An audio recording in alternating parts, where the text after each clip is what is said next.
All right. We're streaming. I think. Probably.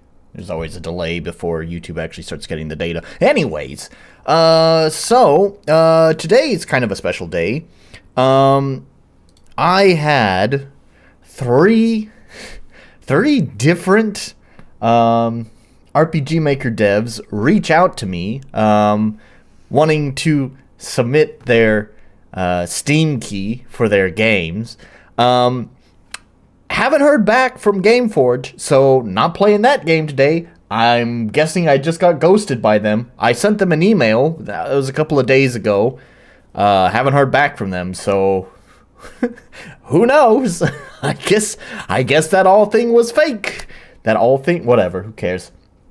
Yeah. So, anyways, I had 3 developers reach out to me with Steam keys, and I'm going to be playing all of their games during the stream, and plus one extra one that I picked up. And so we're just going to jump right into it. We're not going to sit here and chat. The first game that we're going to jump into... Oh, shit. I didn't even set up the timer. God damn it. Yeah, I was kind of rushing today. Before... Like, I only had, 5 minutes to get everything ready for the stream, which also means I think first of all, this is not set up properly. You can get a little wiggle there. I don't even have my sheet open. What is going on with... Whatever, that's fine. I don't care. And we want to set up the... Did I put it in?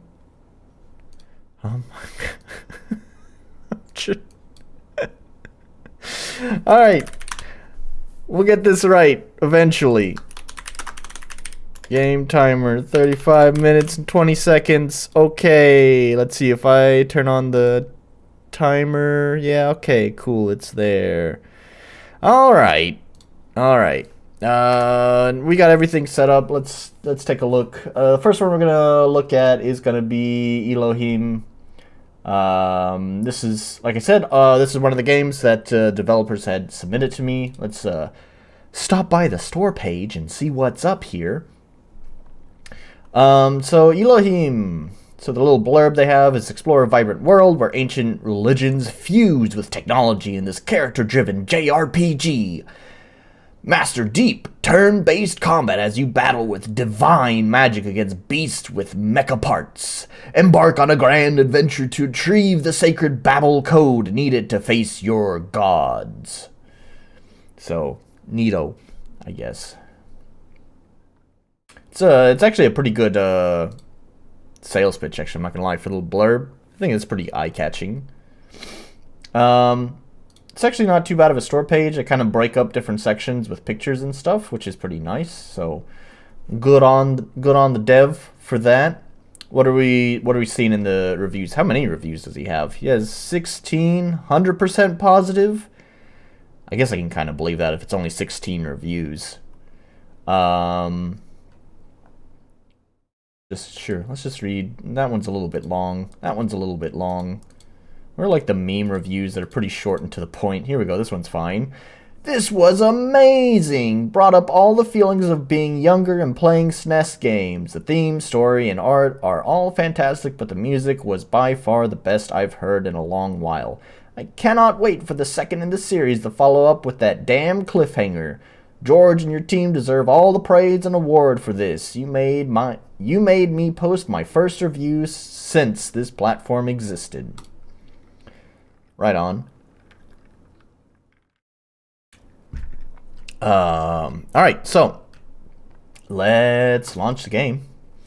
I obviously installed all of them. I don't think I launched any of them. Did I launch some of them? I think I might have launched some of them just to check options. So we have WASD right at the gate. That's nice. Oh, and we got Yawnfly options menu.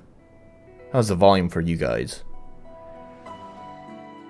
A little bit on the quiet side for you, a little bit loud on my side.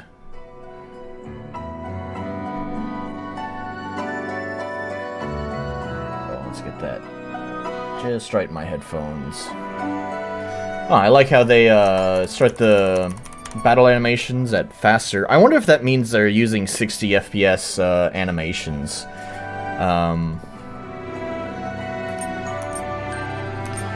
So that's strange. But I'm glad that's there because I get impatient with battle animations all the time. So having a nice battle animation speed is always appreciated.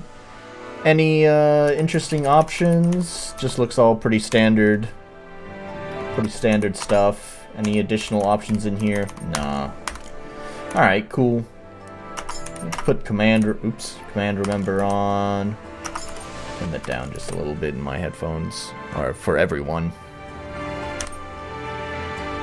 Oh, this is, yeah, really default. I know this is kind of default, it's a default Yanfly option core, but it's always weird to me that they have like an all section and then they have like the separate tabs. Like I don't know. To me it's a little bit confusing. It's not like the worst thing in the world, obviously, but I don't know. It's just I would prefer just having them separate into separate tabs because if I'm not paying attention, like I just was now, it's kind of a little bit weird to like, oh, there's the option again.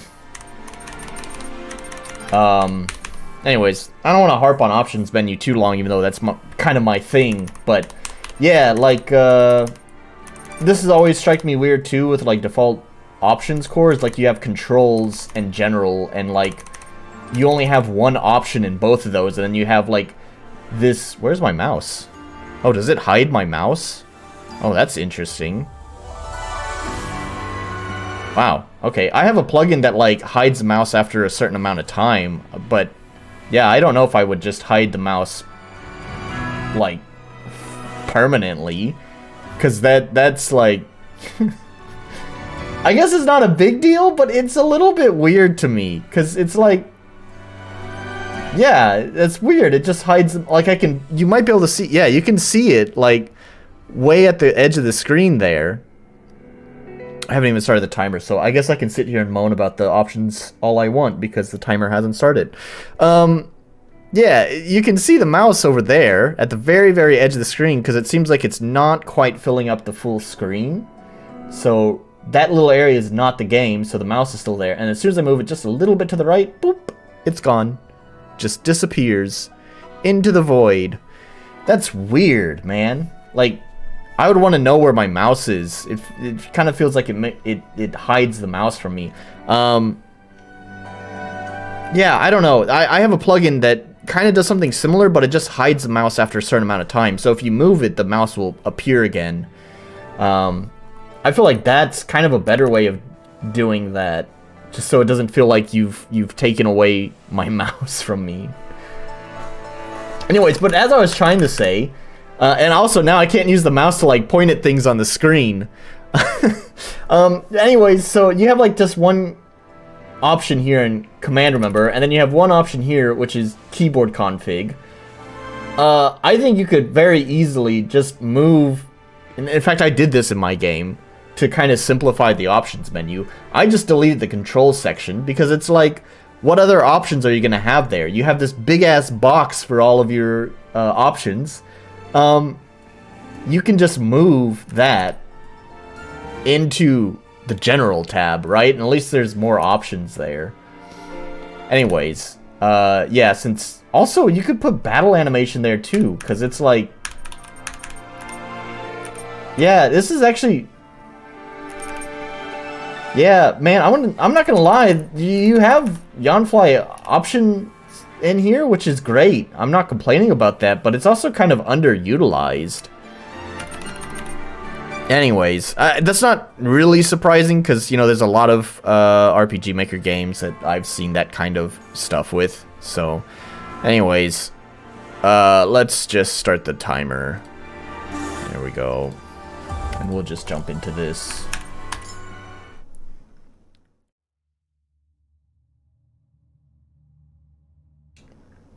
Now, when Joshua was near Jericho, he looked up and saw a man standing in front of him, with a drawn sword in his hand.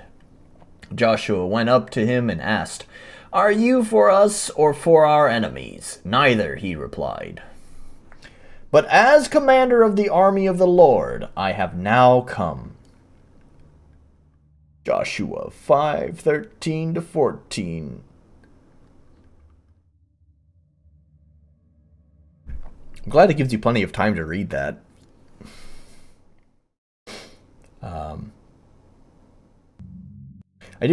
I would appreciate if there's actually a, like, press a key to progress instead of it auto-progressing, but at least there's plenty of time, so it's not the worst.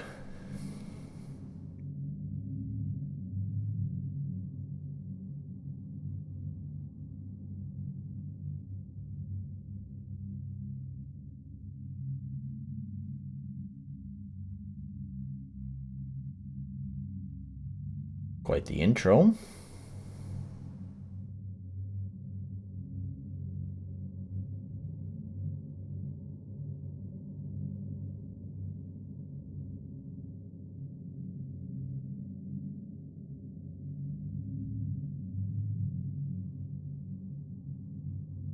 There's strange ambience going on. I think I can vaguely hear it. Oh, that's the wrong thing. Turning up the wrong volume. Oh, there we go.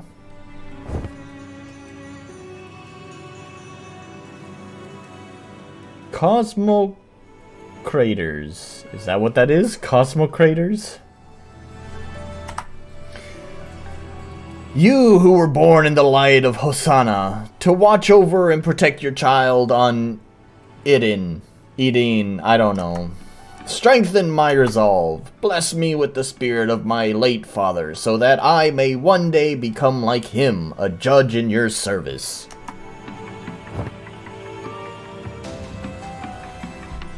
Under Mount Sinai.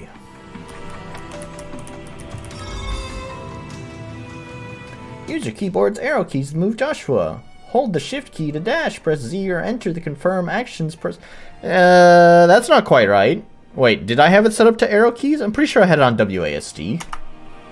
Alternatively, you can also use an Xbox controller. A button to confirm an action, B button to cancel an action, Y button to access the main menu, and holding X will make Joshua dash.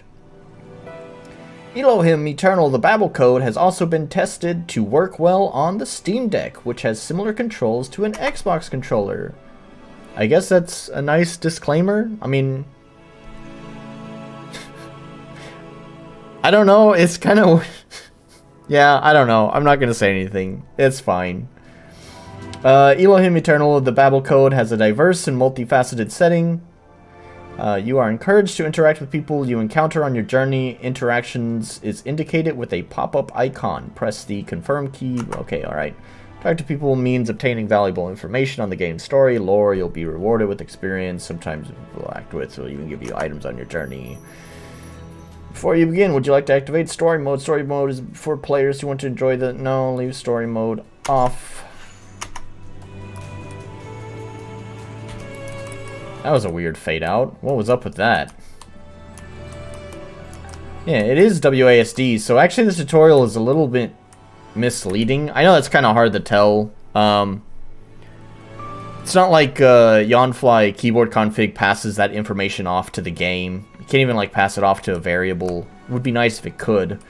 Because if you could, then you could at least tell the game, like, oh, they're using this control, so use this tutorial instead. But, you know, obviously, you could just say, I would probably include whatever your default is. I don't remember if I had changed the defaults, like if I had opened the game up before, you know, obviously playing it on the stream. I don't know if I had launched it, like, just after installing it and changed anything. I don't remember if I did that. But whatever your default is...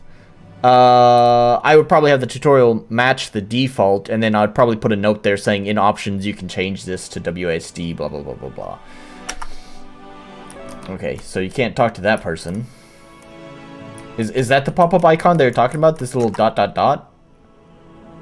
I figured it would be kind of like in my game, where the little, like, you have to approach them, and then the icon will pop up. My father died here. I have every right to see the place where he laid down his life for his people.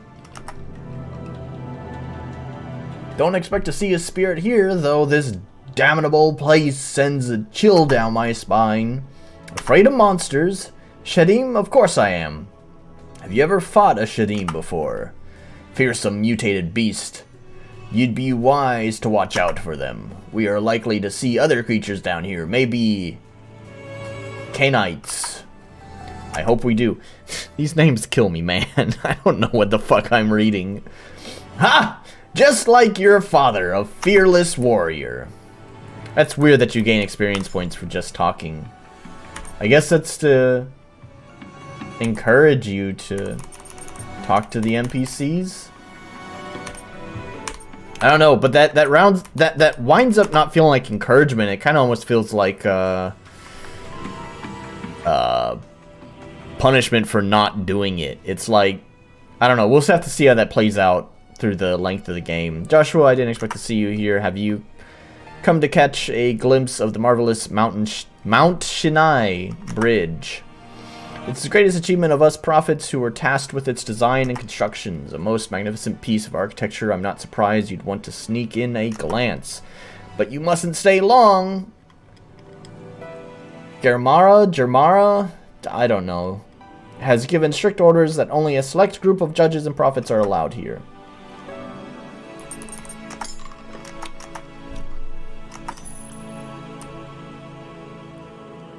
I don't feel like talking. Oh, well, never mind. Alright, it's just gonna auto-progress. I was gonna say, oh, never mind. Maybe I should go talk to that guy. Oh, well. The game decided to auto-progress. Joshua Saw. Did I hear something? Behind you.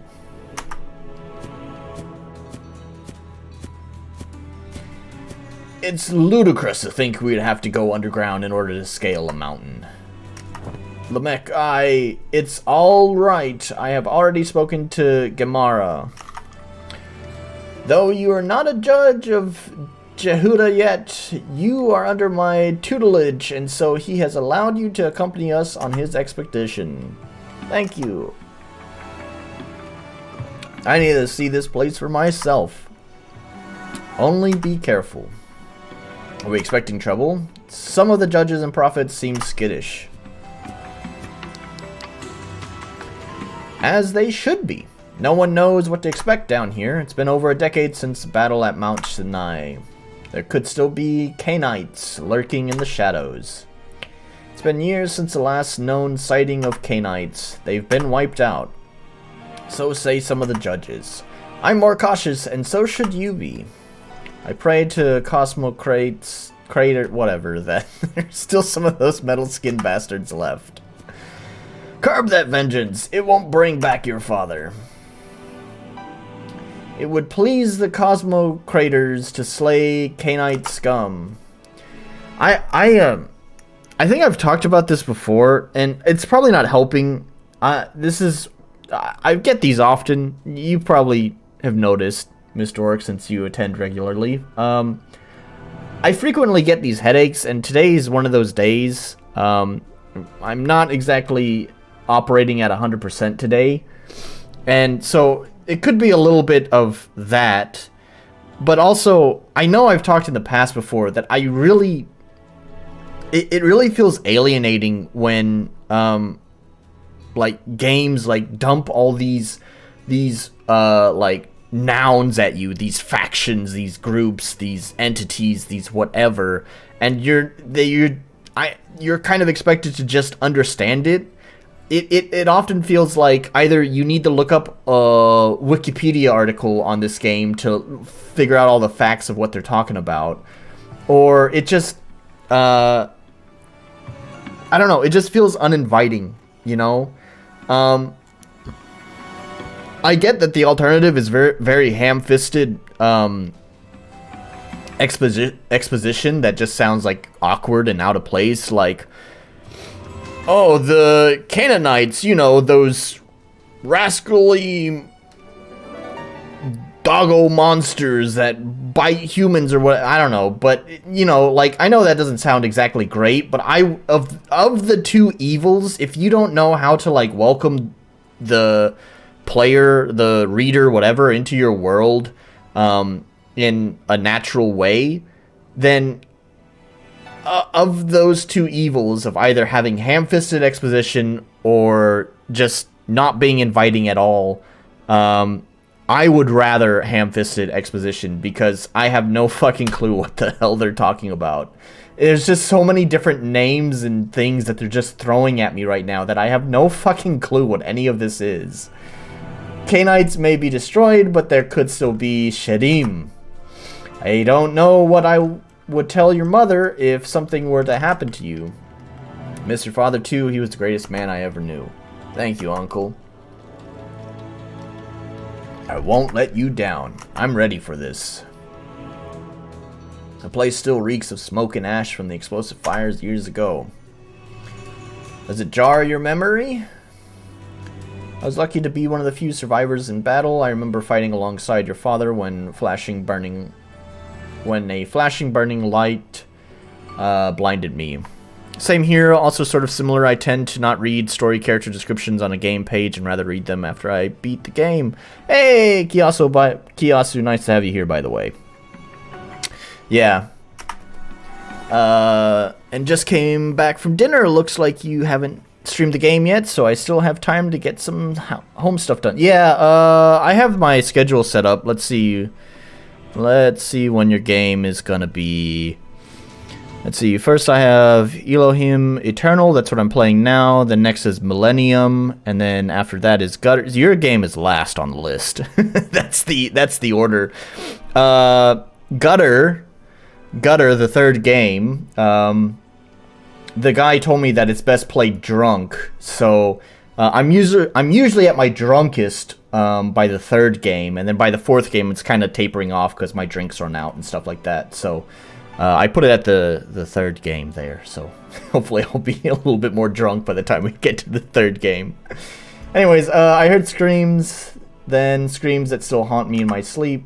When I came to, all I saw was this endless pit of darkness and no way across. The Canaanites did this with their evil magia. See, it's just more nonsense thrown at me. The game looks really well put together, right? So it's kind of a shame that the writing just feels so alienating. They took the lives of Idanites. They took my father from me. Some prophets and oracles would say they used a kind of device known as an Inferno. Oh wait, Millennium is not the right game. Just seeing Inferno there totally made it click in my head. I had to change the game. I think now actually I changed it to Inferno, so it's actually incorrect on my sheet here, which I think that means the links in my description are also incorrect. Well, fuck. Anyways, I'll fix that later. I hope I remember tomorrow to fix that. Such things have been used in wars before, but I have never experienced something so destructive. Enough to tear the very pillars to keep Eden together. I've heard prophets and oracles say there are more infernos scattered across Eden. Could they be right? I wouldn't doubt it. It's time like these when I'm reminded of how little I know about the world we live in. It's a frightening thought. Come, it took years to build this bridge. Now is our chance to finally conquer Mount Sinai. So how much time do you think I have left before you stream our game? Wanted to get shower, maybe some kitchen stuff done. Oh, you don't... I see how it is. You only care about your own game. That's fine. We're 20 minutes in. I don't know. A very conservative estimate, I think, would be to say 2 hours. To access the main menu, or press escape or execute on your keyboard, or press the Y button on your controller. Didn't you already tell me that? In the main menu you can access... Oh, okay, I see. In the main menu you can access your item codex, view the elemental magi, and equip divine magia, check your gear, change equipment, view character status, accept quests, change game settings, save and or exit the game. Your character will have various stats, such as lev points, LP. If your level reaches 0, you will fall in battle. Your lev. Oh, it's not level, it's lev. Why do you gotta use these fucking cute names for all this shit? Nefesh points, used to cast elemental... Alright, so I'm guessing this is just they've used cutesy names for health, magic, and TP. Elemental power measures the strength of your elemental magia. Divine power measures the strength of your divine magia. Physical defense. Okay.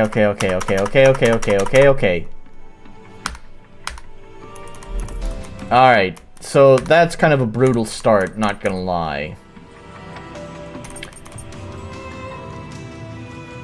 Oh my god, and the colors are all these selfish deaths. No, it's because it's past 9 p.m. I have 2 customer orders to tend to and haven't taken care of house stuff yet. Otherwise, I'm just fucking giving you a hard time, man. Chill out. I don't fucking care. I mean, 90% of my views generally comes from a person coming to the stream to watch a specific game and then they peace out. I'm just giving you a hard time, man. Yeah, so I hope this is not the case, but they've even used like an irregular color for their health bar, which, I mean, like, all this stuff I guess you'd adjust to in time. Like, the color is not like the worst, like, because I use a different color in my game. I use purple, but it's like, also to me, like, purple was like, that's close to red, and red is a generally accepted health color. So I don't know, like, it's just, to me, it's kind of a combination of things. If LP is basically your health, and it's green, it's just like, why are you changing, like, established norms for what seems like no other reason than to change established norms? Let's see how that plays out in the game. Maybe there's a reason why they've done that.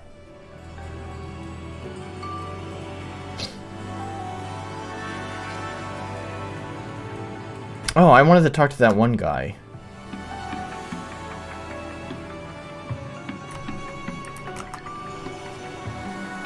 We have to cross the bridge. If you ask me, there's nothing here but trouble.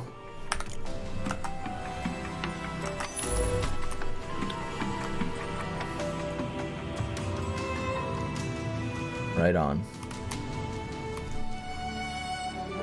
Oh, my timer's not visible on this one. There we go. Fix that.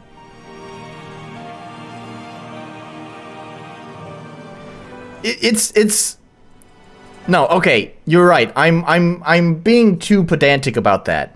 It's fine. It's fine if you change it. It's just, I'm kind of saying it's kind of like a compounding problem. If you change the color, no problem. As long as it's still called health or, you know, HP or some, I don't think there's that many, like, basically health. That's fine. But in this case, it's LP and it's green. I don't know, if it was HP and it was green, it'd be weird, and I'd probably still comment on that fact, but not the end of the world. Before we go further, oh, oops. Ooh. Oh, no. Oops. I do like the sprite work that they've done. Is this 5 red keys and 3 blue? Oh, not keys. What the fuck? Don't be afraid to use them if you find yourself injured or too drained to use your magia.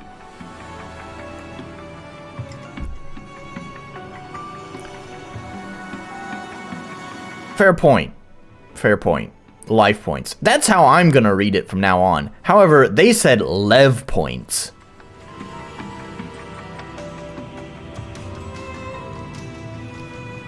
Alright, fair point. Fair point. I'll concede to that. Is this Reha 2? In case we run into any Shadim, use it to learn the weaknesses of the Shadim, gain an advantage. Shadim are formidable foes, some are resistant to the types of magia. Okay, thank you, Uncle. Be careful. I can't stress it enough. Now let's go.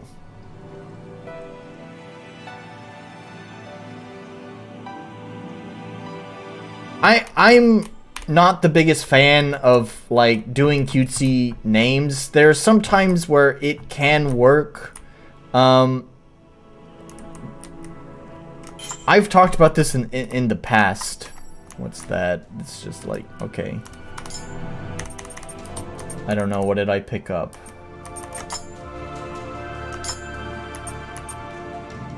What are these icons? These are like default icons in RPG Maker. What? What? I'm kind of a little bit surprised. What is that? Let's see, but yeah, you're not wrong. They seem to try a little bit too hard, pounding all these in-universe terms on the player right out the gate. Yeah. What are these default fucking RPG Maker icons?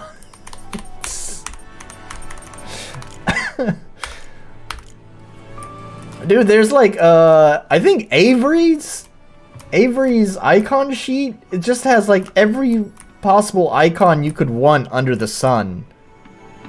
And then there's also, Kaz Wolf, I think that's his name, who's at least, like, made the default icons more colorful.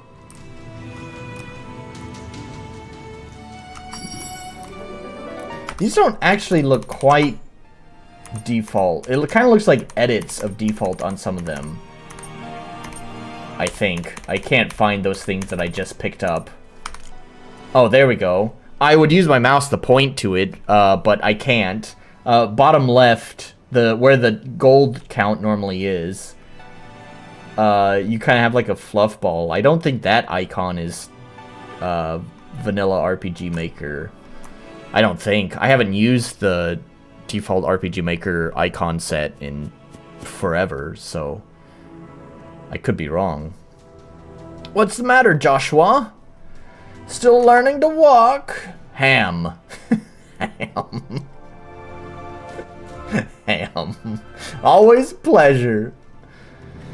You shouldn't be here. Oh yeah, 0 effort icons in a commercial game. Big oof. This is a mission for judges, not soldiers. It's not even 0 effort, because like I wouldn't care if they use like Avery's icon set, which I think is pretty popular. Or Kaz Wolf's. I think both of those are pretty popular icon sets. I use those because obviously, if I'm going to use them, I'm not going to say people are shit for using them because it's like it's the pot calling the kettle black. Obviously.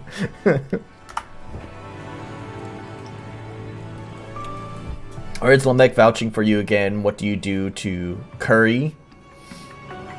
Curry such favor? Is it because he's your uncle? Or do you lick his boots? Maybe wipe his ass for him? That's. I wasn't going to say anything about the long intro because it very well could be just because I'm having to stop and interrupt myself all the time to, you know, provide feedback and stuff. But I will say at this point, it's a little bit absurd because it's like, I got to walk, and then there's a cutscene. And then I got to walk, and then there's a cutscene. It's like, get all your cutscene stuff out of the way, so that way once it's time to play the game, I have a chance to play the game. That's the spirit you're talking about. Just because your father was a judge does not make you one. Now get out of my sight. Let's see. There's also pretty darn cheap icons on itch. I got like 5k or so icons for a couple of bucks. Yeah, exactly. Which also, that's a hell of a deal because fucking Visual Stella would want you to believe that their fucking pack of like what, like 10 icons? I don't know. Or I think they had a thing of like 200 icons. And it's like 1 cent an icon or something like that. I don't know. I'm talking out my ass. That's what you call putting gameplay between cutscenes. Is it gameplay between cutscenes though? Because it's not really any gameplay. It's just walking. What was that? Oh no, it's a monster. Could it be them? Them who? Canites. Canites? Impossible. Don't be ridiculous. Get back, Joshua. I can fight too. I said get back. Behind you.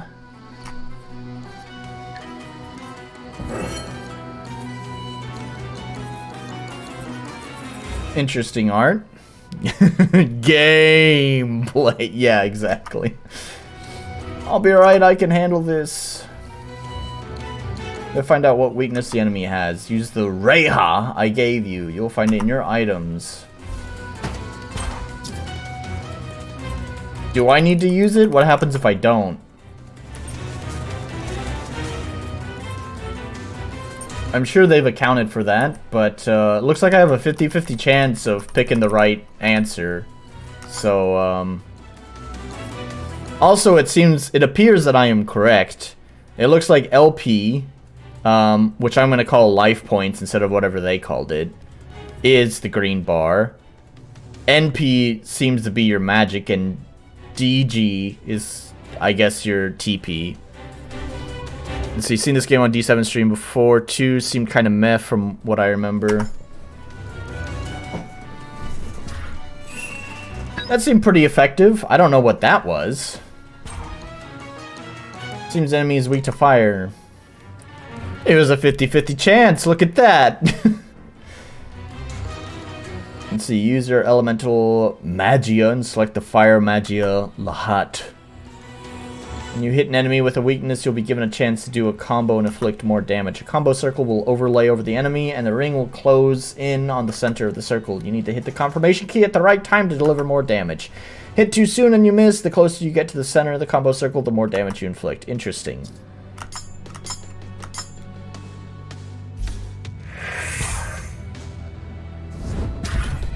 Oh, well, I didn't even get... Is that because I broke the tutorial because I didn't use the fucking item? Or would it have triggered the same dialogue of the circle after you use the fire? I hope that's just because I kind of skipped past the, like, I broke the tutorial. Because it, like, didn't give me a chance to actually practice the circle thing because I killed it too fast.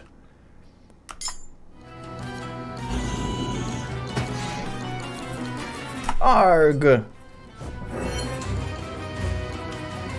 Oh no, it's 2 of them now. Oh, I'm fully healed. Is that just a tutorial thing, or is that the normal behavior after battle? Don't forget, you need to heal. Make sure to use a red Chris from your items. Select the guard command and you'll defend against attacks for that turn and also recover some Nepesh. Some magic.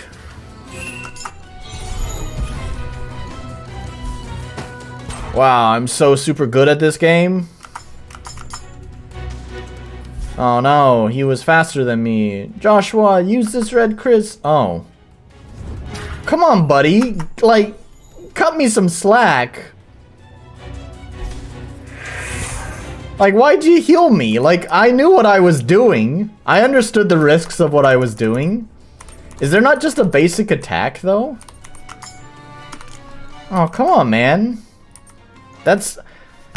Alright, what's with that? So you have, like, an ATB bar, and then you don't have any, like, you know, auto attacks, so you can't just instantly do some damage. You still have to wait through a second ATB bar. Like, why is it 2 ATB bars? I thought that was just, like, a cast bar, but I don't see any, like, auto attack. So it's, like... I hope that changes later. Because if it doesn't, it just feels like an unnecessary extra addition to your default ATB bar. Whoop, level 6.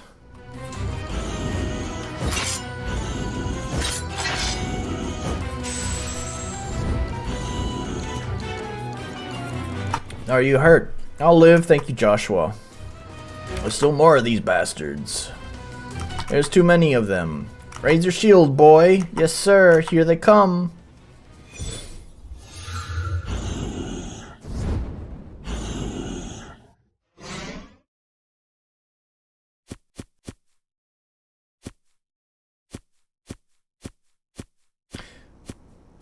Wait, did that just do a down and left pan?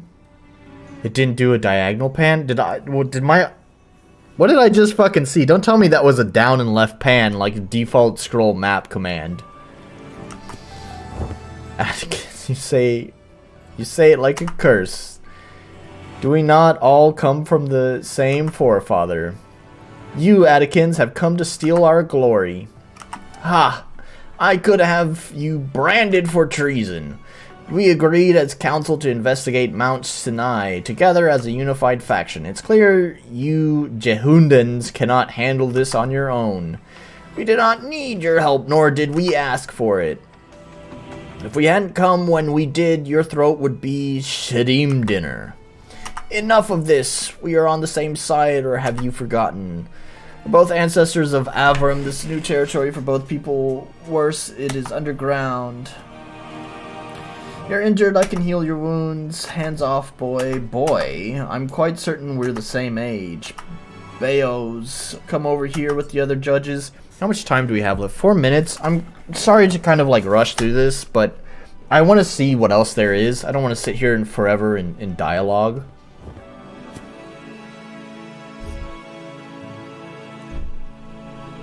I feel like the pacing would have been a lot better if some of the unnecessary extra dialogue we had from between the gameplay all happened at once. Then we had our tutorial fight, and then we had that bit of dialogue. That would have probably spaced things out a little bit better.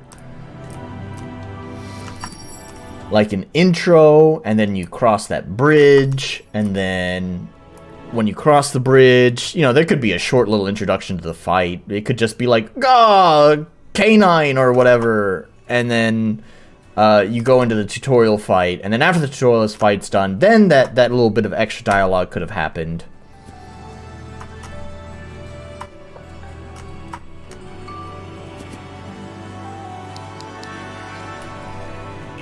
Anyways, sorry to skip through this super duper interesting story, but I'm just curious.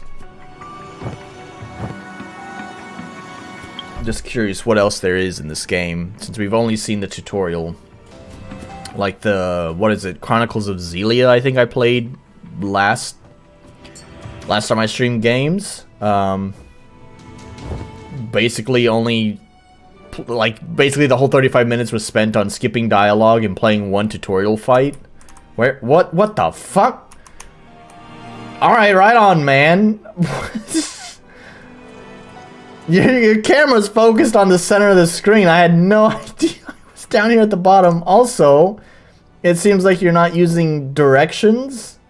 Because if I step right, yeah, it automatically transitions me. So you're not using a direction of is facing check. So we have on-map enemies, it looks like. Wow, holy shit, those guys are fast. We have 1 minute. Alright, I'm gonna risk it all. Big damage, so that way, okay, yeah, big damage. Whatever. There we go. Make use of the maximum amount of time left on the timer. Oh, I shouldn't have clicked on that. That's a lot of tech. No, I didn't mean to click on it again.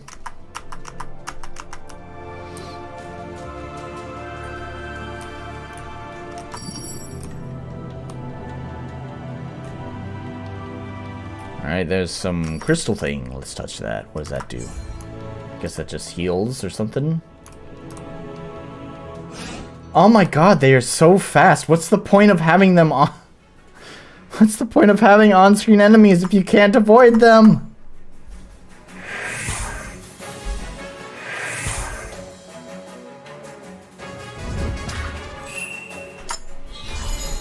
Godly.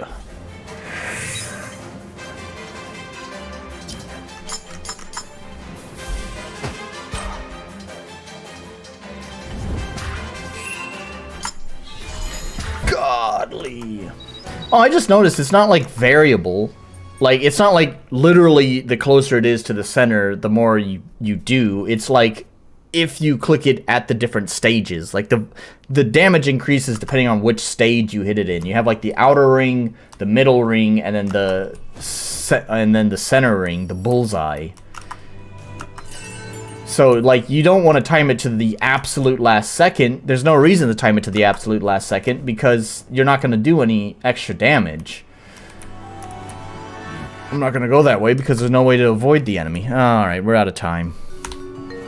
I don't really want to give it extra time, honestly. There's nothing I'm looking forward to checking. I don't have my game sheets open. Game. Oops. We want to go to sheets. Game grades. There we go. Alright. We don't have this week's games. 1, 2, 3, 4. There we go. We're going to pull these up to the top. I like it in descending order, so we're just going to move that up there. There we go. And our first game, what is our first game? Elohim Eternal, I think is what it's called. The Babel Code. Is that right? Yeah, I remembered it off the top of my head. I don't know what you're saying it is to. I missed it. With the latency on the stream, I don't know what you're answering to. When was that published? Actually, I can fill this information out later. I'll fill this one out, but the other ones I won't fill out the information. 31st of January, 2023. So we'll just do 1/2023. 2023-01. Date played. What is today? Oh, April Fool's. 2023. 04-01. I think it's finished. Is it RM? Yes, it is. Is it a commercial game? Yes, it is. Is it a quality store page? Yes, it is. I think it's fine. Polish. How long is the timer getting? 35? Yeah, it's 35 minutes. But you know, buddy, you're gonna get extra time when I play your Game Jam game next week. You're gonna get extra time. Not necessarily for you. I mean, it's a little bit for you, but not entirely.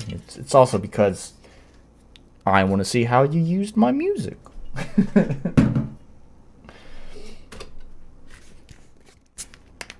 Polish. What do we say about polish on that? I like some of the sprites and stuff. I don't know. Yeah, there's a lot of small things I pointed out that I think kind of means it doesn't get the polish point. You know, like they're all small things, right? It's just nitpicks, but you know, things like the having the meaningless gameplay between cutscenes, having the wacky unused Yawnfly options core. Yeah, that's a long time to not have much of any actual gameplay, and also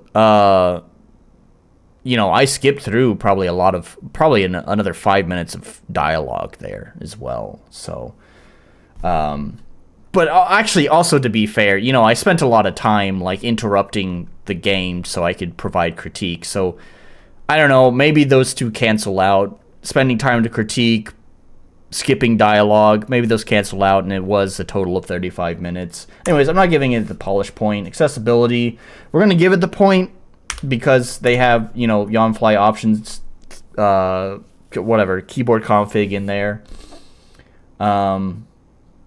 Clarity, they were certainly pretty clear on what to do. Balance seems fine. Unique identity, yeah. Is it a commercial game? It sure is. Is it a commercial game I would play? No. No, but I think that score is pretty fair. I think that's fine. Let's add the link. Do I? Oh no, it's gonna wait. No, I have my link sheet open. It's the next game that I'm not gonna be able to put a link on because it's actually the incorrect link because I had to change the game. So I wanted to talk about this too. This is my discussion time. Discussion time before moving on to the next game. And had I been smart, I would have actually opened this page. Dorlia, I think that's it. Yeah. All right, so folks of the RPG Maker forums may be familiar with this group. I don't know what to consider them. Are they a publisher? I think they do publishing, but they're not like your typical publisher. First of all, I'm not sure how much money they have behind them, but I don't think they're exactly throwing lots of money at their games. But anyways, I've been curious about their games for a while because it's sort of this weird, like, niche. When I was looking at some of the games, some of these games are on Steam, and actually that's one of the things I want to talk about. One of the things I think is really weird about their, hey, Wrath of Wood, one of the really weird business practices that they're doing.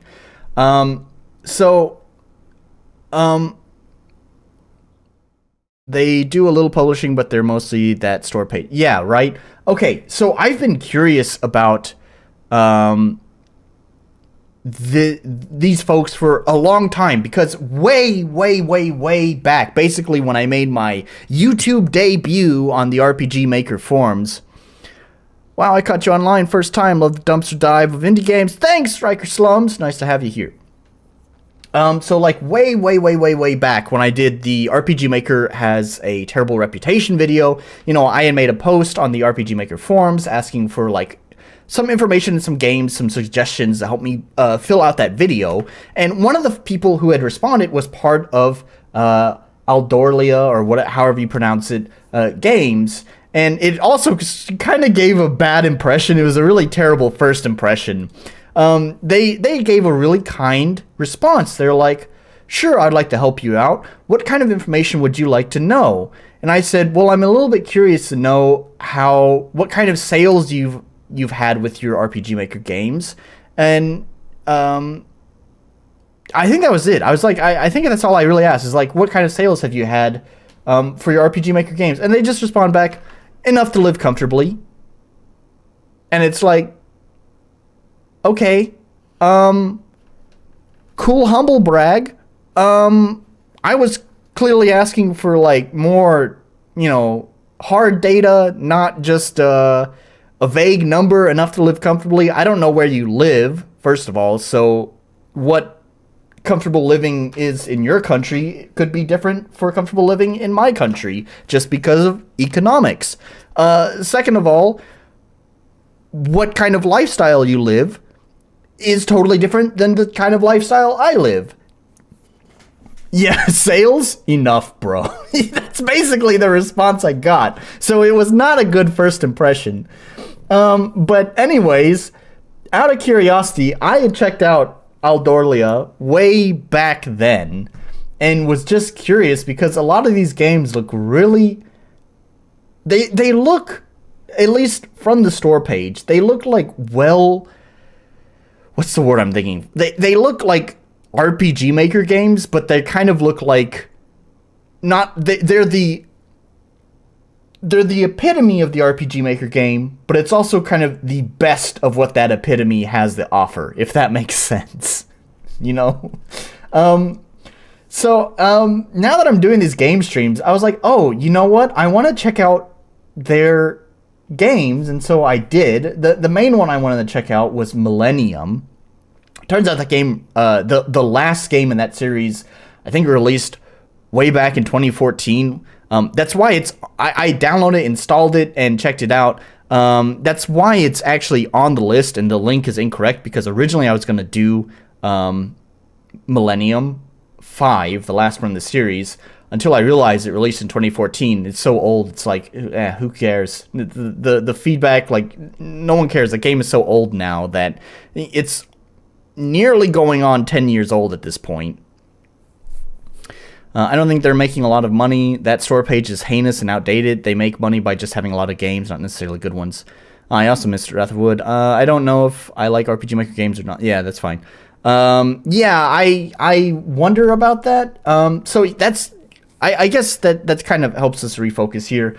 So I canceled my plans with Millennium because it's nearly 10 years old at this point. And I looked for one of their more recent games. They do actually publish their games on Steam, and this is where the problem comes in. Because if we go to one of their games, like let's select the game that I'm going to be playing is Inferno. So let's see if we can find Inferno on here. Let's see, where is it? Here it is. So this is not the worst of the bunch, but if we look at the price, we can see that's $14.99. The guide is $6.99. The one interesting thing about this is that it's like just plain text, right? That they've put that there. I'm gonna come back to that point in a moment. So if we go here and oh god, Inferno is such a generic name. Can I find the game again on Steam? Inferno. If I just type in Inferno RPG, okay, cool. So here's the problem, right? RPG elements in any kind of game make it amazing, but basic RPG, I don't know if I can do the battle. Yeah. Whenever I cruise the commercial RPG games, I play I Spy with default assets. Yeah. I know there are folks out there who do that. So, Aldorlia is on Steam. And if you look here, look at the price. Okay, I know there's conversion here. So that says 520 yen. So, I know you don't know what that is in dollars. So let's go back here. Let's click buy now. It's going to convert it to yen for me when I click buy now. So now we have the yen price. Oh, when I was testing this out earlier, you can see that it still remembers my cart. So let's remove that from the cart when I was testing this out earlier. So there we go. We have the yen price now. So now you can just check the comparison there. So this is 2,000 yen for Inferno, the same game on their website. And then you go to Steam and it's 520 yen. Why is it like that? That's kind of like, it feels like a scam. This is the point. This is why I brought up the point of it being plain text up here, because I could easily see if it's just plain text, that means someone has to manually go in and change the text themselves to reflect the new price. So I could easily see it just being an oversight.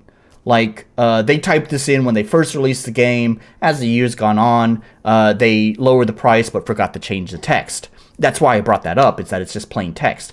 But, no, that's not true, because when we go to buy now, it is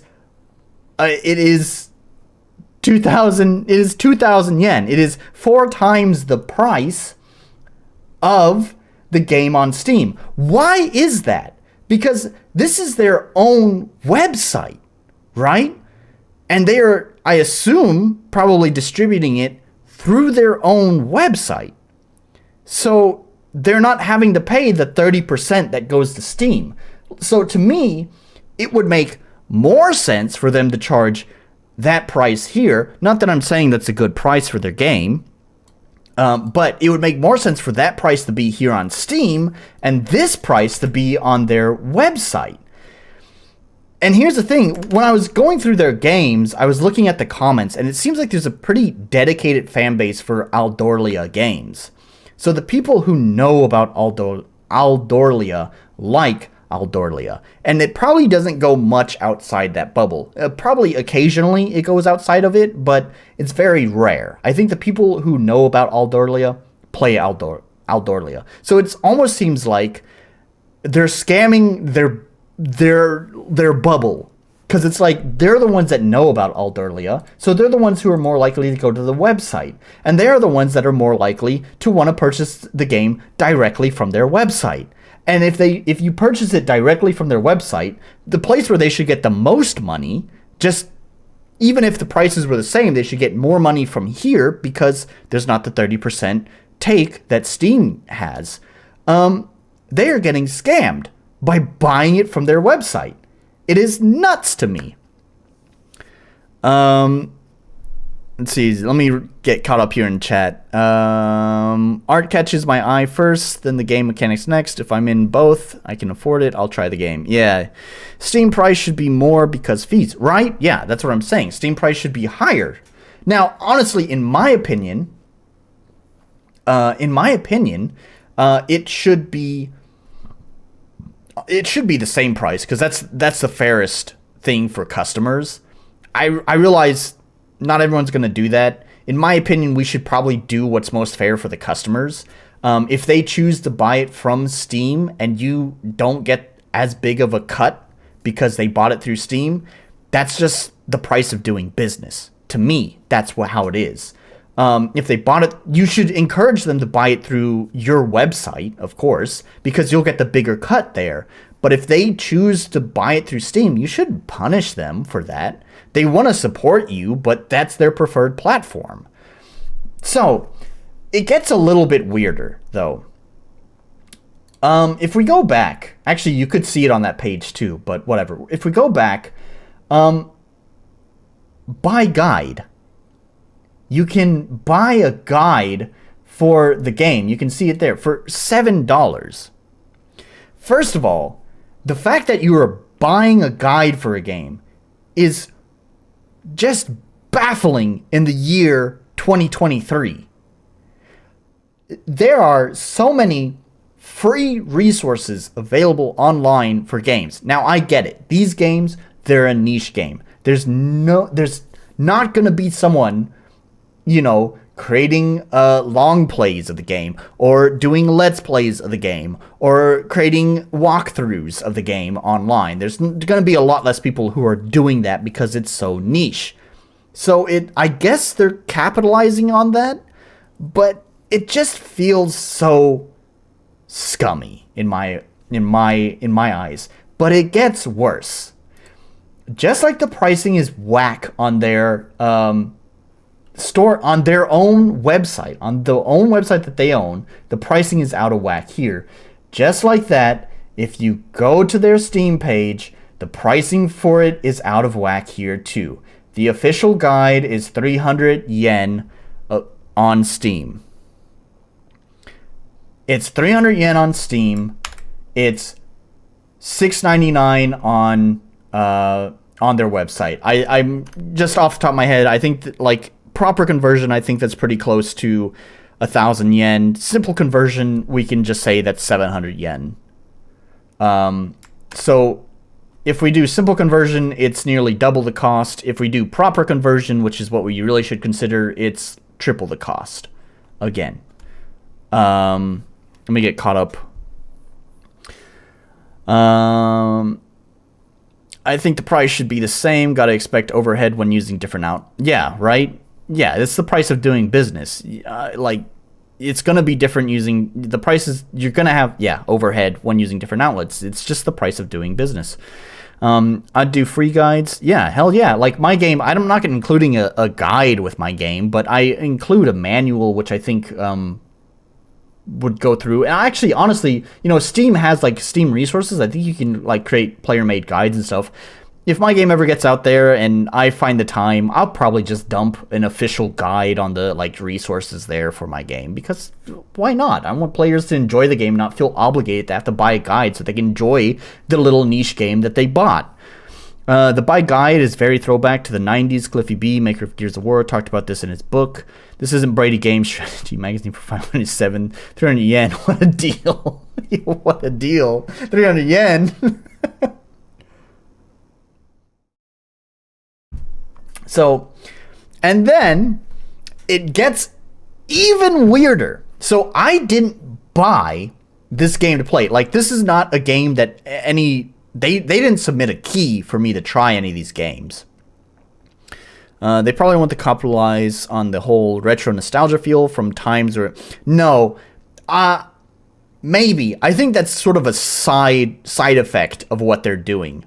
But to me, there's a difference between the people who are trying to capitalize on it, because there's still kind of a modern feel. It's wrapped in nostalgia. So it's all the beautiful parts of nostalgia and not the kind of ugly side of nostalgia. It doesn't feel like they're wrapping it that way. It still just feels like it's kind of come full circle for them. I think this group is very old. Concerning one of the members that frequently advertise this group, it's in their signature. They say that they've been part of this for 20 some odd years. So I imagine it's just kind of wrapped around where at the time when they had this website, it looked very sleek and modern. And then as time went on, it just kind of fell out of style. But then nostalgia started kicking back in. And so suddenly their, fallen out of design website is now nostalgic,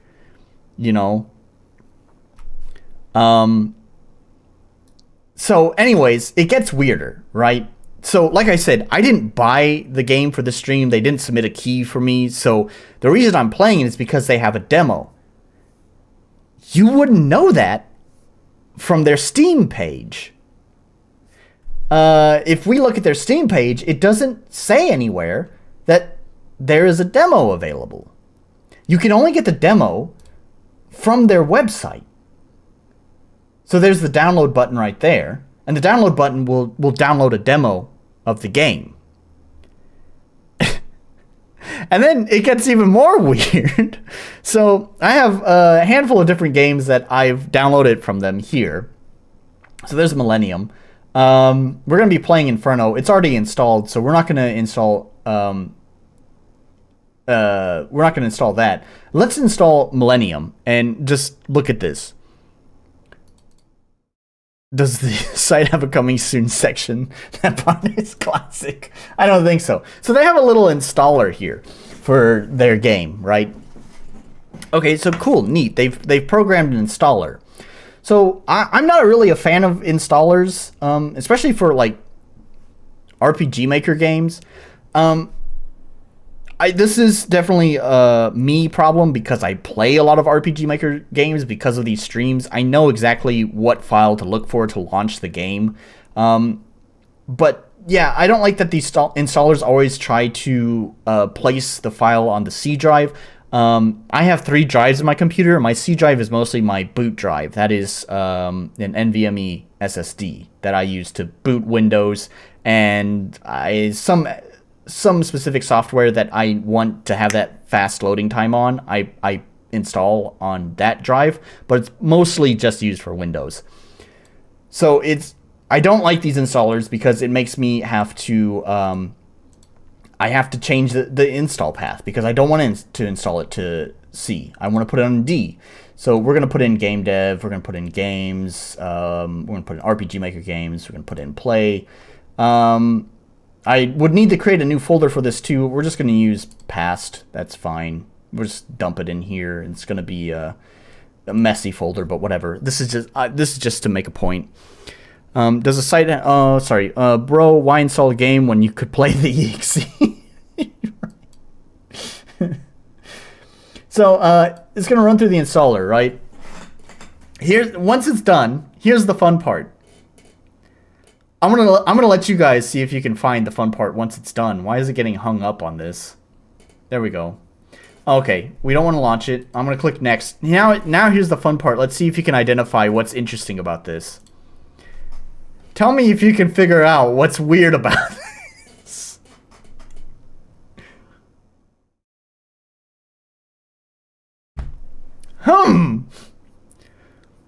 I can't imagine a commercial group. I can't imagine a for-profit entity using a free a freeware license for a personal use.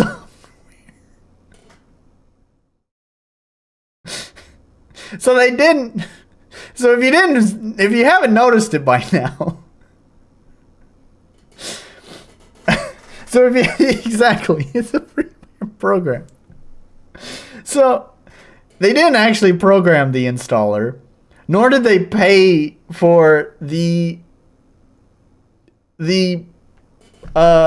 license for the software. They're using the freeware version. I haven't read the license for it. I assume, like most software, the freeware version is for personal use only. It is not for commercial use. Why don't we check that out? Why am I talking out my ass? Let's just check for myself. What does the license say?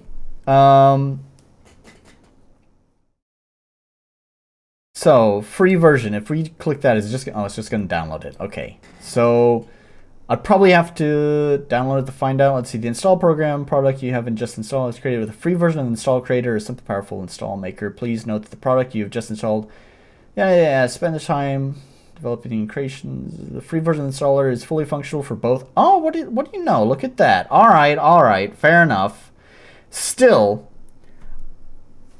Okay. So, they are allowed to use it for commercial stuff. Good on them. It still looks a little bit wacky that you couldn't shell out the fucking cash to pay for the full version. What does the full version cost? I assume they're in America since all their prices are USD. So let's check USD. Okay, alright. Fuck you then. Is Japan in here?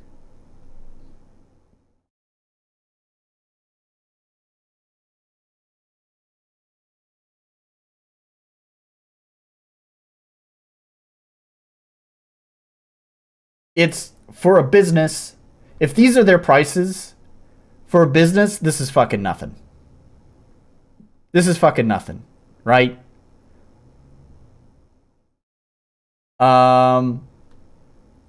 Yeah. Yeah. They could pay the fucking 80 euros it costs to to fucking buy the commercial license for the software they use for their business. I mean, come on, man. You expect people to pay money for your product, so why the fuck are you not paying for other people's products?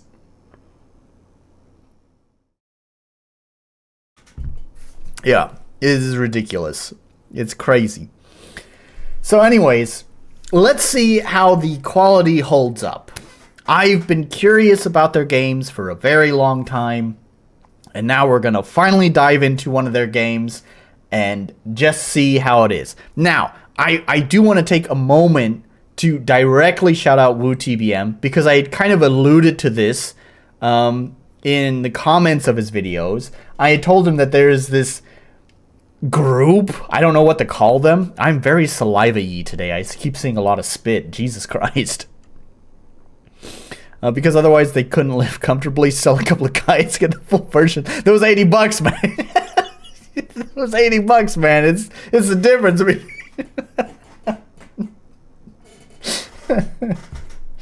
So anyways, so this, he specifically referred to it as a shadowy group. I'm not calling them a shadowy group, but for just the ease of reference, sure. This is the shadowy group that I was alluding to in the comments of TBM.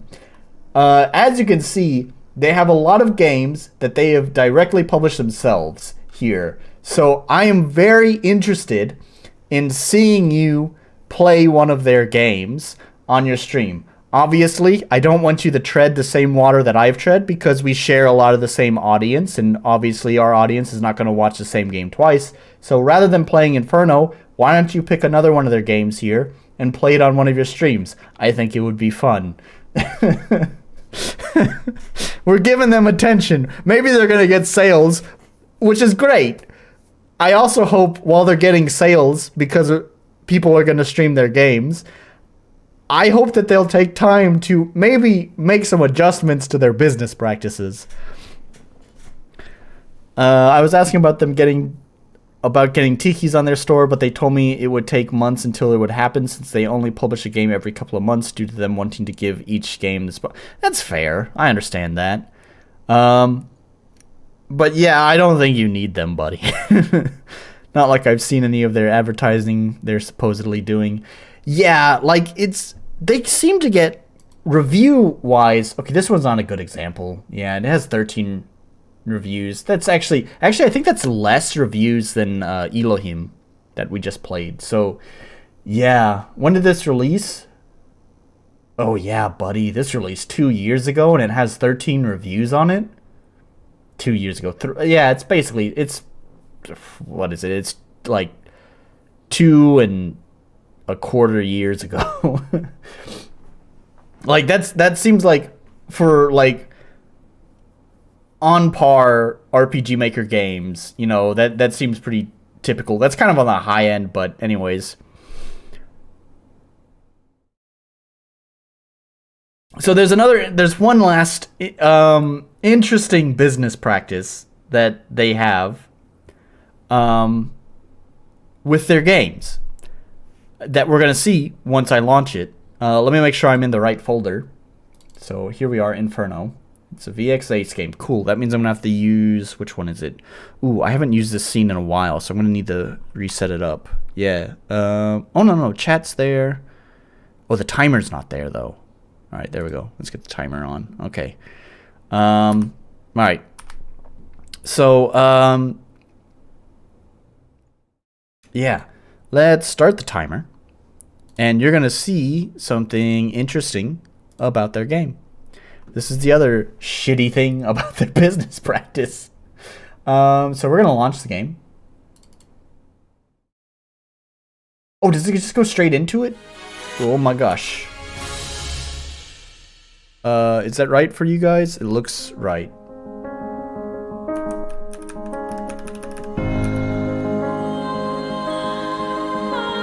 Where did it go? I'm so disappointed. Where did it go? Wait, can you bypass it though?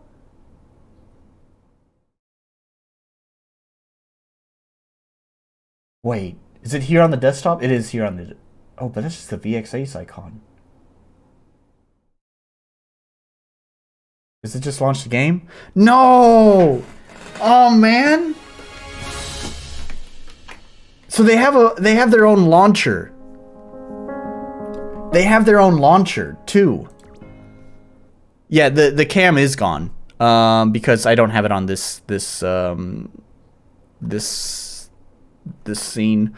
Let me just copy that over. Let's go to this scene.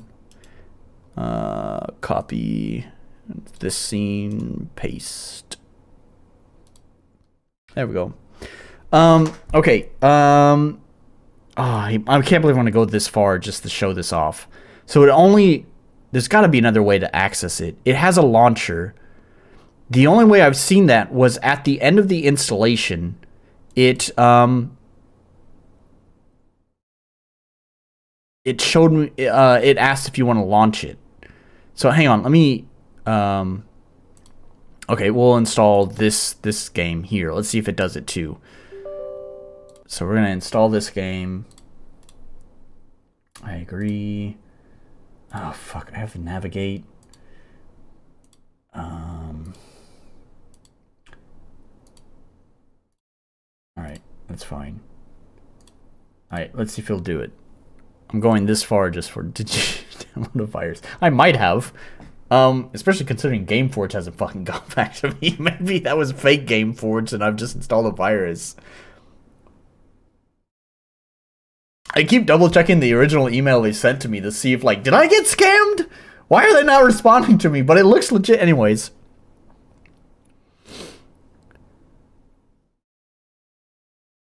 No, they didn't do it here either. Damn it. Right click the thumbnail and search the directory. Okay, yeah. Well, I think it's just going to go to where it installed. Let's see, right click thumbnail, search directory.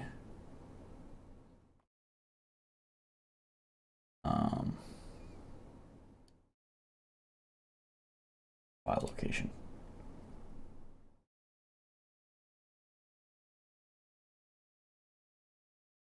Where's the fucking launcher, man? Oh, this is a mess. This folder is a fucking mess now because I installed 2 games to it. Hang on. Let's pause the timer for a moment. We're gonna uninstall. That's not the one I want to install, but sure, go ahead, uninstall that too. And now the uninstall. Install the game to the same folder. Now shit's all fucked up. We're just gonna delete stuff. I think everything in here I can just remove, honestly. I don't think I need any of that stuff anymore. So we'll just try Millennium again. I think this one has the launcher. Where's the installer? Oh, it's over. Wait, no. Okay. I left the previous installer open, so I'm gonna have to try that again. The worst, you download an RPG. I did download an RPG. Oh my god, I have to navigate to the fucking folder. Game dev, games, RPG maker, play, past. Next, in start. I've never had a custom installer created, but I have seen others. I think it could look nice, but all the others I have seen look like Windows 95 viruses. Yeah. I don't know. Like, okay, here. So it says launch, right? So if I click next with the launch tick box checked, it's going to launch their launcher, hopefully. Yeah, there we go. There's the launcher. Okay, I want you to notice something about this. Holy shit, too. It is the... Holy shit. No fucking way. No, I hope that's wrong. Okay, anyways, let's see if we can figure it out. What is the wacky business practice they've got this time?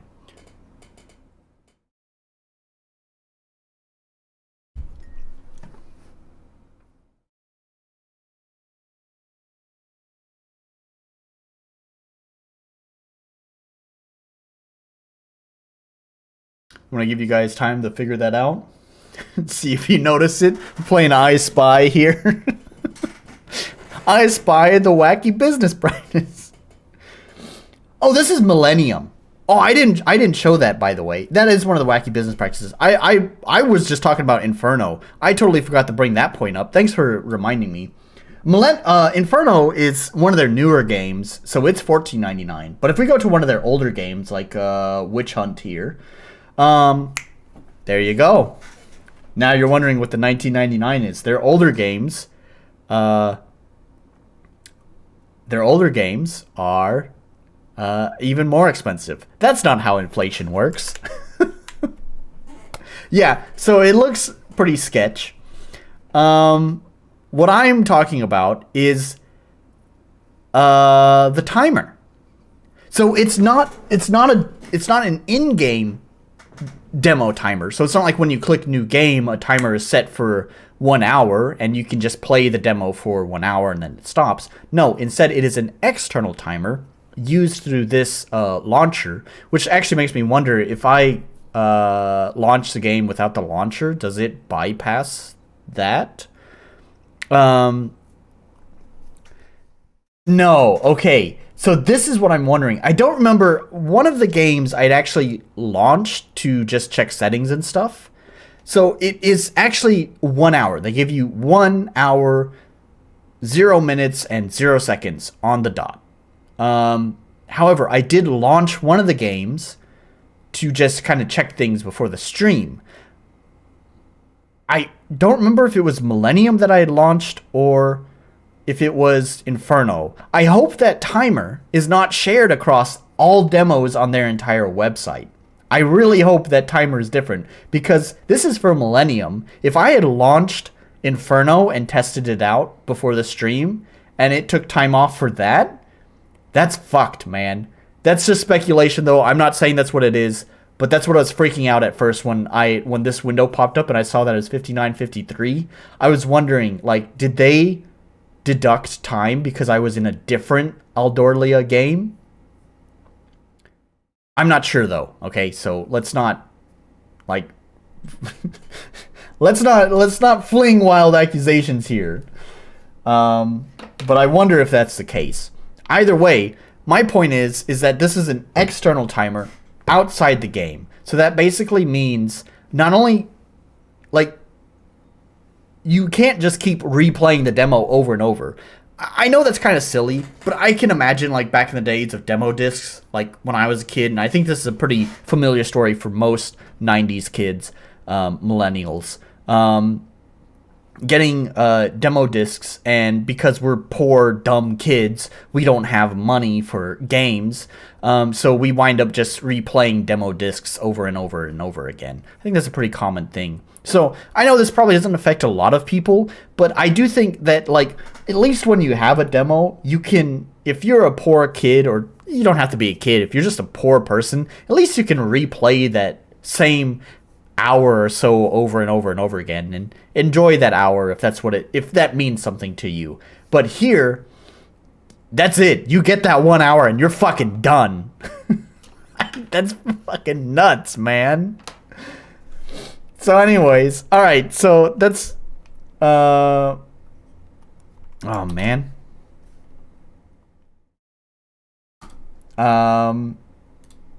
That's it. All right, let's actually play Inferno and see if this is worth the price. So where's my timer? Let's resume the timer. I'm gonna move that back over here. Oh, it moved it over there because it's a VX Ace game. Cool. I'm gonna have to fuck around with that, I think. Yeah, because that's over there too. I'd like to know what kind of cut they take, because if you put your game on there and they put it on Steam, that's a 30% cut for Steam, plus whatever they take too. Yep. It's quite remarkable they found a way to utilize every shady business practice out under one out of the indie game practice. I commend them for that. Well, I mean, at least they're not doing loot boxes. Can you imagine the Aldoria loot box? Which shitty RPG Maker game are you gonna get? Are you gonna get the one with the sexy witch babe? Or are you gonna get the one with the sexy succubus babe? Those are the gold tier ones. Those are the gold rolls. Now you got your B tier rolls down here. You might get like Millennium or something. I actually can't imagine that is the real shame here. So let's launch Inferno. It's gonna fuck with my settings. It's gonna be loud in my headphones. There we go. You guys can see it. It's gonna replay that sound. It's really loud for everyone, not just my headphones.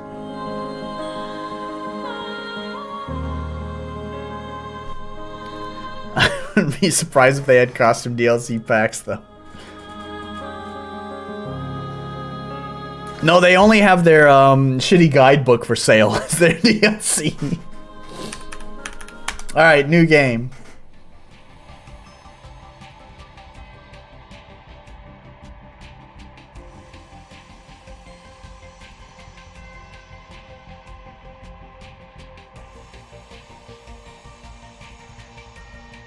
This is a start. Yep, this is a start to a game. It looks like the custom sprites. Have the tiny little window here. I can kind of squeeze it over here. You can see how small it is relative to everything else. There you go. That's how small my screen is relative to everything else. That's what I'm seeing.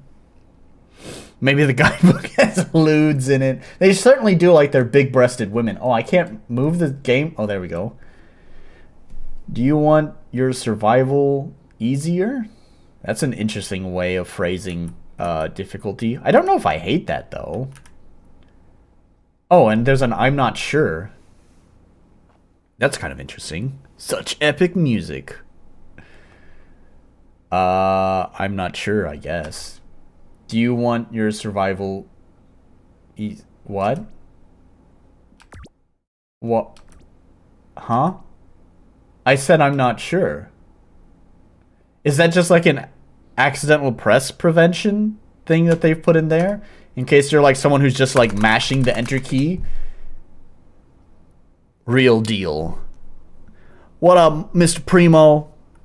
Okay, that sucks. I would have preferred the I'm not sure button to kind of like maybe give a description of...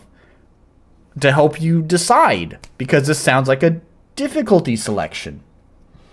And I don't know what the difficulty is like. I don't know how hard your game is. So it would be nice if you gave me a description or gave me a chance to kind of like test your battle to see what the difficulty feels like. And then I could make a decision of yes, I'm afraid, or no, give me the real deal. I know this is also kind of somewhat contentious here, but I generally like to avoid using terms that might make that kind of, how to put it, like feels kind of belittling to the player. Like when you say, yes, I'm afraid, it kind of feels like you're telling the player, like, yeah, I'm a chicken, I can't handle it, right? So it kind of winds up motivating players to not want to do that, because some players might not want to say, yeah, I'm afraid. They don't want to do that. Anyway, I'm going to go with no, give me the real deal. They call it the real deal. The way that I do my game is that, you know, or my grading is that we're going to play it on what the devs thinks is the default, and if the real deal is, they're calling this the real deal, that's the real game, so, yep. No, that's freaky. And I'm not sure, it's not intuitive enough. Yeah, it's not intuitive enough. Do you remember anything? Oh, this is so tiny on my screen. Was it fine when it was full screen for you guys? Sometimes it freaks out in OBS. It seems fine. Yeah, right out the gate the dev is bullying you. Yeah. I don't really like it when games do that because it just, yeah, it bullies people into picking a difficulty that might not be right for them. Just either stick with easy, normal, hard, or just don't do that. I'm all for bullying players, though. All right, well then you can be like the old, what was it? It was like Duke Nukem, and I think Doom had like sissy mode. I think Duke Nukem had sissy mode or something like that. Yeah, story mode versus combat mode sounds better than the hard and soft mode. Yeah. Where am I? You're in security. We found you and rescued you. You'll be fine now. Meow, pleasant. Meows pleasantly. All right, right on. Don't you remember anything at all? I should remember something. Well, I don't know. Maybe. How is it possible? She should remember at least something. No, nothing. I'm deeply sorry. Seems irritated. Let's not jump to conclusions. Maybe it's just a matter of time. You could, game journalist mode. I'm sorry I had to cancel game journalist mode. It's just not, it's not right for the way that I grade games. I think that's totally fine, honestly. It's not belittling. Like, you can still feel great if you pick best adventure. Right? I think that's fine. I think that's kind of creative, honestly. Seems irritated. This like ooh RP kind of stuff. Sorry, the internet has ruined this kind of thing for me. I think there's maybe a time when I used to play like Game Boy Advance JRPGs that I could read that and like, you know, be immersed into it. But sorry, the internet has absolutely destroyed this kind of shit here for me, that I cannot take that kind of stuff seriously at all anymore. See, if you give players a hard game challenge, but it's fair, then it's okay for me. Not every game can be easy, especially if it's complex and deep enough. Nothing at all, I don't get it. Yes, give her some time. Thank you, you're nice. Alright. You're nice, okay. She doesn't remember anything, but just, is that like 3 sentences? And she's like, yeah, you're nice. I'm Joseph, I'm the last scholar in the base. This big guy you've just talked to, bit rough, isn't he? He's called Switch. Be immersed into it, I want to hear in a cat girl voice. I normally stay away from difficulty settings in my projects. I receive some feedback from folks that are worried certain difficulties are tied to achievements or missable. I decided to avoid that. Yeah, that's the other thing too, good point. Is that you wind up getting achievements tied to difficulty stuff, which just locks players out of reaching achievements because they might not be skilled enough to, you know, beat your game on super ultra difficulty, you know? They're completionists, but they're not skilled enough. Is the timer working? Oh shit, did it minimize it? Whenever the timer gets minimized, it stops, like, animating on OBS. It's still running in the background, but it's not animating on OBS. Yeah, it is still running. Oh shit, now I don't have OBS open. Fuck. Oh my god, VX Ace games. There it is. Okay. Did it pause the timer again? No, it still seems to be running. Alright, cool. This here, the big guy you've just talked to, a bit rough. It's an okay. Don't worry, not as bad as he seems. Mathilde is the young lady in the blue dress over there. Hello! This is Pixie, our official mascot, and finally, Pristine, you. How do you know? It's just written here on your outfit. Blushes. Blushes, ooh. Difficulty in Origins doesn't change enemies at all. The easier mode gives you more time for the timed inputs and retry. See, that's also a nice way of handling difficulty. I mean, that's kind of how I handle difficulty in my game. There's not like a black or white, easy, normal, hard setting. You set settings in the options menu that adjust what is difficulty. 20 minutes of ooh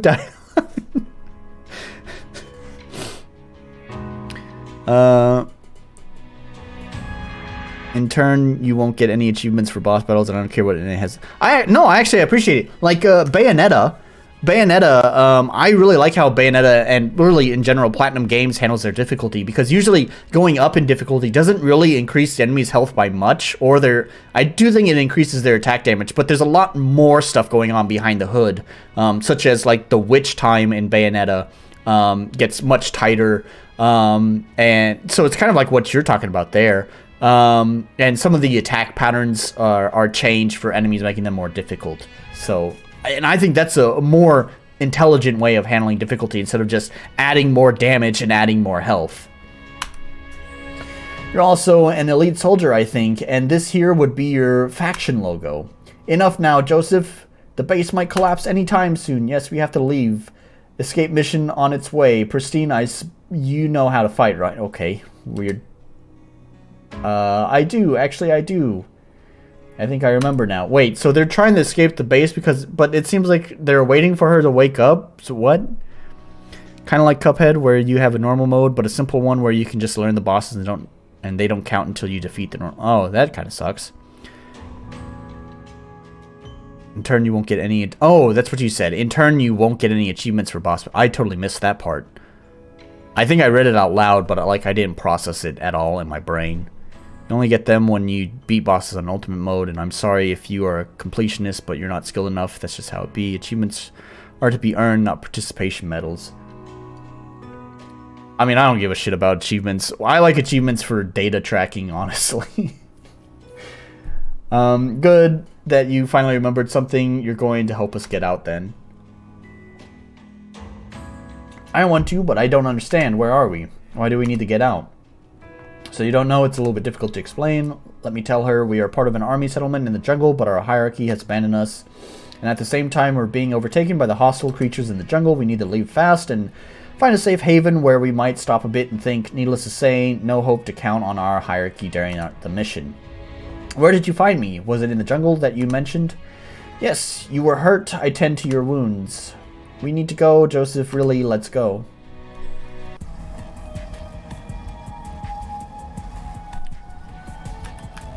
Alright. We need to hurry, but don't worry, player. You can take your own time. They're pretty nice sprites, though. I like those sprites. What did a fucking child die here, though?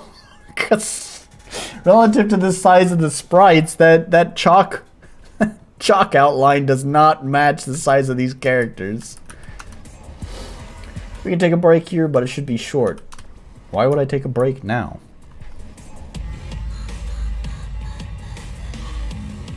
Let's see, when are achievements ever anything but little icons on Steam? I can't live without achievements. I will starve to death without them.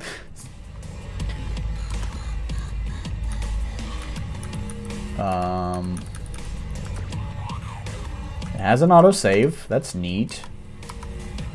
Mouse on and off? That's weird that that's just an option here. We'll just leave it on. Sure. VX Ace had good third-party sprite editors. Alright, fair enough. Well, glad they took advantage of that then. Because I think these sprites look pretty good. And the maps seem fine too. Why is there a door there? What an unnecessary fucking door. This is the old lab room. We built the other one behind and started using this one as a warehouse instead. And a barricade room lately.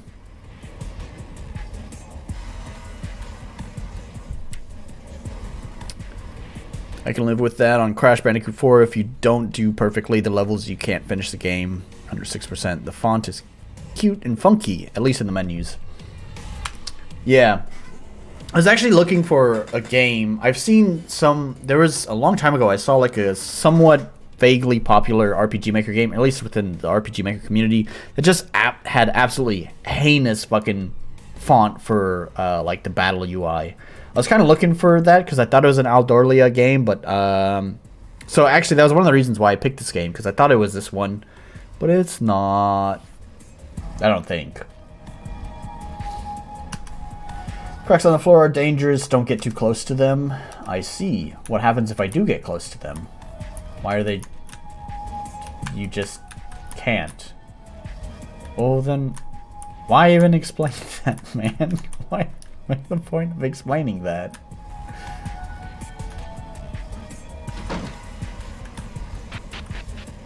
Yeah, that would be awful. Achievements should be badges of honor, not mandatory walls. Content. Riker says, I'm not a fan of this music layout though.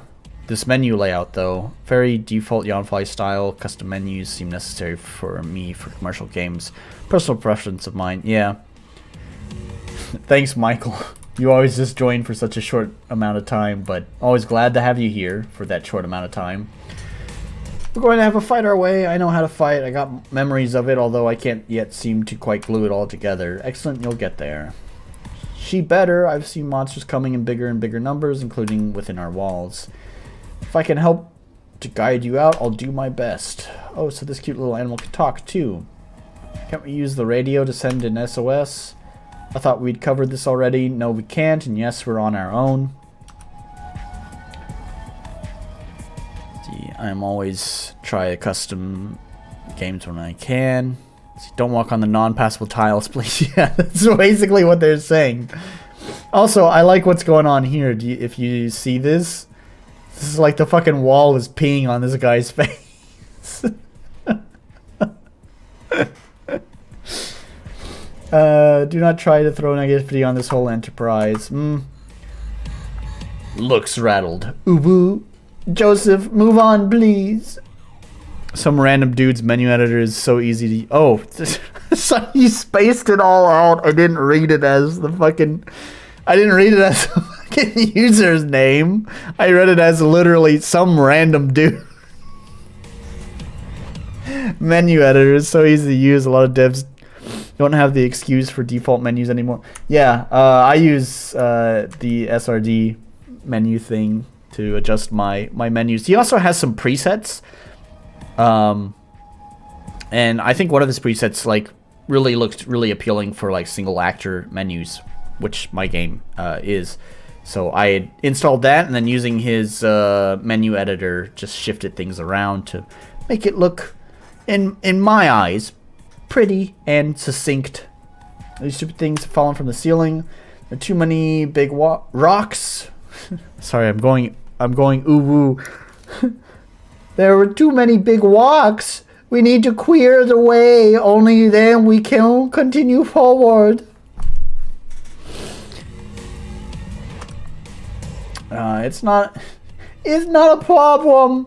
I believe I often dealt with this kind of situation in the camp. I'll remove them. Give me a hand. Ooh. A determined lady we've got there. You're very strong, Christine. Yes, she is. And she's good for us. What kind of comment was that? Joseph, it's nothing. Don't tell me what to think. Why are you so skilled in oohs? Is this good ooh speech? I don't know. Where is everyone? Where is everyone? Everyone else? with how things are going, we probably dead by now or long gone. Place your bets, ooh. We don't know that everyone is dead. We should always try to look for survivors. That was a weird pronunciation of that. Ooh. I am sure I'll be able to smell survivors if there are any. Oh, whoa. Sorry, I'll stop. Yes, you'll be a great help as usual. We've survived a whole week barricaded in this laboratory. I find it very unlikely someone or even a group of people would have attempted the same thing. Your GF gonna leave you if you don't stop. She's literally right, like my bedroom is right fucking there. If she's not already asleep, which by the way, she has just a magical power of falling asleep, so she probably is, but if she's not asleep already, I'm sure she's wondering what the fuck is going on. I've had success editing the menu in MV, then importing it to MZ. Are you sure it doesn't work in MZ? I think to clarify what Mr. Orc is saying, SRD HUD Maker, like, it has strange... First of all, there's two things here. First of all, menu editor, Mr. Orc, is a little bit different than HUD Maker itself. Menu editor just allows you to grab the windows that RPG Maker draws by default, and it just allows you to drag and move them around. HUD Maker is similar, but also allows you to create new menus. Now, for Riker, what he's kind of talking about is that it's not that it breaks in with newer NWJS. It's just that its behavior, like it acts kind of buggy with newer NWJS. Like, I don't know what version I'm using, but like with HUD Maker, I think there's like a shift to disable snapping, and for whatever reason, I don't remember what the bug is. I think that's the bug. For whatever reason, if I hold shift, it doesn't disable the snapping. So, anyways. How much time do we have left? 10 minutes, and we're still just talking. Let's, just like earlier, we're just gonna start skipping through dialogue so we can actually get to some combat and see what's going on in this game. Okay, can't go there.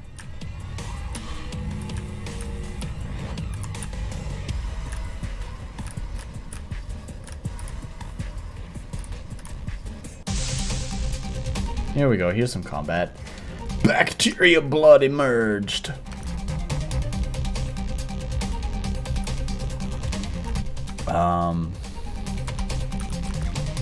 No skills.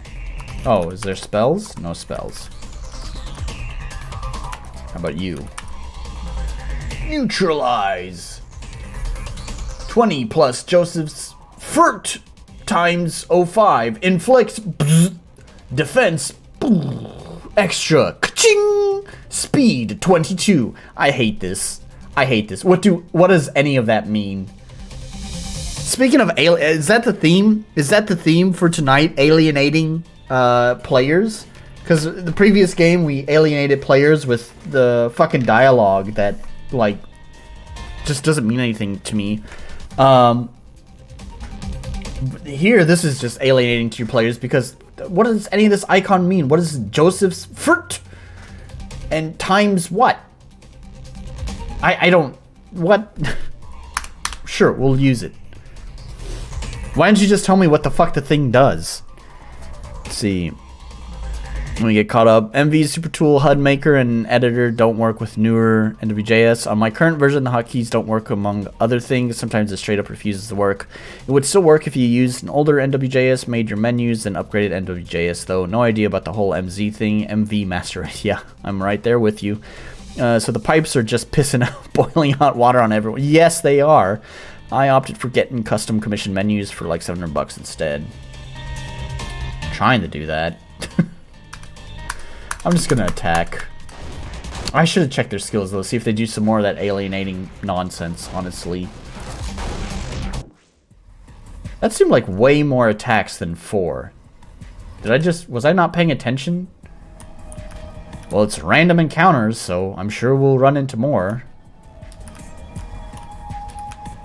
So is there not like a jump? It's a little bit silly. Okay, so she could break the boulders before, but now she can't. It's for times 0.5, dude. Just use it. Yeah, right. Alright, so pristine doesn't have anything. I think we already established that. Yep. Oh, you can select? Oh, that's weird. You can select who's gonna attack next. Interesting. Okay, so we already established he has that neutralize. We'll just have him attack. And then this guy. Power hit. Switches attack times 1.25 enemy's defense. Inflicts NA. Debuff NA. Extra ka-ching. Speed 0.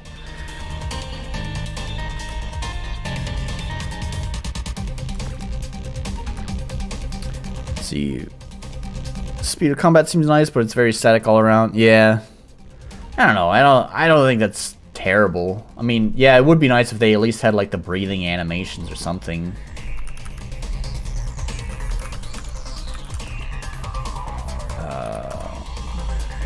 Treatment. Heart 20%. Sorry, what was that? Let's add some sound effects though. 22%. Remove. Buff nothing. Extra nothing. Speed nothing. Right on. Oh, there's a skill too. Give immunity 3 turns.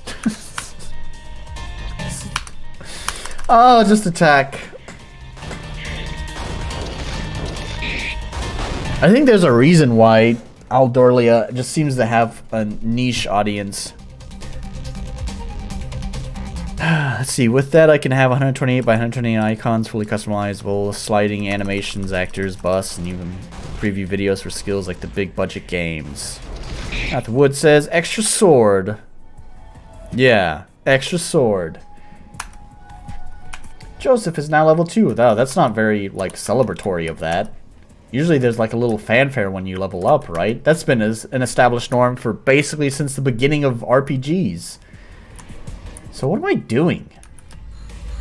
We're just trying to escape the place, right? Oh my god. Oh, I was unable to escape. Okay, cool.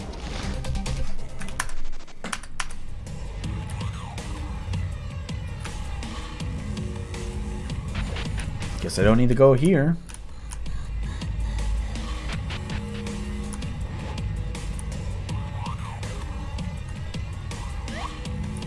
Oh, you can jump here.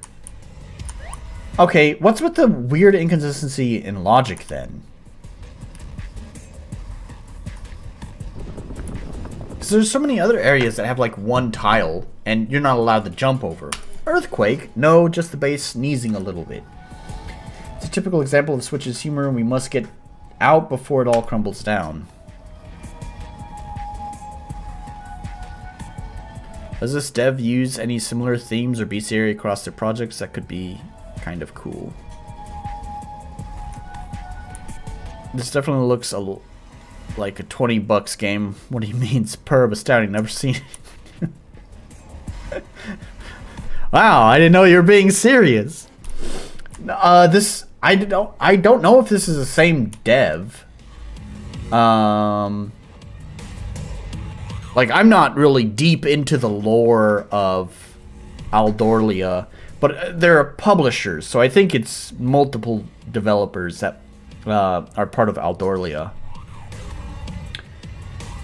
It came from that corridor. Brah! Kind of a goofy effect right there. It's like a really bad jump scare. Contaminated rat emerged. Pulp creature emerged. Which one had the heal skill? Was that Mathild? It was. Let's heal Joseph.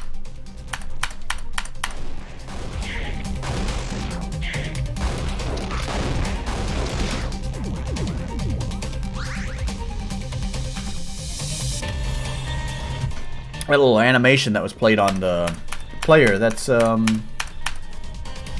fuck. What is the group called? They do a lot of.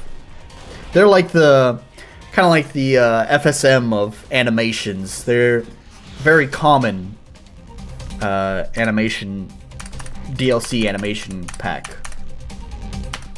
What some people don't know is that not all of their animations are available as official DLCs. They actually release some additional animations on their itch.io page as well that are not part of the official DLCs. They're all a little bit more expensive, I'm not gonna lie. You don't get quite as many animations for the same price. Folks gonna die? Oh, not her, not him. I don't know. Heal the healer. Maybe Joseph will die. This is a hell of a start, by the way. Having 5 party members. It's kind of like the opposite. Sometimes we see games that like you don't get your second party member for like way too long into the game. I think starting with 2 party members is a good balance. Starting with 5, it's like you're still just learning the game and they're dumping you. They're giving you a bunch of party members all at once while you're still trying to figure out the game.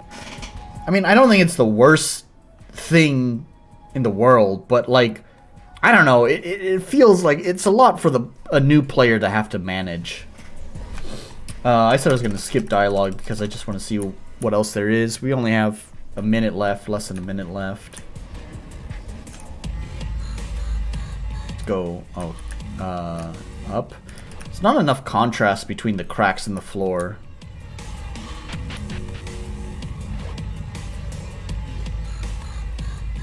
You don't need a second party member to weigh into the game. I mean, you know the saying. You know the saying. It depends. Maybe your game, if your game is built that way, maybe it's appropriate.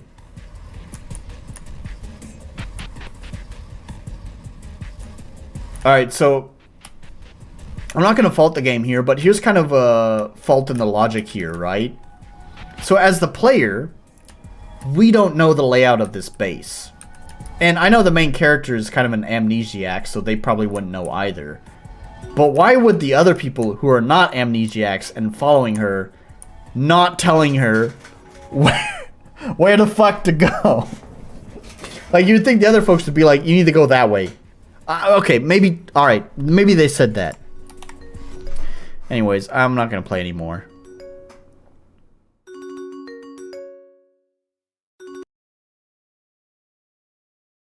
Cool. Yeah, so, of course it is. I made it after all. Yeah. I'm sure, you know what you're doing. So, no problem. Yeah, where's my, here it is. That game was just called Inferno.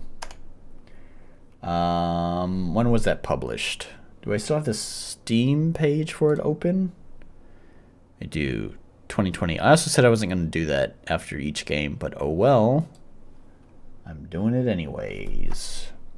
2020. 10. We can just copy this.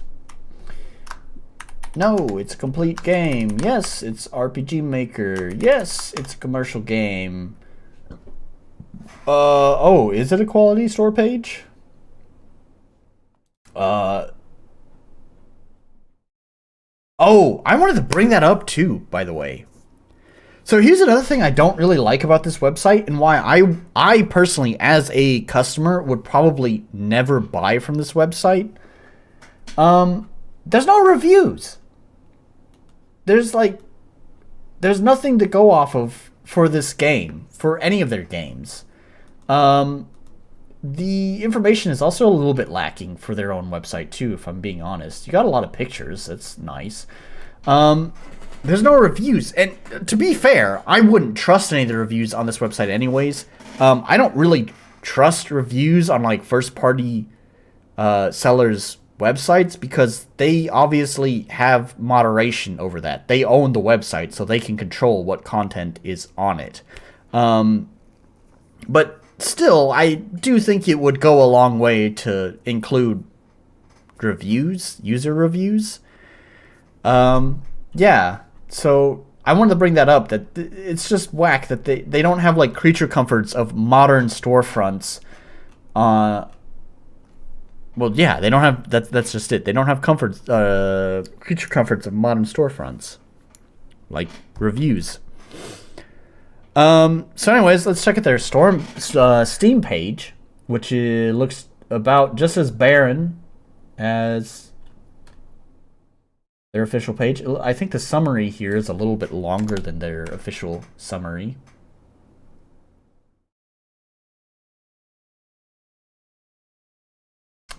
Yeah, I think yeah, I think that summary is a little bit longer than on their official website. But yeah, I'm gonna say that's a no. That's a no from me, dog. It's a no from me. No, not a quality store page. Polish. I'm gonna say no. Accessibility, no. Clarity, no. Balance seems fine. Unique identity, oof. It's an interesting setting, but it feels so generic in execution. I'm gonna say no on that. Yeah, I'm gonna say no. Technical, it runs fine. There we go. That's your score. Got a 2. And they want $20 for that. You are better off spending... How much did Elohim want? I think it was only like $5 or something. Oh. Ah, that's fine. I think that... I mean, I didn't like the game, but, I mean, they got a 5. So I think it's fair for them to ask for basically $12. But I don't think it's fine for a game that scored a 2 to ask for $20. No, this was $15. Sorry, this is $15. That's just nuts, man. So, anyways, yeah, so that was my Aldorlia rant.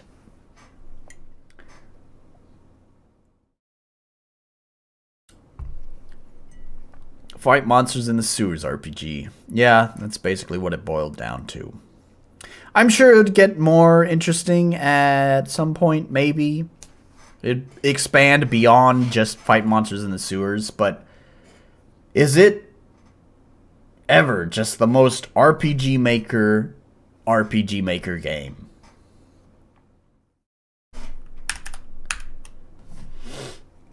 Or you can get a 6-rated game for not even $5.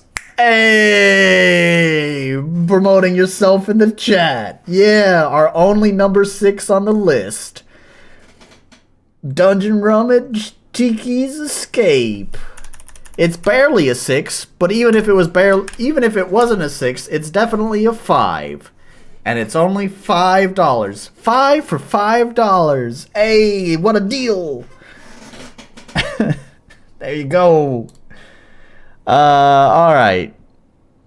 What's the next game I have on the list? I think it's Gutter. This is another VX Ace game. So this is another... The last 2 remaining games on the list here are games that were submitted by developers. Like they sent me the key to download the game. Oh, the chat is gone. Oh, you're right. Oh, but it's turned on. What's up with that?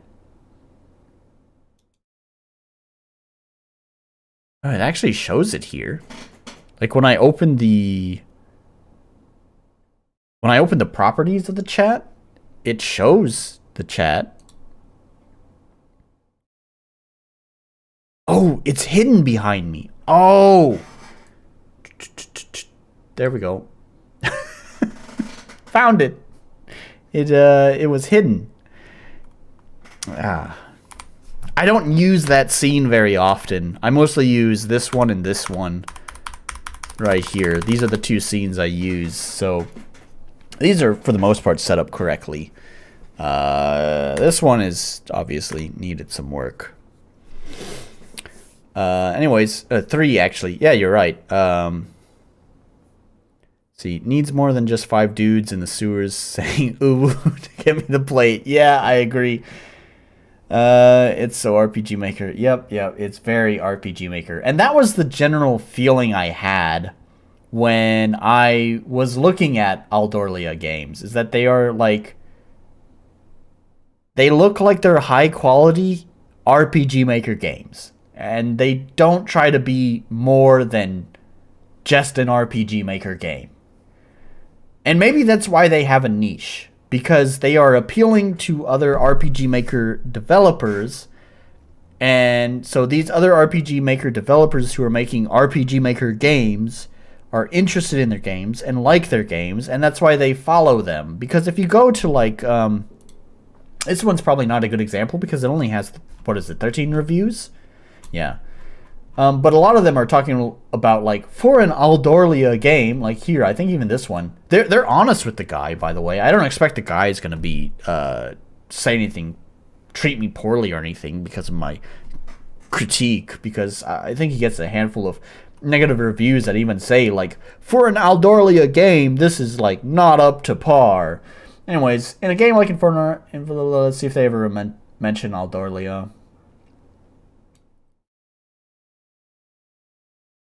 Oh yeah, here we go. Aldorlia games are very in-depth and entertaining on a lot of cases. Yeah.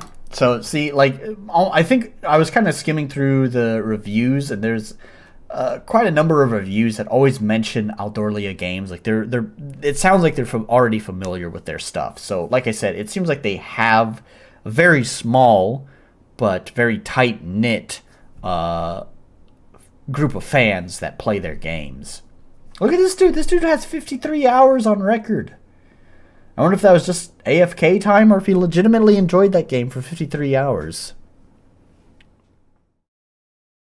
Yeah, there's obviously fans for it, but I think you could probably, I think that effort, like, there's clear there's clear understanding of the engine itself. Maybe not of making games, but there's clear understanding of the engine itself. I think if that effort was devoted towards trying to make a commercial product for a wider audience, I wouldn't be surprised if it had some moderate success. I should add a caveat to that. They also need to do some marketing as well. Not just have it linked in signatures, but like do some mild marketing. If they're a publisher, that's what they should be doing anyways. That is your job as a publisher. So if they did some marketing and just applied their knowledge of the engine to making a more accessible game for a wider audience, I wouldn't be surprised if it did okay. Like, I'm not saying it's going to do gangbusters. It's not going to be fucking, one shot. It's not going to be Lisa. It's not going to be Symphony of War. But, like, I mean, I wouldn't be surprised if it still does okay. So I don't know. I'd hope that this whole section, if any of those folks actually watch it, they might, considering I generally link these videos on reviews of any of the games I review. Actually, that's a problem. I don't know if I can, because I don't own the game on Steam, so the only place I could actually leave a review of this game is on their webpage, but they don't have reviews. So actually, maybe they won't, because I don't know how to get this video to them without just calling them out publicly on my thread, which just seems kind of inappropriate. So I don't know. Maybe they won't see this. I don't know. I hope they do, and if they do, I hope they'll. I don't know. I think they could probably make something pretty good and take some of the feedback into improving their website and their prices.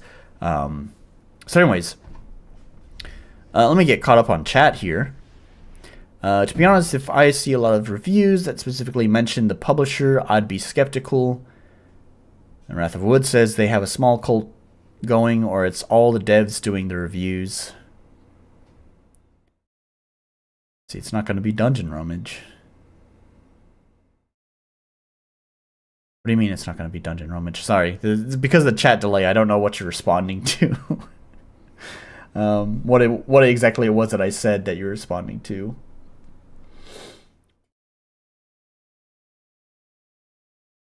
So, anyways, yeah.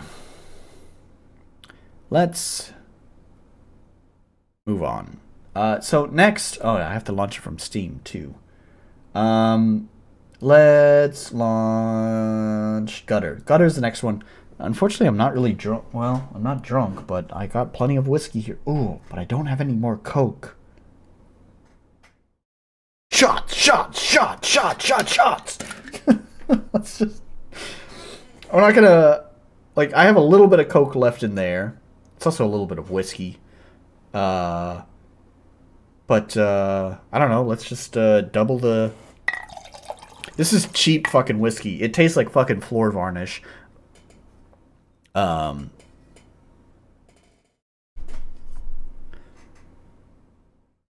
hopefully with that little bit of Coke, I'll be able to down it just fine.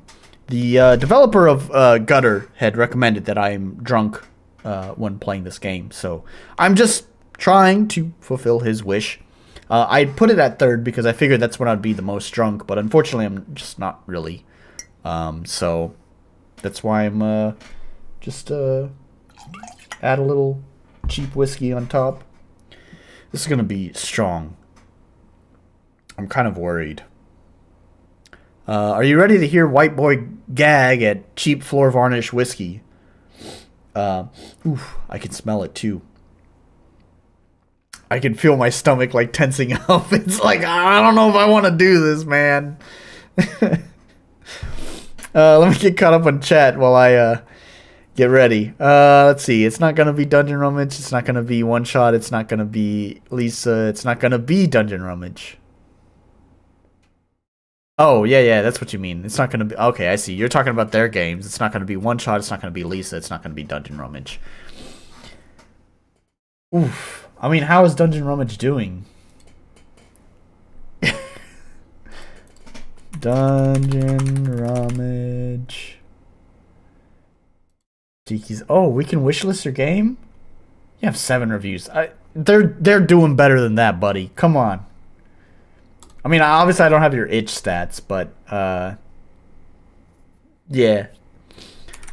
Dungeon Rummage Origins. Oh, hell yeah. Coming soon. Alright, we'll wishlist that. There we go. That's going to be a good game. Oh, it's similar to Neptunia. It has one of the worst fucking fan bases ever. Can't wait to have your toxic fan base berate me for my terrible review of your game.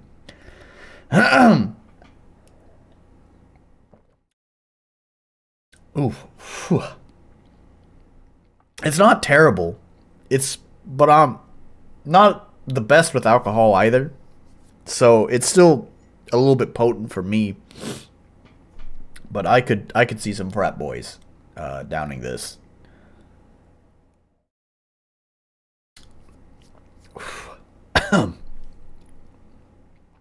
I wish I had more Coke, man.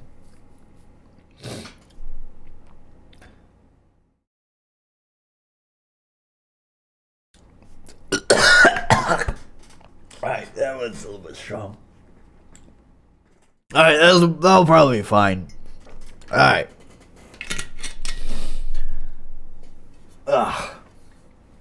Fucking cheap fucking whiskey. Alright, so let's check out this fucking meme game, because I guess that's what it is. Oh, you forgot to change the name. Alright. Do that. You can change the name. Let's set the timer. There we go. And we'll launch this game. Oh, it's a VX Ace game again, too, if I remember correctly. Yeah, it is. Oh, cool. It's minimized my OBS. So I think I'm going to have to keep it in the small window because it has the problem of shifting everything to just one screen.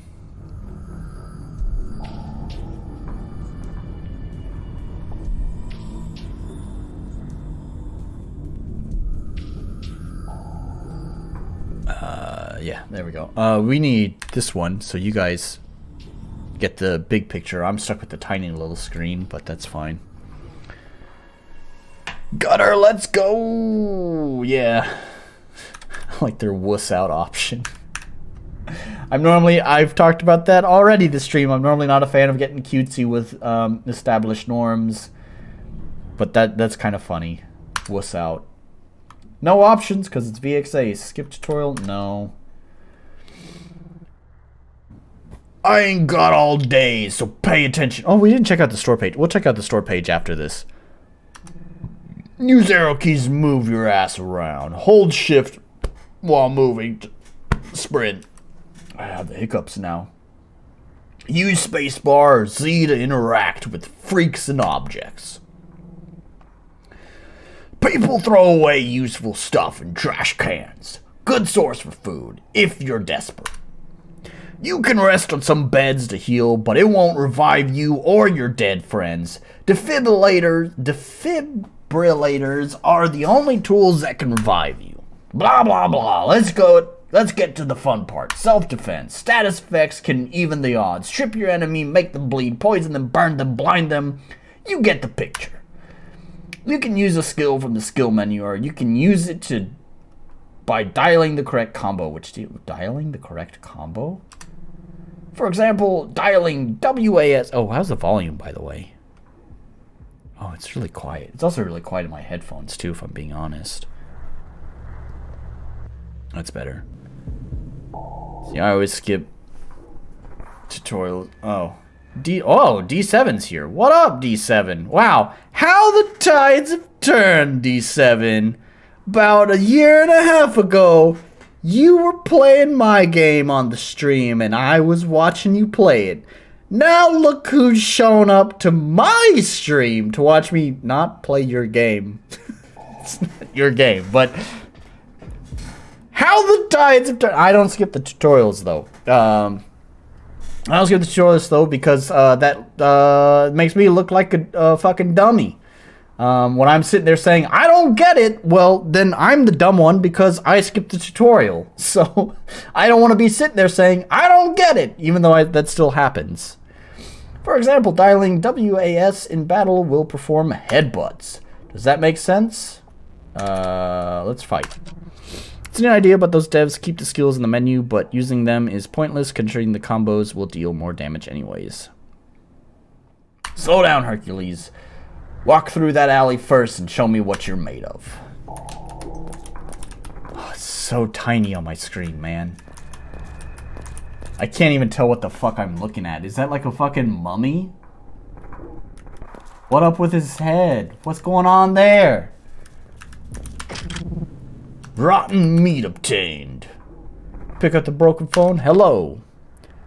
Oh no, it's this combat system. Look at this fucking wide ass fucking. Oh god, what the fuck?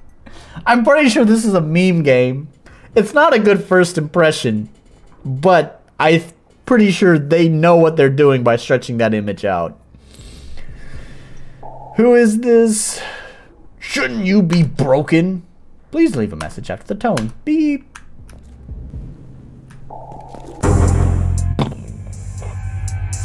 Fight. Cutthroat style. Execute. Oh, I see. W A S.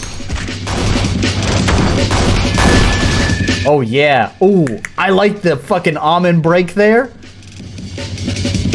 Oh yeah, fucking busting out the almond break for the music. Hell yeah, fucking some drum and bass. I'm down for that. Hell yeah, one of the fucking most overused sounds in the world, and I use it in my fucking game.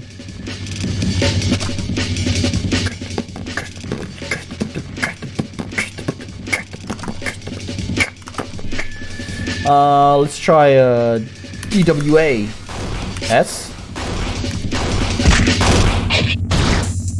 I think I've played a game with something similar like this before. And then you have what was this 909? Is this a 909? I think it's a 909 hat. What a weird fucking selection of fucking drums.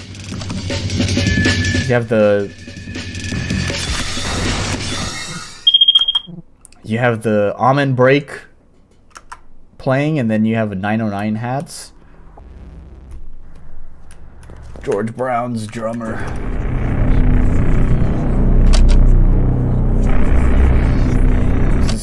Oh, wow, okay. Alright, I guess you're just supposed to die here, then. Yeah, that's 478, so that's scripted. Or is it?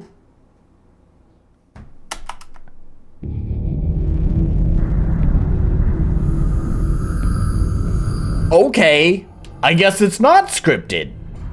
I guess I'm the big fucking dummy here.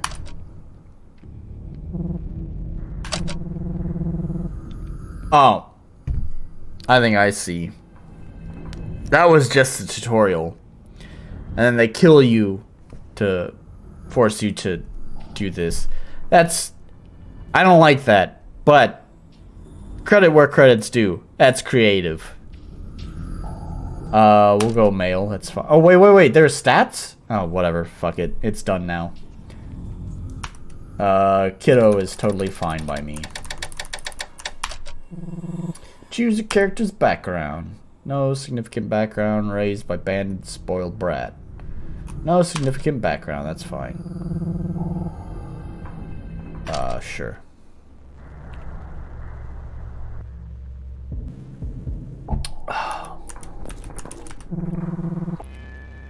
Stick around if you want to know what's going down. Fight. Cool, we can't just jump into a fight.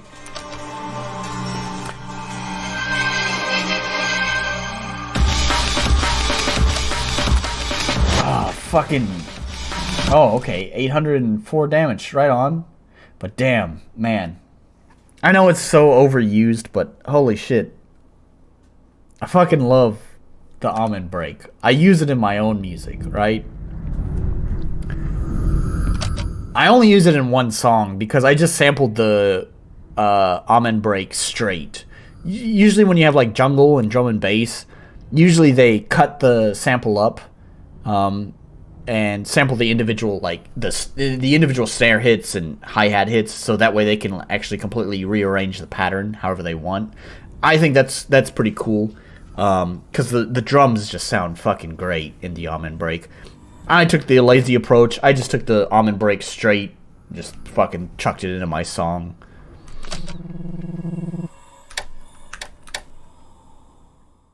Oh, okay, I see. It just tells you right there. Male is 5 attack, female is +5 agility. Sure. Your character's name. Kiddo is fine. What are the other options? Feral child. Beautiful harlot. Disturbed mind. I like that some of these choices I think are distinct to the gender.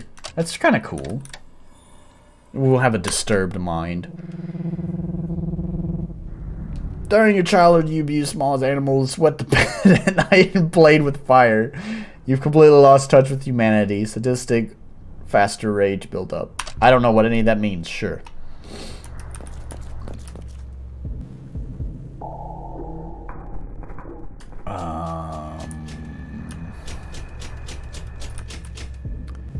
Disturbed mind. Right on, man. That's what I did.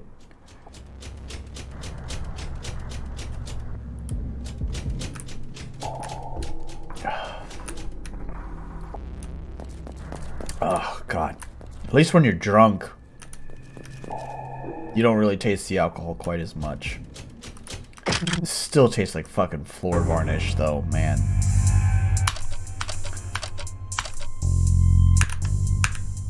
Oh, it's... No significant background. Yeah. Oh, man. Diamond Break is so great, man.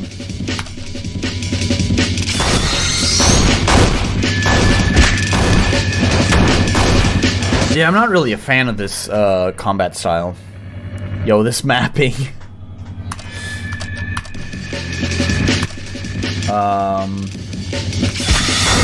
I just do SSS. Nothing. Oh, I'm dead. This game, man. What the fuck?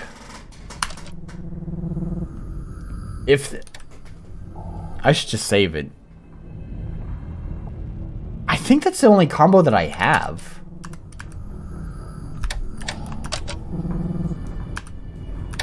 Okay, are there different male? Yeah, there are different male backgrounds. Sacred Bloodline.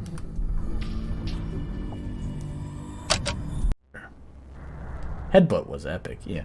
Can I save here? Okay, yeah, because I don't want to go through the intro again. It'd be really cool if, like, the game, like, said, hey, by the way, we don't have an autosave system, so, you might want to save so you don't have to go through the whole character creation process again. That'd be aces, my man.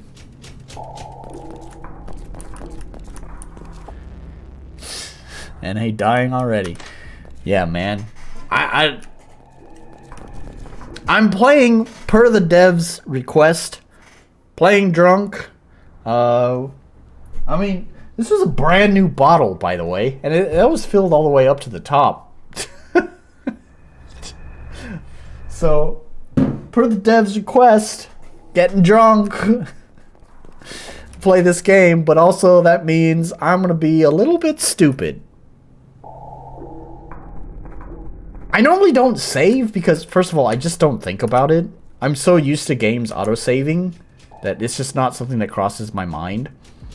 And second of all, I just don't save during the streams because it's 35 minutes, and more often than not, I never return to these games after I play them on stream. They don't... Oh, shit. Well, maybe I can do this fight. Anyways, I rarely return. I've never, so far, have never returned to a game after a stream. No, that's not true. I have. But it was not a good game. I had returned to, I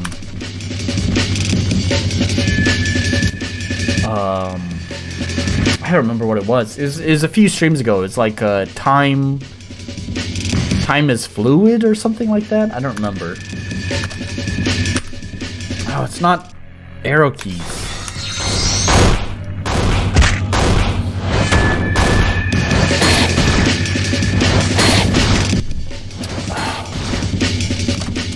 How am I doing on health? Holy shit, man.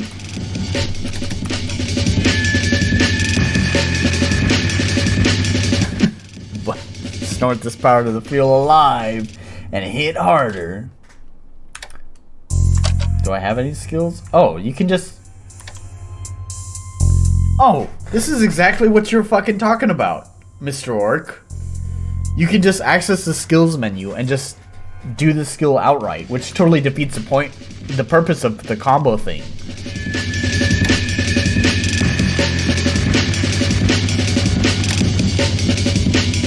Wad, knee strike.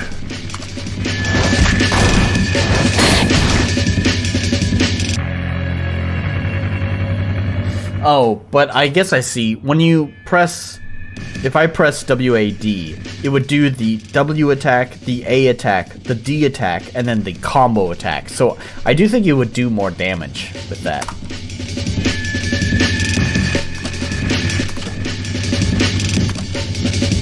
My health is low and I have no healing items, so I guess just...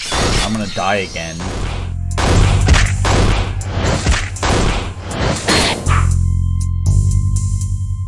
Mr. Orc is always correct. Yeah, he is.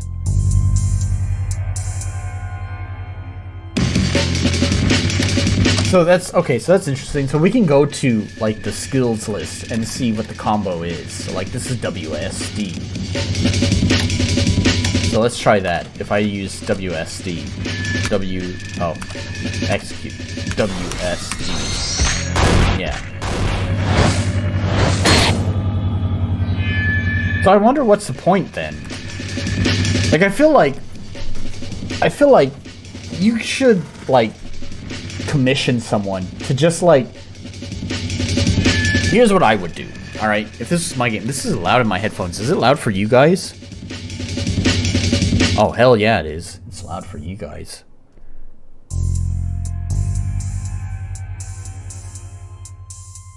I love rocking out to the fucking amen break, but that's a little bit too loud for rocking out. Anyways, here's what I would do, right? Like, I would commission someone to probably make like an on-screen display for your combos. Just, I don't know, maybe up here at the top. You have a lot of empty space here at the top of the screen. And I would also make sure that that could be controlled with an option. Because, like, once people know what your combos are, there's no reason to have a window up here telling you what your combos are. Because this is just kind of, like, unnecessary. Because, like, at least, I mean, this could change later in the game. This song's so whack. Yeah, it's pretty whack, man. You have, like, the fucking amen break, and then suddenly it goes into these 909 drums. And then suddenly the amen break comes back in. So, like, maybe later in the game, it changes. Maybe you'd want to use the skill instead of just doing the combo. But so far, from what I can tell, you would just look at the skill, learn what the combo is, and then do the, and then do the cutthroat style, and then execute the combo, because you do the damage of the W attack, the A attack, the D attack, the W-A-D attack, and then you also do the skill itself. So it's better than just using the skill itself, because the skill totally ignores the W-A-D attack, right?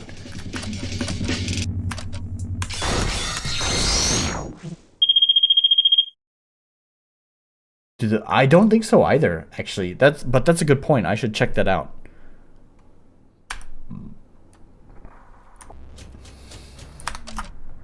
I only have 44 health. I'm gonna save, I guess. I want to put it on a new slot, though, because I don't think I have anything to heal myself. I wonder if that would kill me. Will that kill me? Oh, no. I only have 44 health, so it wouldn't kill me right now.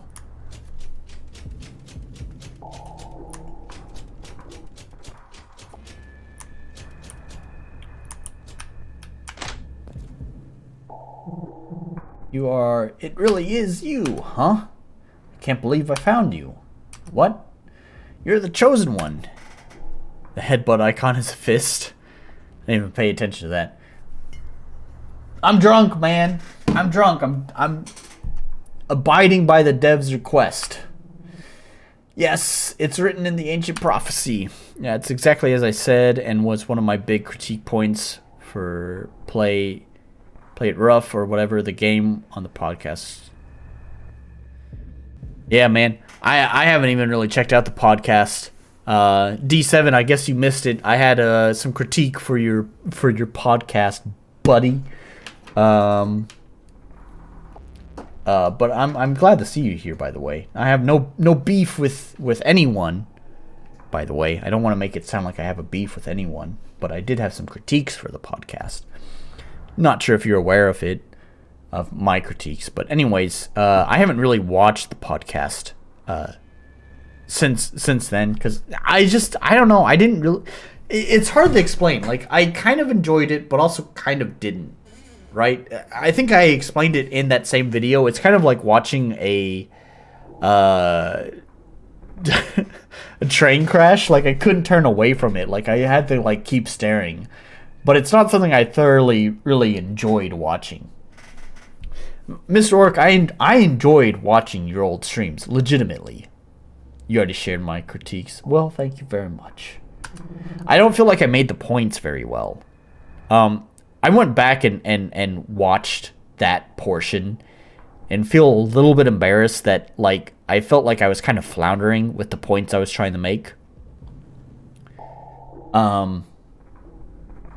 I don't think it's worthwhile to redo that because I think enough has already been said. So, but if I could go back and redo it, I'd probably actually like set up bullet points to actually try to make a more clear point because I'm not the best at speaking. You were reincarnated to save mankind from total annihilation. Look if you're not buying anything. Your wish is my command, chosen one. I think you should leave. You're scaring the customers. Ah, yes, understood. Yeah, have a nice day.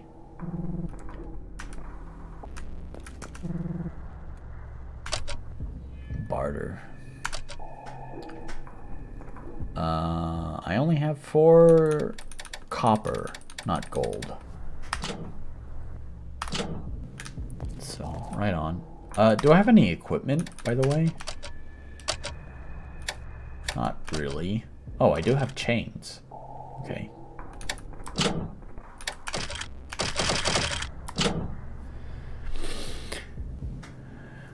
It's like a barely modified battle system plugin here. Yeah, it's kind of what it feels like. It's weird that options and quit is the same thing. Hang on. No. Well, alright. Well, I accidentally pressed enter, but that's fine. So we have... This almost kind of looks like a default MV options menu. That's kind of interesting in VXAce. Instant text? Sure, instant text. Speed things up. Oh man, I kind of need to pee. How much time do we have left? 13 minutes? Hopefully I can hold it for 13 minutes.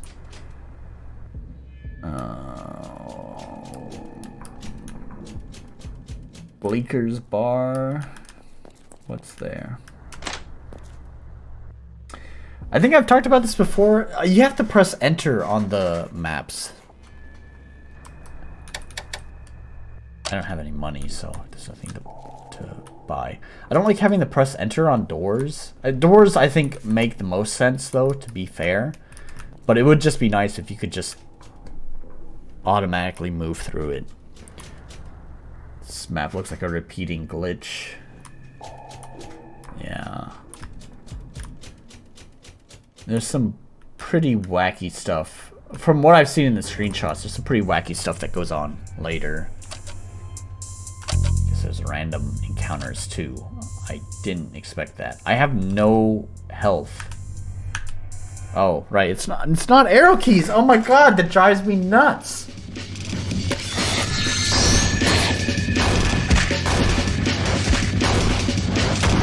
Holy shit, that did barely any damage, by the way. Man, fuck me. Was there a options menu? Or was there a difficulty setting? I don't remember at this point if there's a difficulty setting. It just asks you for tutorial first. And then gender, right? Yeah, okay. If I select male and I select this 5 attack, what minus 100 max XP? Man. Spoiled brat.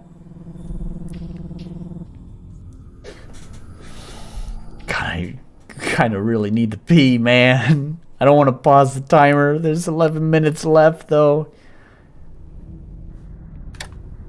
He has a... Oh, that's actually good reasoning. I wonder if it was actually like that.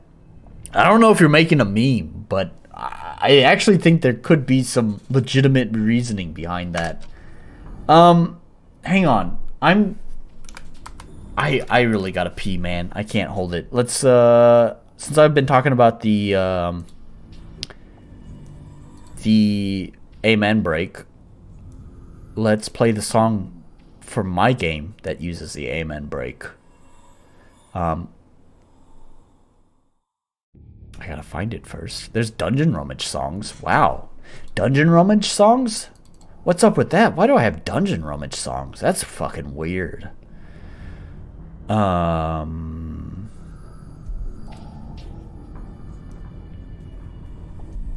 What is it called? The file name is different than the track name. There we go.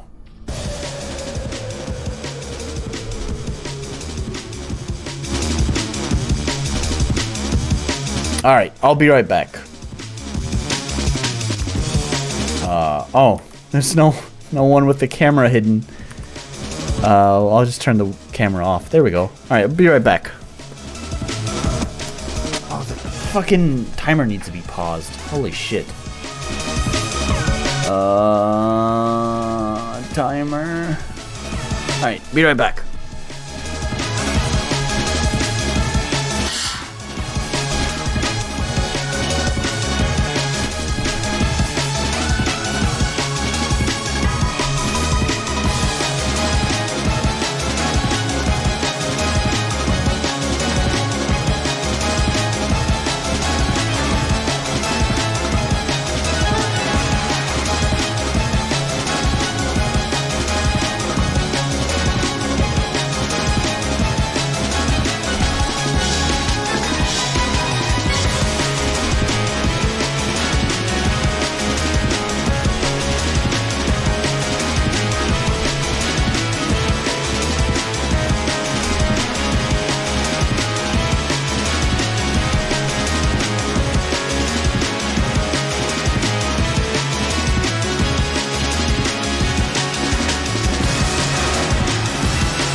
That's enough alcohol for tonight. Glad I was able to meet the devs' expectations, but go pee and leave the timer running. We could. Well, sorry, I struggled to pause the timer before going pee. Anyways, yeah, I'm getting some tea. That's enough. That's enough alcohol for 1 week, really. I'm going out with some friends tomorrow. So I'm going out with some friends. Probably have some more alcohol tomorrow. I'm just gonna fucking die. My liver's gonna shut down. 85 points poison resistance for the beginning of this game. I just really want attack and health. I have a feeling no significant background is going to be my answer to that. 2 attack minus max health.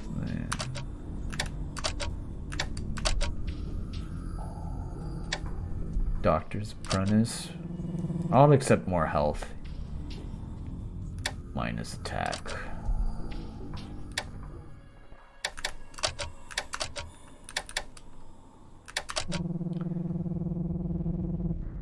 Boost, minus attack, minus defense. A lot of these things... Oh, I think I went to the same thing. I meant to check feral child. A lot of these feel like they do the same thing, more or less.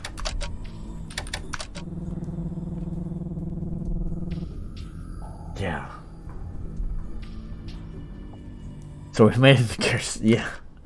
Yes, we have.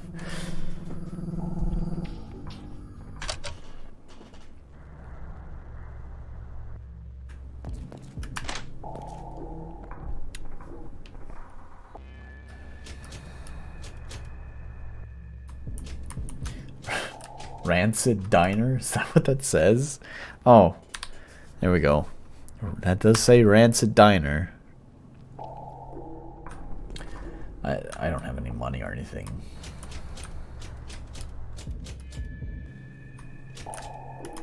I guess it's kind of the thing, right? I don't know what the fuck to do. Where do I go?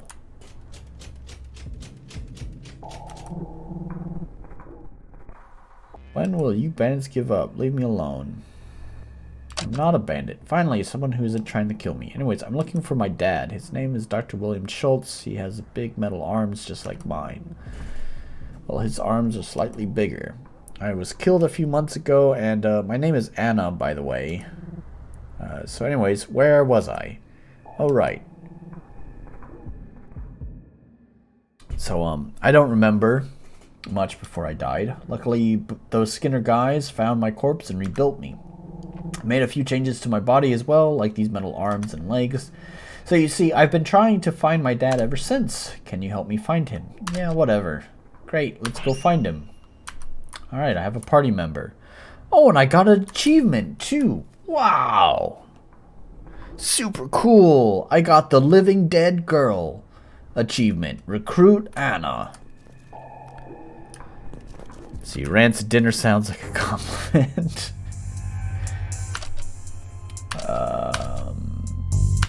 Taekwondo. Execute. We'll use WAD.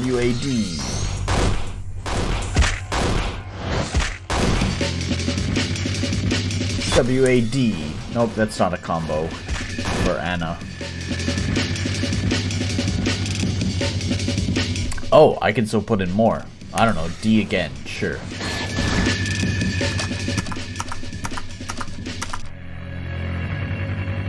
What was it? I think it was SWS was one? Yeah. I feel like that groin kick should do a lot of damage. At least against male opponents. It's not WASD. I kind of wish it didn't change controls. Like, I kind of get that it's like a two-handed control. Like, you have the combos on your left hand and then movement on your right hand.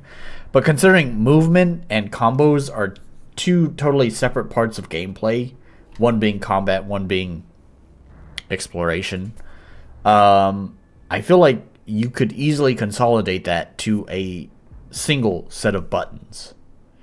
So it feels like it would control a lot better if the combos were on WAS, or sorry, arrow keys.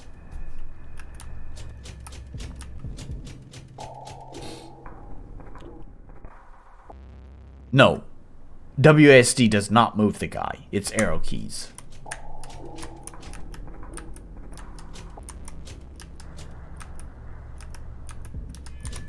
Also, I've just noticed that the left and right is really not much different than the down. Kind of funny. It all kind of looks the same to me. Let's go to the orphanage. Let's see what's at the orphanage there. Oh, okay, never mind. Let's not go to the orphanage. Fuck this game. Yeah, exactly. Hey, wait a minute. Is this where I died last time? So if I go here... Yeah, I think this is where... So I think the maps just kind of wrap back around each other. Dude, what the fuck do I do in this game? I'm sorry, is this my drunk fucking brain that... Wow, today is a terrible day, by the way. I am totally fucking trashed from basically doing 3 fucking shots all at once. And then I also had a fucking headache, which has not really gone away. So you want to talk about fucking foggy brain. I have that right now. So I don't know if this is just because my brain is fucking mush right now, or if I have no fucking clue. Has this game told me what I'm doing at all? I have no idea. Is it... Help me. Is this my mush brain? Or did this game just not tell me what the fuck to do? I have no idea what I'm supposed to be doing right now. Right. She said, find her dad. Oh, okay. So that's just her. Is this her dad?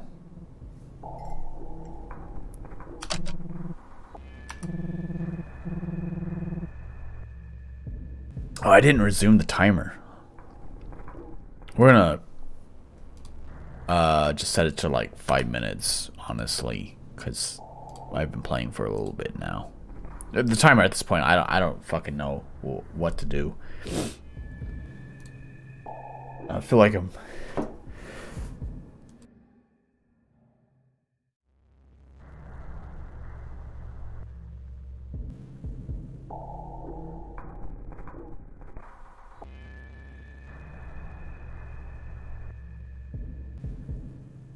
Oh, spring sucks. Anyways. They're involved in pissing con, blah, blah, blah, techno monks, skinners, bleakers, vanitos, and even a few demons started their own business here. Lots of opportunities for greedy megalomaniacs. There's a rumor about a treasure, an urban myth that could make dreams come true. It's called the LHC, most likely bogus. Not sure what it really is, but it seems to be riling up all the major factions in town. In the meantime, you can rest on this mattress. Don't stain it. Oh, and before I forget, take this. Okay, alright. So you talk to the guy and you get a hammer. I'm not a materialist anymore, so I'm getting rid of it. Might make you less useless. Come back when you got 2,000 coppers. I'll show you something interesting. 20,000. Oh, it's not WASD. There you go. Just equip the hammer, I guess. I guess I'll go left. They all go to the same exit. So we have Tenement Block D, C1, Wild Casino. If I go out this way... No, okay. There's a Techno Chapel, General Store, Warehouse. Alright, so I'm kind of getting a feeling... Vaguely, this game is... kind of has a similar level design to my own game, because I kind of have an open-end design to my game's levels as well, where you get dumped into a town and then you can pick 3 different levels. So I'm kind of getting that feeling from this, where you have 3 different exits. You have... Oh, is there 4 exits? Oh, there is 4 exits. Does the hammer boost our headbutt attack? It probably does. So I'm guessing, like, you need to solve this area. Like, each of those 4 directions is, like, you could consider, like, a level. And I guess I just need to solve each of those. What does the sign say? The difference is with my game is I tell the fucking... Like, from the very beginning, you know, like, oh, I need to kill the bad guy. And then if you don't know what to do, it tells you, like, hey, we have problems down this road. You can go fix those problems. Or you can, down this road, there's some more problems you can fix. Or down this road, there's some more problems to fix. Or if you just want to go kill the bad guy, the big bad guy, you just go head up this road. Which, by the way, you don't want to do at the beginning of the game because you'll fucking die. But anyways, you can try if you want. Ready to get inked? I guess so. No, I don't have any money. Anyways, my game at least gives you a sense of what to do next. Basically, technically, yeah, you could go fight the big bad guy, but the game tells you, like, hey, there's some problems you can go fix. Yeah, but, like, even with open world games, they give you a sense of direction. Or if you want to exit the game, click the X button. Yeah. I guess I should include that in my tutorial. Go this way to fix this problem, that way to fix this problem, that way to fix this problem. Go this way to kill the final boss, and right up there's an X. Click that to just exit the fucking game and refund it. Because I'm sorry, it's not a linear fucking game, and you thought this was a fucking linear game. I don't have any money, so it's like all these people want to fucking barter, but I got nothing to tell them. Sure, I'm looking for work. You may be useful. One of my associates went missing a few days ago. His room was empty. You know what that means? We can have a party in there? Indeed. However, we found his corpse today. According to the autopsy report, his testicles were unsurprisingly tight. I kind of like that. That was stupid. But it's kind of good at the same time. I just wasn't expecting it. That's all. It caught me off guard. Like, it's not funny, but it's just, I wasn't expecting it. I don't know why I wasn't expecting it. Open a browser page to Steam support.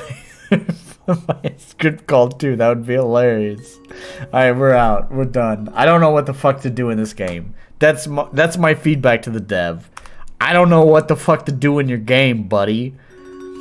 I get it. I'm making an open-ended game, and you want people to just kind of go and explore your game. But really, like, even in, like, open-world games, as Wrath of Wood says, they're popular now. Even in open-world games, which, by the way, I don't consider my game an open-world game, they give you a sense of direction. Like, you're free to explore the world now, but if you don't know what to do, you should go talk to this guy in this town.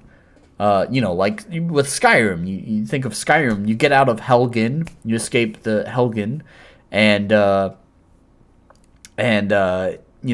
follow Rayloff to Riverwood, and then Riverwood, you continue to follow the road, and you'll wind up in Whiterun, and then there you fight, or not fight, you meet Brayloff? Is that his name? No, Brayloff is like just a butchering of Rayloff. What the fuck is his name? Anyways, you talk to the fucking Jarl of Whiterun. He's like, there's dragons, and then you fight the dragons. Anyways, you get the point. Like it kind of holds your hands, despite you having access to the whole fucking world this entire time after you leave Helgen. It does hold your hand. Leading you to where to go next. It also has waypoint markers as well, which would probably help. But anyways, you don't need waypoint markers. You can just tell your fucking person, your player, what to do. That's a good idea. Tell your player what to do in your game, and they'll make their own fun once they know what to do in your game. Tiny balls was a major plot point we will never find out about. Yes, indeed. I know this game is called Gutter, Jesus Christ, Gutter, but I don't know what the subtitle is. The Cursed. There it is. Sorry, it's all caps, stylized. Gutter, the Cursed. I'll fill out the rest of the information later, or we can fill out the date played. Demo, game jam, beta. No, it's finished. Is it RM? Yes, it sure is. Commercial game? Yes, it sure is. Quality store page? I don't know. We didn't check it out. What's the store page like? Oh, we got some little sprites there. We have some titles that break up the text. Some more sprites. It's not super good. It doesn't really catch my attention when I'm scrolling through, but it's a lot better than a lot of RPG Maker games. So I'm going to go ahead and say yeah on that. Polish? No. Accessibility? No. Clarity? Definitely not.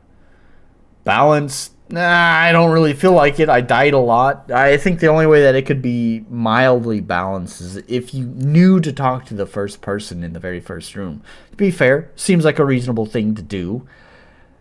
But there's not like any sort of indication that you should. So, I don't know. I'm gonna say no. It's got a unique identity though. It's a fucking wacky ass game. So sure, it's got a unique identity. 2. Man, would you look at that? We've got another 2 here. It's a commercial game too. How much did it cost? I think it's pretty cheap. 520 yen. Yeah, it's about as much as Tiki's, right? It automatically does conversion, so let's just search Tiki. Oh, it's 350 yen. Oh, man. I honestly think Tiki's is worth more than 350 yen. Don't go changing it, by the way. Don't, because it's going to piss off all your customers. But, anyways, I honestly think Tiki's is worth more than 350 yen. And this game is asking for more than Tiki's. If they want to ask for 350 for their game that I have no fucking clue where to go, fine. Seems like there's some care put into it. They have 10 reviews. They have more reviews than Tiki's. Tiki's only has 7 reviews.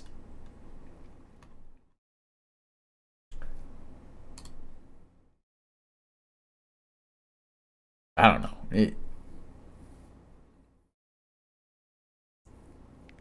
Tiki's greater, whatever this game is. You say that, but Tiki's has less fucking reviews than this game.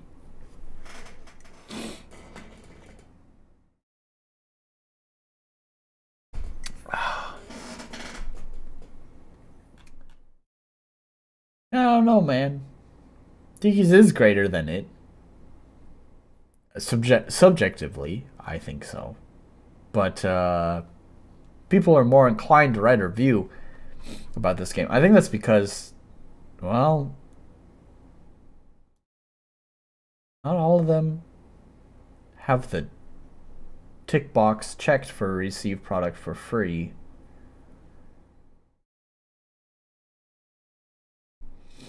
Only one has that. So I don't know if that is because they forgot it or what. I guess drunk people are more likely to write reviews or whatever. You fucking look drunk with you fucking typing there. If I read that as you wrote it, retrieves, sorry, review threes or what? Who's the fucking drunk person here? You or me, man? But yeah, I guess drunk people are inclined to fucking write reviews.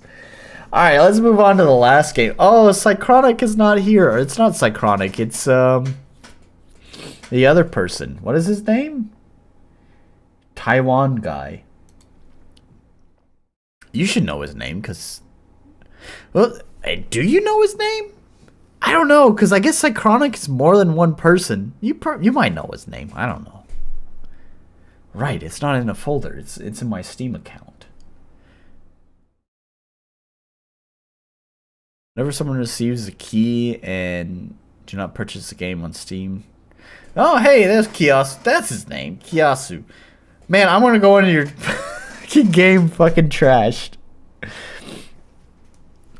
Yeah, your game is up next. Let's see, whenever someone receives a key and do not purchase the game on Steam, does not count for the reviews.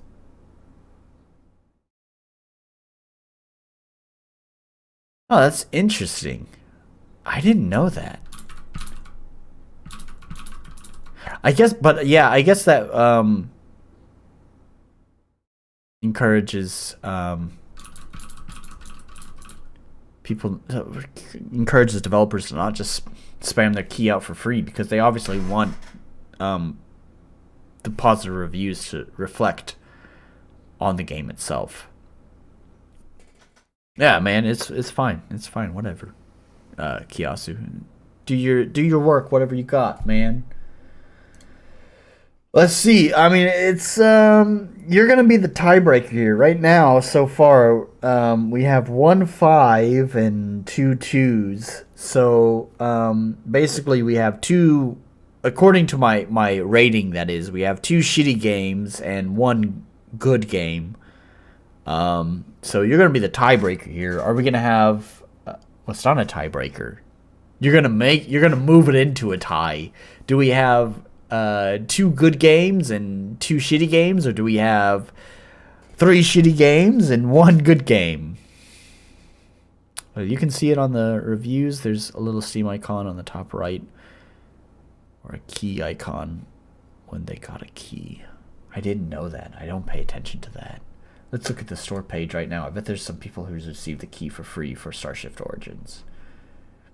Like here. Yeah, okay. So they have a key icon there. Yeah, you're right. I never fucking noticed that before. Okay, cool.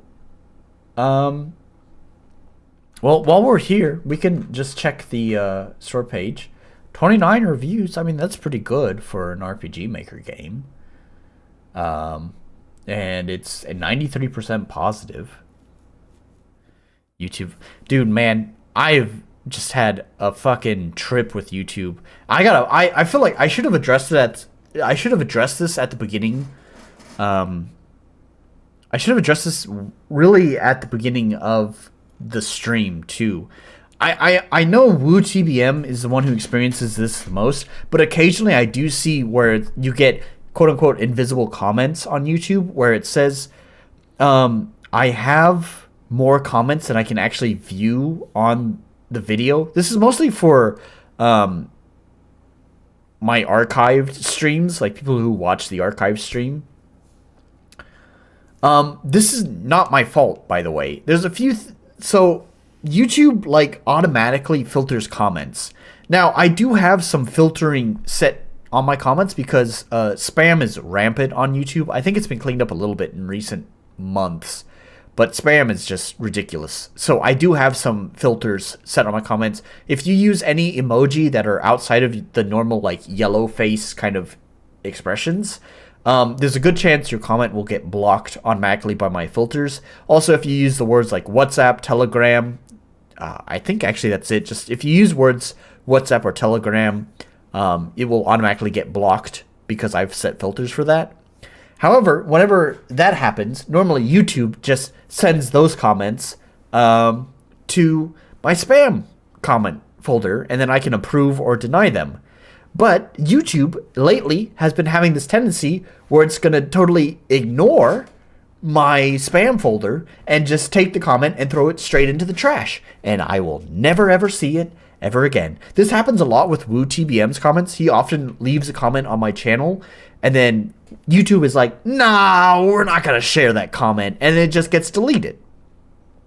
So then he winds up having the comment again. I just experienced this recently on his own video. I left a comment and my comment wound up getting filtered out. So anyways, I'm just saying, like, I have no control over that. That's totally on YouTube. You should be careful because I do have filters set on my comments. Like I already said, if you use emoji that are not the normal yellow face expressions, that can cause problems. Or if you use the words WhatsApp or Telegram, again, that can cause problems. So don't use that. That's my warning here on the video. Don't use those things because it will block those comments. Because spam users use those things the most. But it's really annoying that YouTube decides to go beyond the filters that I've applied to my comment section and take it upon themselves and their dumb monkey AI to filter comments. So anyways, sorry, yeah, Kiyasu, that's a long rant to basically say, sorry that your comment didn't go through. I don't really have control over that. That's just fucking dumb YouTube being fucking dumb. Let me get caught up on chat here. Now that I'm done soapboxing. Let's see. So I left off. Let's see. Yeah, the chief developer gives out a lot of free keys. Yep. D7 says, not a bad game, not a bad game. From my understanding, in fact, even D7, you didn't like my game, but you didn't fucking hate it either. Considering it's my first game and there's a lot of glitchiness, considering you didn't hate it, I think you're probably one of the more positive people in the fucking RPG Maker review space. By the way, D7, you probably don't remember my game, but if the name rings any bells, probably like a year and a half ago, you had played my game Fidel and the Maker's Trial. Hi. I'm the developer. I left a lot of comments on your videos too because I was pretty excited actually to have someone review it. So it's it's almost kind of like being a starstruck, buddy, because you're like the first person to ever review my stuff. And even though my game was shitty because it was the first game that I ever played, it was cool. It was like, man, I was excited. So I left a lot of comments. I had like my pencil and notepad out, and I was taking notes watching your stream of fixing a bunch of stuff. So anyways, they get caught up. He says nobody. Mr. Orc says nobody is. Rather would. The comments are counted but deleted, but the count stays. I think it does stay, but eventually YouTube will clear it.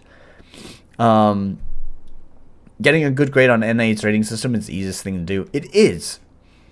It is, and yet surprisingly, so many developers still fail to actually get the grade. I could ramp up the difficulty of actually getting a good grade because I'm pretty lenient on a lot of stuff. But the reason why I don't do that is because so many developers still fail to actually get a good grade. Once I start seeing the trend change, once I start seeing more and more developers actually getting good grades, then I may consider the difficulty of actually getting a good grade in my score. But until I see that trend happen, I'm not going to change it because there's still tons and tons of developers who fail to get a good score with my system.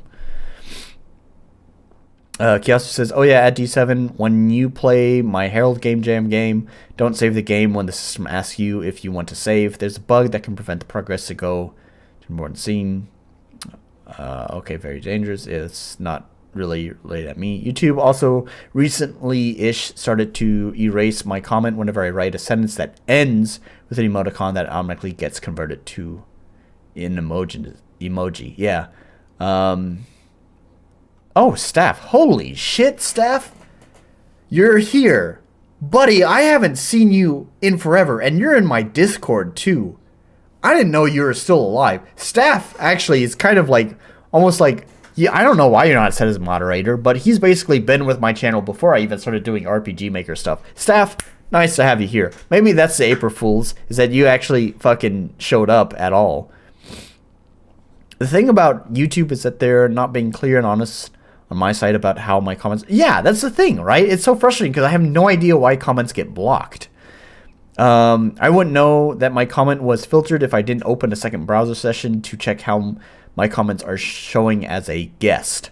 Yeah, so like with earlier, the only reason why I know that my comment on WooTBM's recent video got blocked was because he had made a post on the RPG Maker forums, a status post saying, yeah, invisible comments on YouTube. And I was like, I left a comment, and usually when I leave a comment, he likes and hearts it.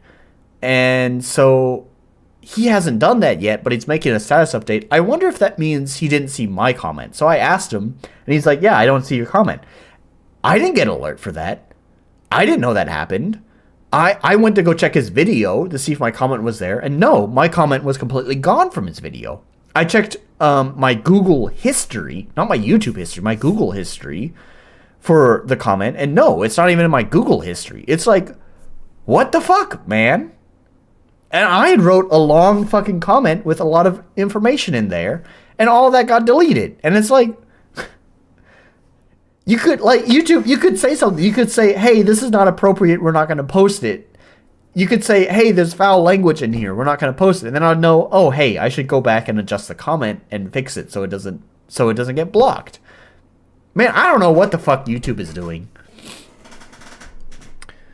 guest viewing your stream. Okay, yeah. D7 says, yep, I remember that game. Okay, I think he's responding to me saying, talking about Fidel. D7 remembers all the games, but he ain't not replying to anything for years. My god, I noticed you can't fucking type. Oh crap, they removed my comment. I wrote a comment ending with, but they converted it to an emoji and they're erasing the text before. It's an issue I have with YouTube. Same actually. I do have a Discord. I have a Discord channel. Buddy, I've had a Discord channel for a long time. I think staff who just, I guess, came in as an April Fool's to say, hey, and then that's it. Staff is the one who actually set it up, because I had no intention for this. This was a long time ago, when I first moved to Japan. When I first moved to Japan, he wanted to play Overwatch together. And so he actually created the not applicable Discord server for me. He created the server and then just assigned me as the admin. So he's the one who did all the work to set up the server. And I just run it now because he made it for me. So anyways, but yeah, it's linked in my description. If you want to fucking join my Discord server, it's down there. It was, as I said, he created it just because I had a YouTube channel at the time. I was reviewing anime stuff back then, not RPG Maker stuff. So it's not really an RPG Maker Discord. It's just kind of a Discord if you want to come and chat. But obviously, since I link it with all of these streams, and most people who watch these streams are RPG Maker devs, it sort of becomes somewhat of an RPG Maker Discord, but it's not very active. There's not that many users there. So, you know, don't think it's like a super active place to chat, but it's a good place to talk with some other developers and chat with me. You know, if you want to join, feel free to. It's not very active. It's not just for RPG Maker. It's just a place to hang out. So, anyways. Man, chat's active tonight. I gotta get caught up. I'm never gonna be fucking play the game. D7 says, okay, Mr. $200 headphones at Simple Gaming. At Simple Gaming. Oh yeah, I couldn't get into the third map in your Game Jam game. Oh no, not ending it with, or else YouTube's probably going to convert it to an emoji. I wish there was a manual free save because I got stuck because the third map is inaccessible for me no matter how many times I try, and since there's autosave, I can't play as other characters without replacing my autosave. You can only have one active character at a time. Sounds like all stuff relating to Mr. Orc's Game Jam game.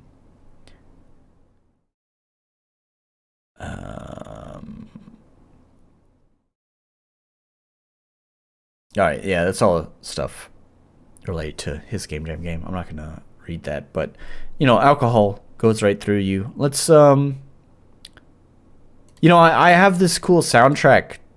I don't know if you've heard it before, but speaking of Game Jam games, let's put on this soundtrack in the background. And while I go pee again, because alcohol just, you know, kind of tends to go straight through you. And while I go pee, you can listen to this. And I don't know if you've heard the soundtrack before, but we'll put it on anyways. It's kind of cool.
Man, that's a really cool song. I wonder who fucking wrote that song.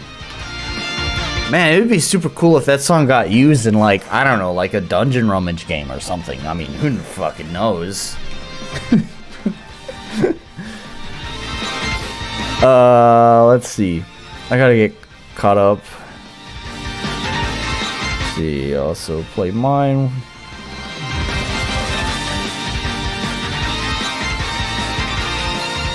Okay, alright. You guys are still just chatting about your... Game Jam games. So, anyways, I think that's enough just chatting. I'm all caught up. Oh, turn on the webcam again. Turn on the webcam, I said. There we go. So, we're gonna start the timer. Oh, we didn't look at the store page. Okay. Price is 620 yen. Honestly, I mean, I haven't played it yet. But I'm going to say, I bet that's going to be too low of a price. It's too late to change it now. Do not up the price after you've set the price, because that just looks bad. But I have a feeling this might be too low of a price for your game. Yeah, you got features, you got some gifts in there. Like, this is a nice store page. This is a nice store page.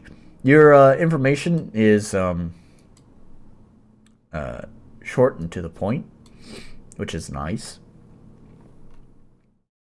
And then you separate it with titles and stuff. Is that an image or is that... I think that is an image because I can't highlight the text. So, very nice. Alright,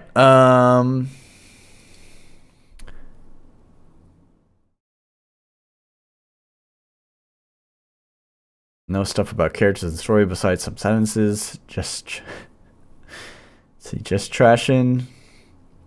Look how NA is talking down on our Game Jam games instead of going with the time. Actually playing them. He plays Garbo games. Stuff I wouldn't read on the store page unless after I played the game. This one's cool. I wish there was more space combat. I think the store page should be like so short and maybe less than 3 to 4 sentences. I don't necessarily agree with that. I do think it benefits you to like put the important information up front and keep that concise. And if you have extra information that some other people might be interested in, push it down. And of course, breaking that information up with titles like this is good. I talked about this a lot, is breaking up important information with titles. So that way, people who are just kind of skimming through will just see the title. They're going to read the titles first. And if the title says something interesting that they are looking for with the game, then they're going to read what's underneath that title. So, all right, let's play this game. And we'll start the timer. Oh, it's over here. What are you doing over there? You have your launcher too, which is interesting. Talked about launchers earlier.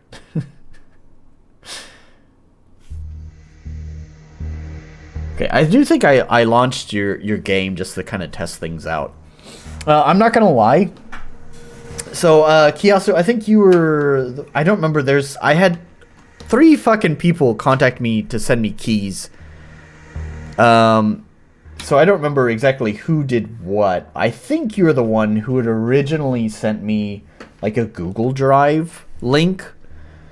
So the whole reason there, right, is because it's just kind of bad timing. Because like the week before, no offense to you or really anyone part of Mr. Oric's podcast, but like the week before you'd send it, the stream before it, I had some critique of that podcast, and not knowing any of the people besides Mr. Oric on that podcast, having someone who is part of that podcast, or at least vaguely associated with that podcast, contact me with a Google Drive link, just looked a little bit sketched. I was kind of worried that maybe someone in that podcast I had offended and they could be potentially trying to send some sort of attack on me. Anyways, yeah. So that's the backstory. I've changed my rules now too for submission. That's not just something. It started because of my skepticism around that, but honestly, it's just good practice in general not to accept personal drive links for games. No, I'm not calling you out specifically because I don't remember. I think it was you, but I don't remember exactly who it was that did that. So this is kind of just for everyone. Don't send personal, like, cloud drive links to reviewers. Don't do that because it looks really sketchy. Just send them a fucking link, a key. So anyways, yeah, that's why I had requested the key. Anyways, but I did launch it after downloading it, and I do remember just I only checked the options and make sure it launched and stuff like that. And I do remember the title screen actually looks pretty nice. You got some parallax effect with these ships, which is pretty cool, and your options is pretty well fleshed out. You have a lot of default like Yawnfly options, core options here, but it's better than Elohim.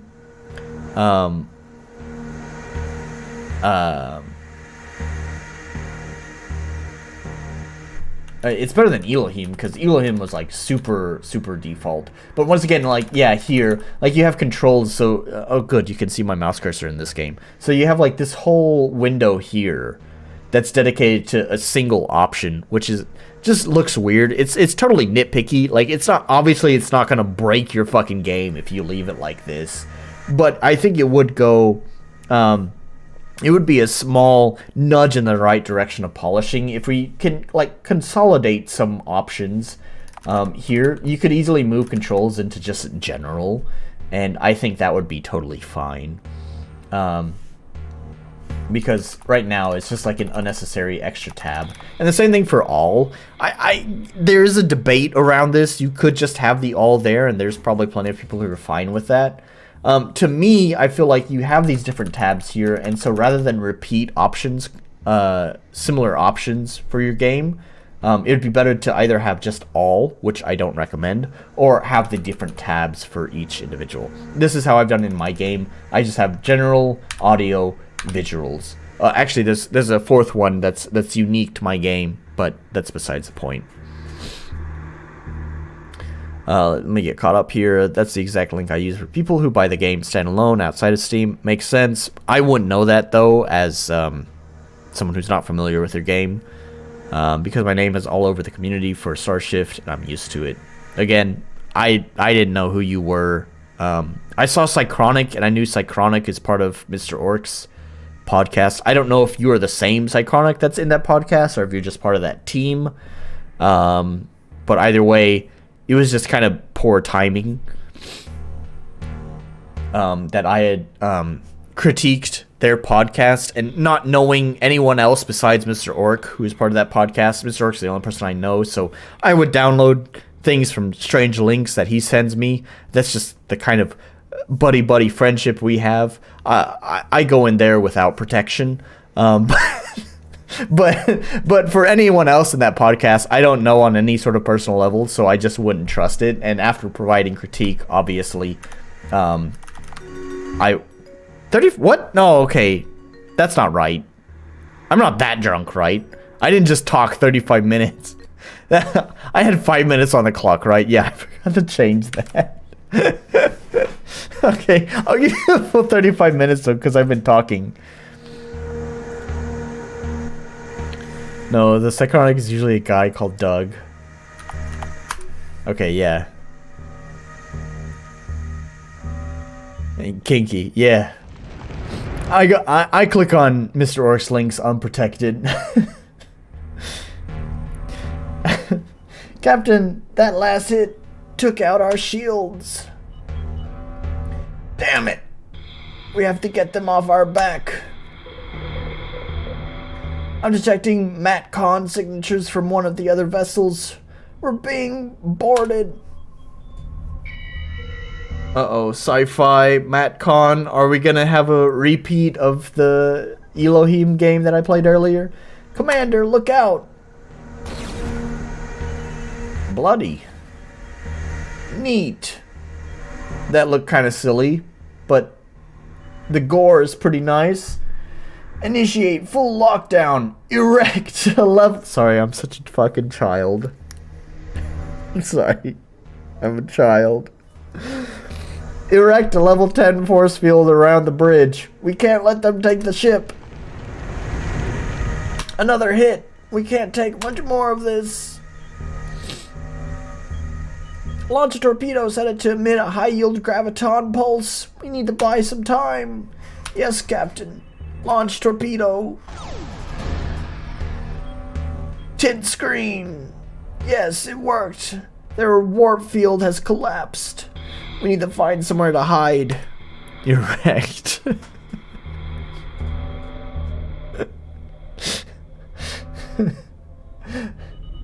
I'm 30 years old and I still laugh at that. I'm sorry.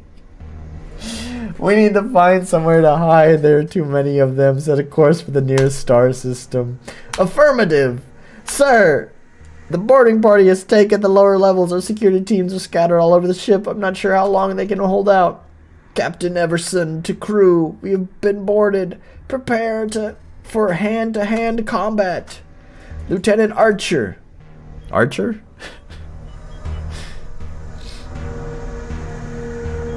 Sterling Archer?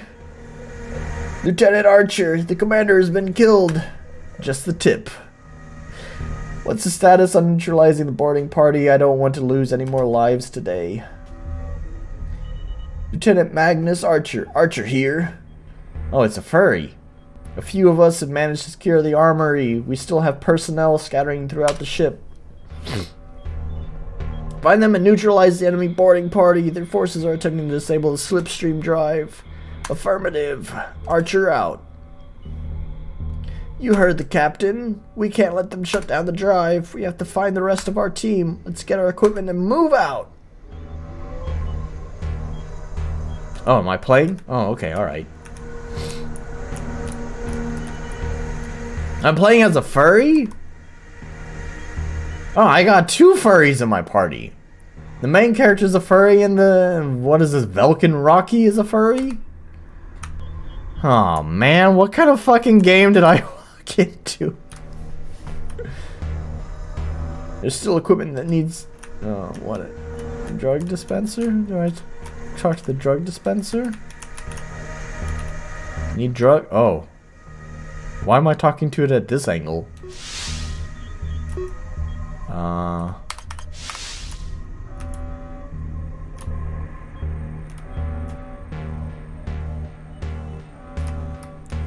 That alarm is ringing tiki bells. Furries are always erecting barriers. Reading the equipment one final time. Sorry, the internet has ruined everything. You can't just enjoy something for what it is. You can't just say, oh, that's quirky anymore, because there's fucking Rule 34 or some fucking weirdo out there who has fucking spoiled it. And the furries are to blame for most of it. Blame the furries. Swords used to be obsolete until they were equipped with a personal teleporter. That was a game changer. Why would you put a teleporter on a sword? Is it a fucking Swiss Army knife of fucking weapons?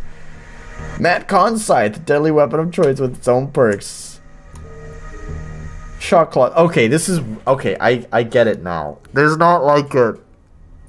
It's like automatically... It's kind of like the way Tiki handles jumping. You just like step on the event and it just... Rule 34... Not applicable. I wouldn't... If it doesn't exist, it will exist. Because that's Rule 34, right? There is always porn of everything. There is porn of everything. That is what Rule 34 is. So if it doesn't exist, it will exist. You know what? It's fine, honestly. If you want to fucking deepfake me into fucking railing some fucking chick, just... Or some dude's tight ass. I don't care. I don't want to see it. But if that's what helps you get your rocks off, then fucking do it, man. Don't share it with me though.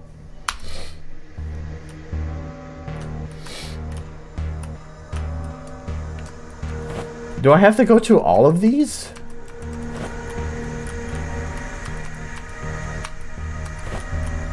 Oh my gosh, really? I have to go to all of these?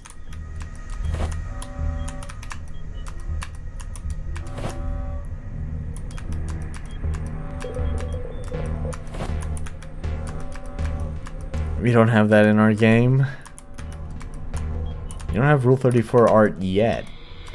You just wait. The fucking if you haven't already started trying to market to furries, then I think you're missing out on a huge part of potential sales. Honestly, furries pay so much fucking money for furry representation.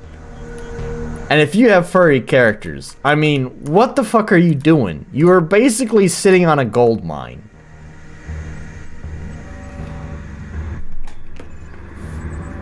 Let's see. I'm not the one who made the game. I edit the game, but I didn't put this. Fair enough. It's Sloan. Well, if it sounds like I'm attacking you specifically, Kiyasu, then I don't know. I'm not. And also, I'm sorry if it ever sounds like I'm ever attacking a Jesus Christ, man. A dev directly, because that's not the intent. I'm just saying, let's get this game tightened up a little bit. Stay on your knees. Don't try to get up. Comply or I'll shoot. What?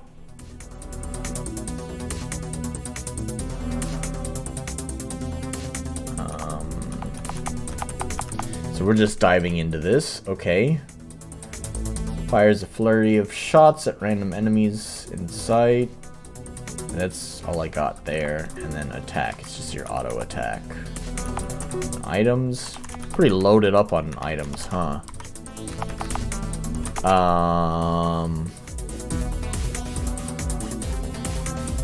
So if there's only one enemy, is this still gonna hit them? Seems like it.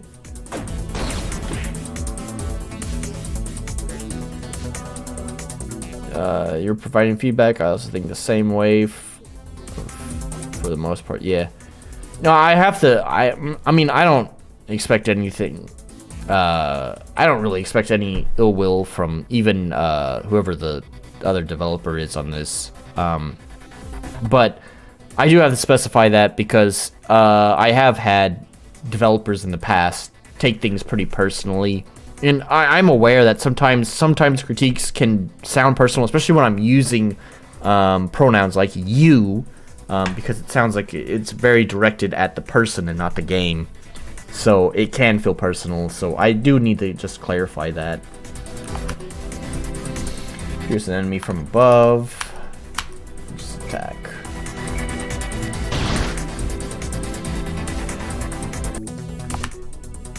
Ooh, was that the end of the loop in the music? I just noticed that. That was a pretty jarring cut in the music.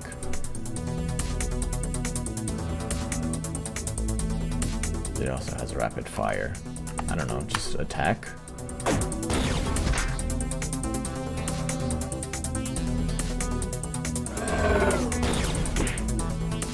That did a lot of damage. And they're bleeding now. No, he's dead. It's fine. Spin is kind of goofy. Alright. It's not experience, it's knowledge.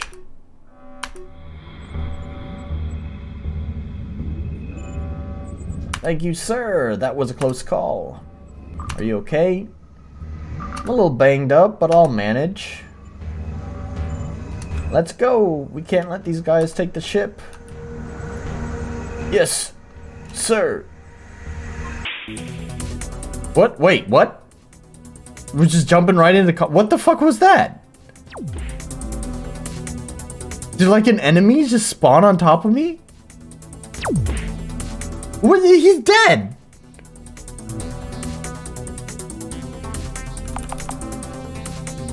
Do I have anything to revive him? Revives. This says all ally. Okay, there we go. That's kind of a cute little, like, toss animation. You get knowledge points to learn skills. Okay, alright. Interesting. There's still, like, the strawberry jam stuck on the guy. Is that gonna go away when it's his turn?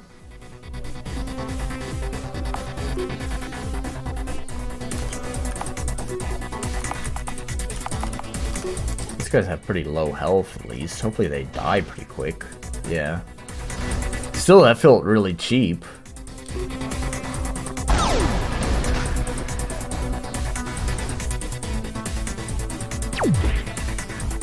Dude, they do a ton of fucking damage. What the fuck?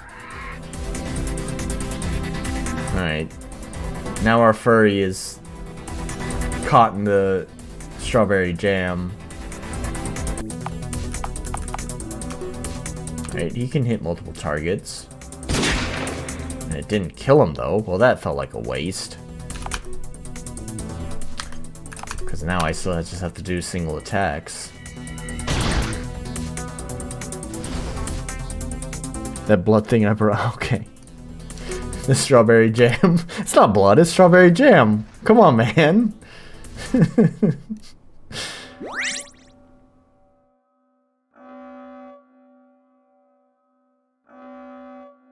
Let's see, 690. Yeah, you get a lot. At least, even if they're stuck in the strawberry jam, they still get knowledge points. I was gonna say looks reduced, but that's actually not true because Mr. Sloan down here, that's like one letter away from Stallone. Is I swear to God, I hear Tiki's. the fucking alarm is fucking Tiki's alarm for the sound used for using commands for the bots. Anyways, yeah. So I also had the same issue with difficulty. You revive at the end of the battle. Okay, yeah.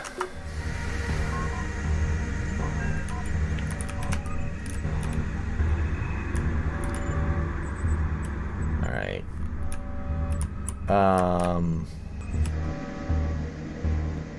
Dungeon moments everywhere. Indeed. More furries!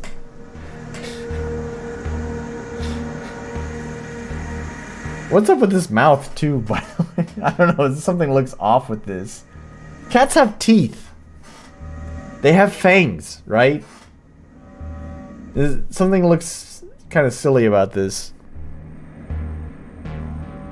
Starship is temporary. The rummage is eternal. Yes. Sir! Help! Oh, that's a big robot.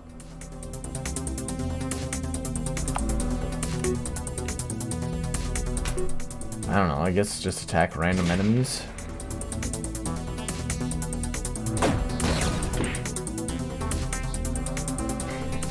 I mean, art is art, as long as it's not fucking heinous. Sometimes things stand out to me, but it's not really something I really critique that much on, because I just don't have opinion on art. I like good art, but unless, like I said, unless art is absolutely heinous, like mediocre art is not gonna fucking bother me. Using Starship system, but without the issues here. We'll have to see. I don't know. This isn't terrible. I'd be interested to see what else you have. So maybe I'll play your game. Oh, holy shit. Everyone is like low on health. So, I don't know. I guess let's fucking spend a turn healing folks up.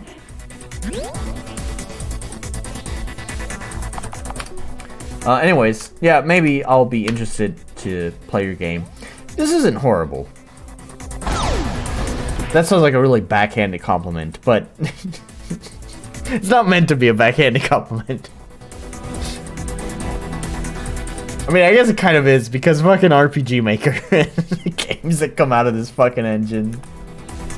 So I guess it kind of is a backhanded compliment. Damages an enemy. Great description. Super fucking good. Doug doesn't seem to like Heraldian civilization. That's the other guy, right?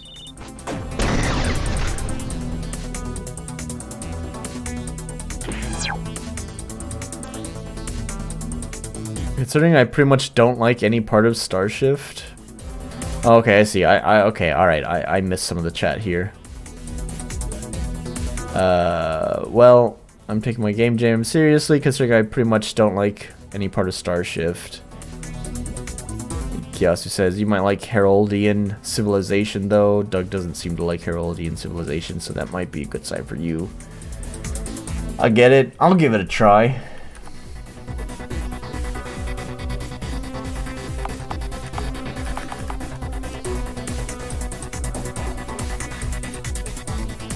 This Deadeye Roulette seems really fucking useless, honestly. If it was your normal single target damage, that was...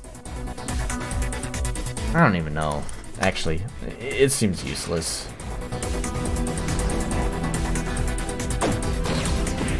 Oh, they're dead. Well, what kind of fucking jelly is that? Green jelly? I've had some pretty wacky jelly before, but I don't think I've ever had green jam. Maybe that's like green grape. Even then, it's usually more white. I don't know what makes green jam.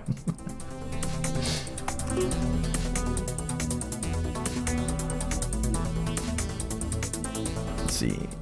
Kind of discouraged me from continuing with Heraldian Civilization project. And wants me to do a plausible project for Starshift. This is like a really asshole fucking thing to say. Lie. I don't know the full story there, so I'm clearly missing context on this. But with what limited context you've given me here, I almost kind of feel sympathetic towards you. You made him sound like a real fucking asshole.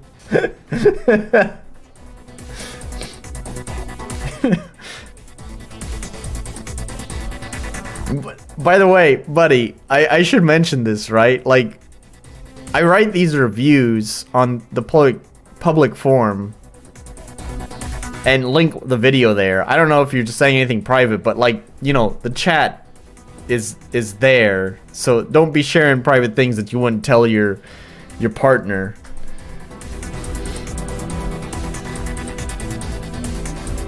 Because yeah, the archive is still gonna be publicly visible and your chat's gonna be right there, so you know. just watch what you're saying. Oh, everyone's gonna die. Let's heal some folks. No, he's fucking dead. Strawberry jelly. Yeah. I mean, I don't know. This feels pretty... I'm not taking this too seriously, admittedly.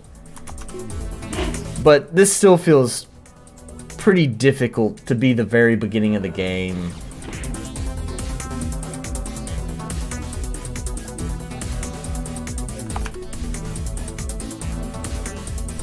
That still kind of useless, as I've already established.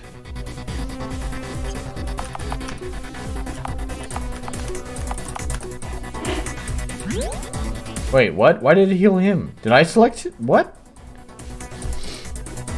Oh, man.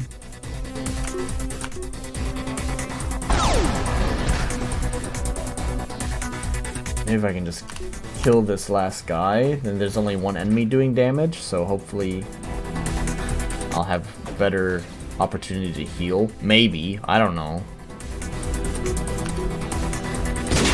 But I feel like I'm just kind of getting stuck in this heal cycle where I like heal someone and then I need to heal them again. Oh, he has 2 actions. What the fuck?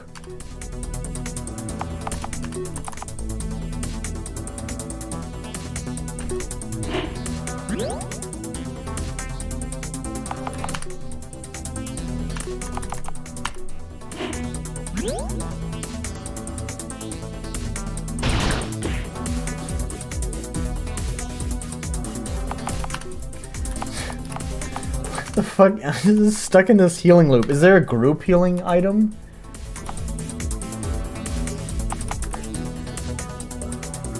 There's the revive all allies.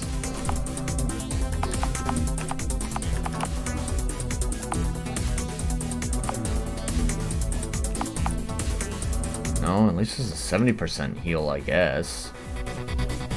I don't know who's worth healing though. That's the thing. This is kind of the point that I was making earlier. Like when you start out a game with such a large party, you don't know who's valuable and what party members do.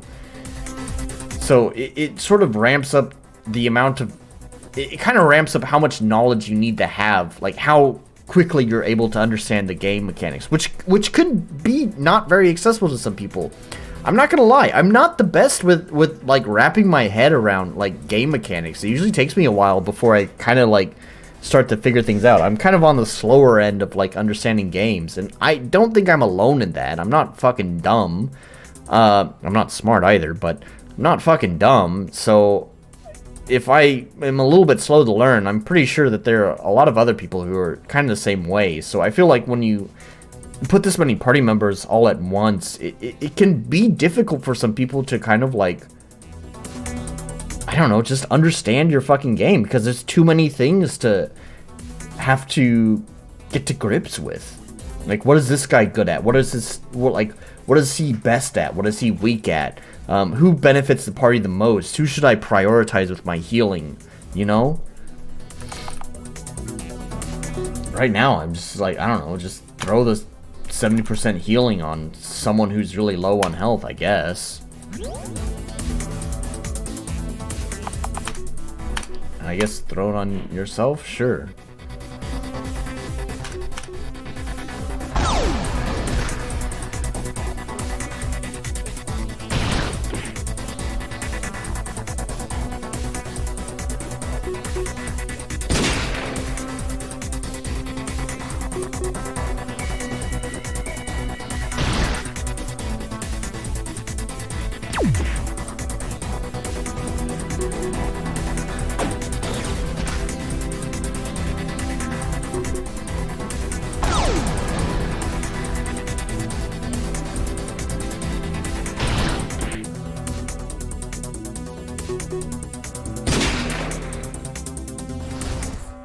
Alright, there we go.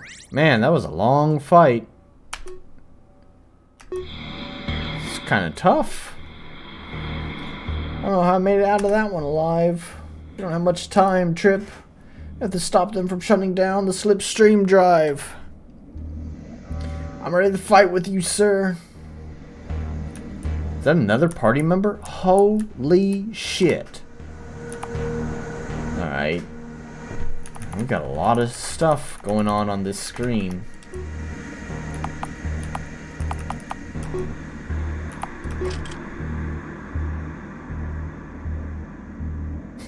Instead of a desert eagle, it's a desert falcon. Right on. There's the... yeah. Guess that's right. I guess that's right. I guess that's right. Okay. Alright. See, also about my jam game, would you rather play it when I get battle stuff done? The game jam's mission is rushed and only the first 15 minutes of storytelling. I tried to do some kind of visual novel. Oh, that's weird. The autosave file is all the way at the bottom of the list? That's just kind of strange. I mean, I thought you were finished with it. I mean, basically, so I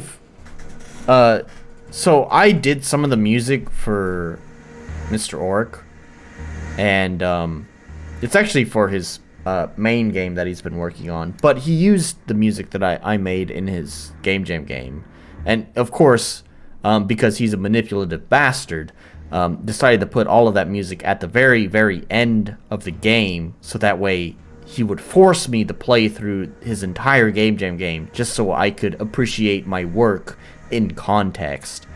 So basically what I'm saying here is I've already promised him that I'm going to play his game next weekend because I want to see how my music is being used in context. I don't know how long that's going to take, and I don't know how much time I'll have after playing his game, but I imagine it's not going to take a full stream, since generally these streams tend to last 4 hours or so. I will probably have some free time left, so I guess I can throw in another Game Jam game or two. So basically, I guess my point is saying is I'll play your game next weekend. Whatever state it's in is how I'm going to play it. So if it's in a terrible state, then I'm gonna play it in a terrible state.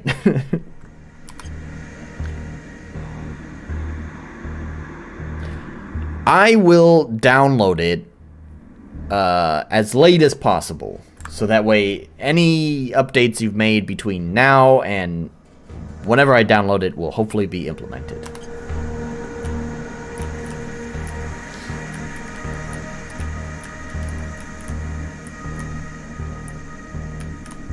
Oh my god, that's a fast bad guy. He can't seem to get me, and now he's part of my party.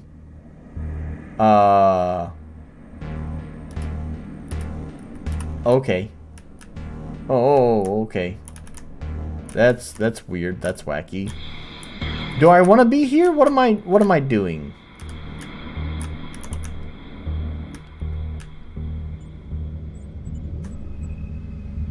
Medbay? Sure. I don't know. I think people are hurt. Oh, okay. There's just more. Treat his injuries now! I can't think with guns pointed at my face. Sir, help! Enemies!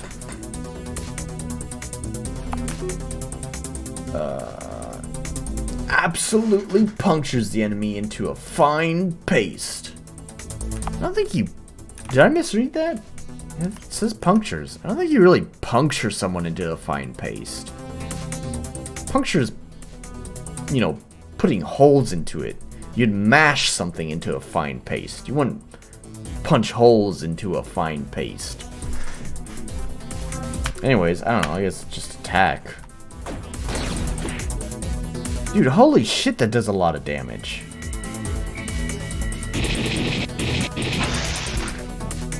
And we do so little damage. This is the beginning of the game, too, right? Oh my god! Dude, chill out with the fucking damage. What the fuck?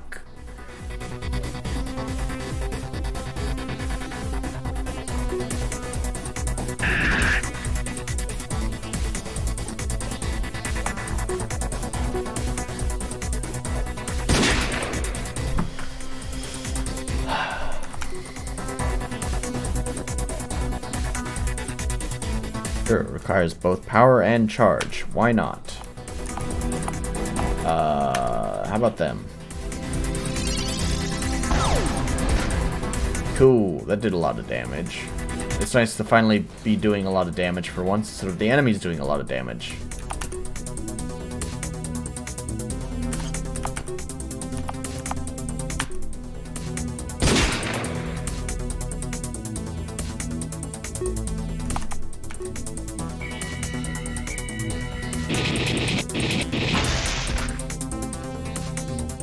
I just realized my camera's hiding the health bar for the cat.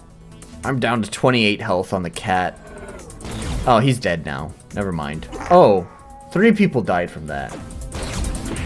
Yeah, you know what? I'm gonna kind of say fuck this game. Yeah, I guess that's the theme for today's stream, is alienating your player.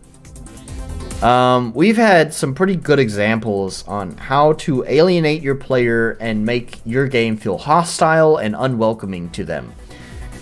Elohim, whatever. Elohim, the first game I played was unwelcoming to the player because it used a ton of different terms that I didn't understand, so I couldn't even get involved in the story because it felt like the story was going to go ahead and play itself whether without me. It's going to play itself without me, so I couldn't even take time to appreciate the story. What was the other alienating thing? There's this... Was it the third game that we played? The previous game that I played that was kind of alienating? Gutter? I don't remember what was alienating about that. But here in this game, like, this is the very beginning of the game, and I'm getting absolutely curb stomped. The balance is so fucked on this. Like, I'm sure as a developer, they know the nuance of the combat, and I'm sure this is very easy for them. But there was no tutorial provided. I'm given five party members I have no idea what the fuck to do with.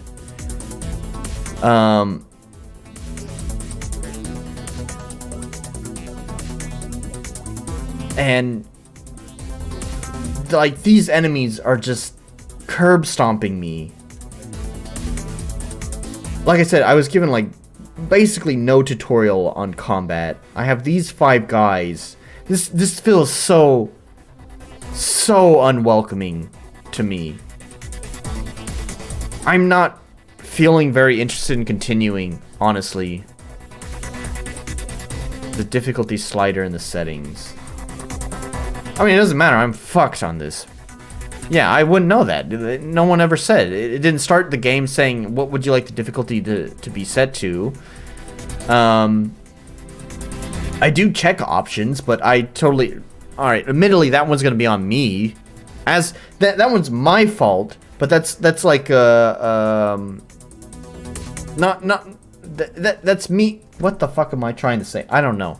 I normally check options, but because I'm fucking drunk, I missed that. Were I a little bit more sober, I might have been able to catch that option. But a lot of players actually don't go straight to the options menu. As someone who's grown up on PC games, that's just a default for me, is going straight to the options menu before starting a new game. But not everyone is like that. So yeah, it's very easy for other players to miss that. Let me get caught up here. I do feel the same way when I play Origins, Starshift Rebellion. The next game appears to be much better here. That's hopefully good. We'll see it whenever it comes. I'm fucked in this battle. I know there's a heal all, but is that gonna do any good when these guys do so much damage? See, I mean, not all games can be as welcoming as Dungeon Romans, yeah. But of course, like, there should be one enemy or two. If it's gonna be this many enemies, they shouldn't do so much damage. Like, one of their attacks does like nearly half my health, which is nuts. And it's funny that I feel so powerless when I have 5 party members. I should feel empowered because I have 5 party members. But I don't feel empowered. I feel powerless. It's nuts, man. It's just nuts.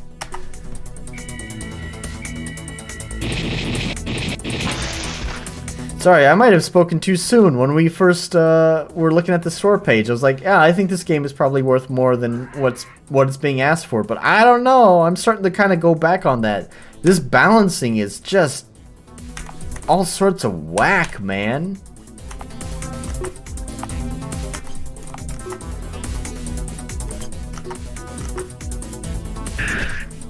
I kind of don't care if I die. Then I die. I don't care. How much time is left on the clock? Not a lot. It's whatever. Okay, it's up. I was getting pretty close to just going ahead and closing this because I'm starting to feel frustrated with the game, if I'm being honest. Yeah, not a fan. Not a fan. So oh, that's the wrong one. So I will admit, I see that you're part of a team. I kind of understand this dynamic a little bit more, Kiyasu. So I am curious to see your Game Jam game. I don't know when I'll be downloading it. I'll try to give you as much time as possible, so I'll try to download it on Friday. In fact, actually, especially since I'm drunk, I'm not going to remember. Let me just do it now. I'm going to put a reminder on my calendar. So on Friday, you're in Taiwan, so I usually stay up late, so we'll set it to like 1 a.m. That's 12 a.m. for you. 12 a.m. on Friday. Ooh, not the 14th. That's wrong. On the 7th. There we go. Okay. So on 1 a.m. on Friday, April 7th, I'm going to set a reminder to download your game.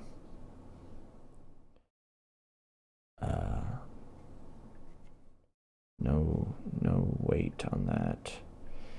So we're going to put Kiyasu Herald Jam game.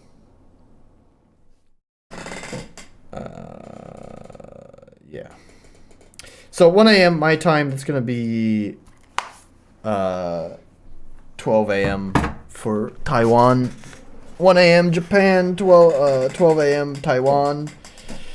And I will download your game at that time. So that basically gives you pretty much the whole work week to do that. You have all of tomorrow, Sunday, to do whatever you need to do. And the rest of the work week. This game, Starshift Origins. Starshift Origins. I think it's Starshift : Origins. Not that it matters.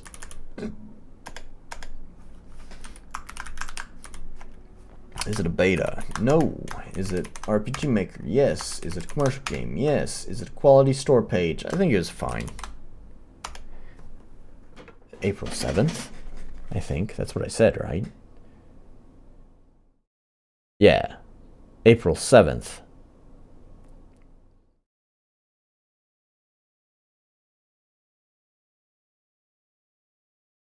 That's what I mean, I don't know if that's what I said. Drunken me could have said fucking May or March or something. Who knows? But on my calendar, I have it marked correctly as April 7th.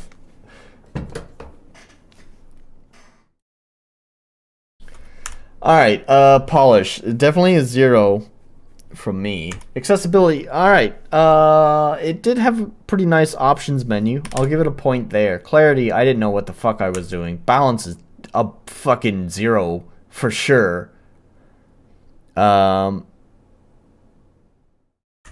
if I could go fucking minus on this, I would fucking put -1, but that's not how this works. So it's gonna be a 0 for me. Unique identity, I don't know. A lot of it felt pretty generic sci-fi. That could change in the future, later down the line of the game, but it all felt like fucking Star Trek, Star Wars. No, not even Star Wars. Star Wars kind of has this. I don't know about the most recent sequels, the most recent trilogy. I watched the first one and didn't like it, but like the original kind of had like this futuristic medieval knights, so we're not even counting Star Wars in that. Yeah, this kind of felt like a generic Star Trek kind of sci-fi to me. I'm gonna say no on the unique identity. Technical, it ran fine, no problems there, no problems, no bugs. I don't think. There was that battle that happened immediately after a cutscene, which kind of felt like sort of like a bug, but I'm not gonna count it. So alright, that was the chance to either tie things up or to end the night on a pretty crappy night. So congratulations, Elohim. I didn't really like Elohim, but it seems the most appropriate for its commercial price. As for the other 3 games that I played, do not feel like commercial products to me. They feel like hobby products that need a lot more work done to be more approachable for their players. Anyways, let me get caught up here. I do want to eventually release my Game Jam game on Steam for free when the full game is done someday. I'm serious about it. Oh, that's nice to hear. You're basically putting yourself... You're basically spending $100 so people can just play your game. So, I don't know. That's admirable. So... what color is this going to be? What's the pattern here? We just kind of like this light blue, light green kind of color, and then next is just a green. Oh, it's a good spring color for, well, for spring. All the cherry blossoms are blooming right now. It's a very pink outside. There we go. I'll fill out the rest of this information later. Anyways, there we have it. There's the 3 Steam keys that were delivered to me. I really only think Elohim was kind of worth it. Worked so hard on it this past week just for first 15 minutes of game. Yeah, okay, so I should say this while I'm thinking about it, because there's always a good chance I'll forget whenever I'm streaming the game. I did stream IGMC way back during summer, and it's pretty easy for me to forget that these are Game Jam games. I think I've gotten a lot better about it over these past months. It's been a slow but gradual progression in improving myself as a game reviewer. But even still, I do want to make this very clear that I think anyone, you or Mr. Orc, who are participating in Game Jam games, I think that's actually really cool, because it feels like something I could never do. To be able to crank out something that even just plays at all, let alone plays well. Like, if it even just plays and functions within the span of a week, I think that's pretty impressive. So, whatever I have to say next week when I stream Game Jam games, not that you seem like someone who'd take it too personally, but basically I'm saying don't take it too personally, because at the end of the day, even if I'm too critical on a Game Jam game, I still think it's really fucking cool that you could dedicate your time that way and make something functional, because I can't do that myself. Like, I had no life the past week, not delivering customers' orders on Etsy and Fiverr to work on the game. Yeah, man, I understand that. This fucking past week, I've been pretty much no-lifing some stuff as well. I've been working on a pretty interesting project, which is actually right here. I briefly flashed it up on screen because I accidentally opened it. This is a video project in the works that I can't wait to actually talk more about, but I've been doing a lot of data collection. And since we already brought up the Discord, I guess I want to fucking self-promote for a moment. Since I already brought up my Discord, there is my Discord server down in the description, and I've been talking about this video because I have the folks who are helping me put this video together are obviously active in the Discord, and that's where we discuss this a lot. So if you kind of want to know what I'm working on here, join the fucking Discord. This thing's fucking cool, but it's been taking up all my time this week working on this and my game. I actually, you know what? While I'm self-promoting, I want to show off something real fast. I'm pretty proud of. It's still in the works for my own game, but I'm proud of this. I'm gonna show this off, and then we're gonna call it a stream. This isn't a game dev stream, but hang on, I want to show this off. This is cool. So I've been working on a little mini game for my own game. Kitchen still a mess, house a mess, laundry abandoned the whole week, etc. Oh, yeah. It's the same story here. I somehow managed to. That's the reason why I have a headache today. You've nailed you hammered the nail right on the head, man. I have a headache. I don't know. It's fucking bodily functions or whatever. I get these miserable fucking headaches when I don't get enough sleep. And that's exactly what happened. I didn't get enough sleep last night because my girlfriend comes over on Saturday, and go figure, we have a fucking argument yesterday. Don't worry, things are fine. Things are fine now. We've resolved it. But anyways, we had an argument yesterday, which resulted in me having to stay up late. And because of that, I'm also no-lifing a bunch of other stuff that I'm working on. And then we have this argument. I stay up late, and then we get that solved, and she's gonna come over. And my house is a fucking disaster. And so I somehow managed to clean the kitchen last night at like 3 a.m. before going to bed. And then I had to wake up to, greet her. So, but at least I managed to clean the kitchen. But yeah, laundry is not done. My house is pretty messy. So I feel you, man. I feel you. Like, that's the reason why I have the headache today, is because I stayed up late trying to just squeak in a little bit of cleaning before she came over. Yeah, I have a question. Who drew the artwork on title screen and your desktop wallpaper? Somon. She's an artist I hired. She lives here in Japan, actually.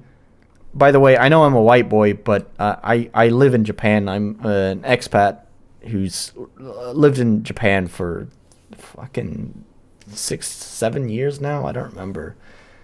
Hang on. Let me bring this over here for a moment. Pixiv. If I just Pixiv, it's gonna go to the messages. I don't want to go to the messages because that's all obviously private conversation.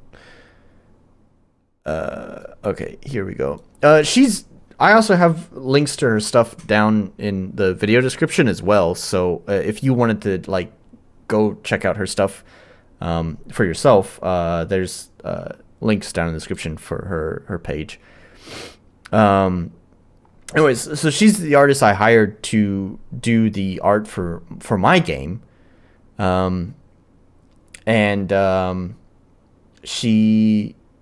just reached out to her on Pixiv. I use Google Translate to communicate with her. She doesn't really speak a lot of English, but because I've lived here long enough, fuck me, I'll never learn kanji because fuck kanji.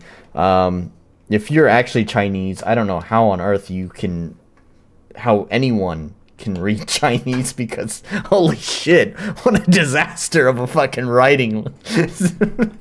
But anyways, so obviously I can't write to her, but my Japanese is really, really poor. But I know enough grammatical structure stuff that I can phrase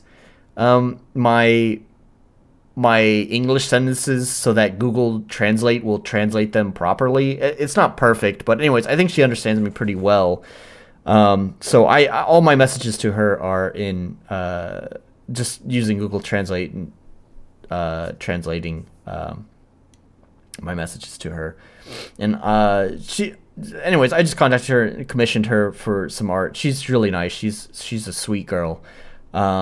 And she does some really great work. She mostly does, as you can tell from her Pixiv page, does cute moe little girls. But I've gotten her out of her comfort zone, and she's been starting to draw some more stuff that's not just cute moe girls. So I hope in time, because she wants to improve her skills as well. So, I was like, but I basically told her, I was like, look, I'm basically paying you to practice your skills, because my game is a little niche game. If your male characters are not masculine enough, I don't really care. Your coloring looks good, everything else about your art looks good. So this is basically, I'm paying you to practice going out of your moe cute girl zone, and that's what she wants to do. So yeah, anyways, this is her bread and butter, is moe cute girls, but she is kind of practicing some other stuff as well. So anyways, yeah, she's the one who does all my art. Right now we're kind of on a hiatus. If you wanted to hire her, I'm sure she would be happy. Just tell her that I recommended her to you. she's on a hiatus because English teachers here in Japan get fucking mistreated. So I'm on a hiatus because I don't have a fucking job right now. Thanks, Japan. Let me get caught up here on your messages. What's the thank you? She's just saying thank you because I paid her. That's all. And it's just Japanese politeness. That's all it is. Japanese politeness, just saying thank you. Where in Japan are you? Don't really like giving out details, but I will say I'm in Kansai. I don't live in Tokyo. Tokyo is no Tokyo for me. But I'm in the Kansai region, so that's kind of it's technically West Japan, but it's really kind of more central. So it's around Kyoto, Osaka, Nara, Kobe, Wakayama. So anyways, yeah. I'm originally from Taipei City, moved to New Taipei City. I didn't even know there was a New Taipei. I only thought there was Taipei, so interesting. I can write and read Japanese. Nice. Well, I can help you communicate in Japanese when you want the help. It's okay. I mean, my girlfriend's Japanese, so she helps me out with a lot of stuff. I also, as an English teacher, I deal with a lot of parents here too, and a lot of these parents actually can speak pretty good English, so they help me out. But definitely always nice to have some help. There's also some other friends I have who are also foreigners that live here who make me feel ashamed of myself that I've lived in this country for so long and I can barely speak the language. And these folks my new friends, they've only lived in Japan for like a year, and they are like fucking masters at the language. So yeah, it's makes me feel ashamed of myself. Anyways, oh wow, same here. I don't have a job at the moment. The story of the story of the fucking economy, really. He's in the Japanese part. Yeah, thanks, Ratherwood. That's exactly where I am. I'm in the Japanese part of Japan. Love my pronunciation. I don't know if you're making a joke here or not, but I've honestly had other people compliment my pronunciation. I don't think it's that great. It sounds like typical Gaijin pronunciation. It's not the worst. Like, it's not Kyoto and Tokyo and Konnichiwa. Like, it's not that fucking brutal, but it's also not, like, great. It still sounds like Gaijin Hatsuon. So, sorry, Gaijin pronunciation. But I don't know. You're not the first person who said you like my pronunciation. I don't understand why. I think it's just people hearing Gaijin pronounce Japanese. I don't know. They like it or something. I don't know why. I think it makes me cringe when I hear Gaijin Hatsuon. Anyways, I wanted to show this off real fast. So it's kind of a mini game in my game. So I previously shown off. You're obviously new here. I previously showed off. I made this QTE thing. You just you can mash, but I think I have it set to hold right now because that's in my options menu. You can change it to mash or hold. So,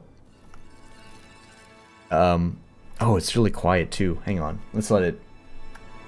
Oh, hang on. Let's refresh. Also, here's my options menu, by the way. So this is what I'm talking about. I think this is good. I'm not just showing things off. I can tie things together. I can tie things together because I've talked about this with a couple of games that I streamed today. So I'm using Yawnfly's options core, but I've consolidated a lot of stuff down. Like, here's visual. I have my own noise filter that I created myself, so you have that option there, plus the full screen thing. Audio, your typical audio options. I have this here, enemy alert sound, but I may actually move that to general later. We're gonna turn this up. And then general, I've kind of consolidated a lot of things. Like, here's key bindings, tutorials, speedrun mode, action indicator. This is the quick time events thing. I'm not going to turn mash on, but the default is you have to mash the button really fast. I'm not going to do that because my keyboard's loud, and I'm going to wake up my girlfriend doing that. So we'll leave it on press and hold.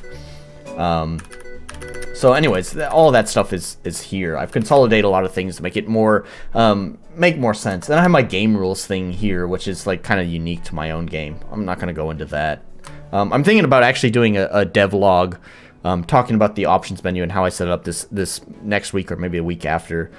So I'll probably talk more about that then. Anyways. Let's get a little bit more volume.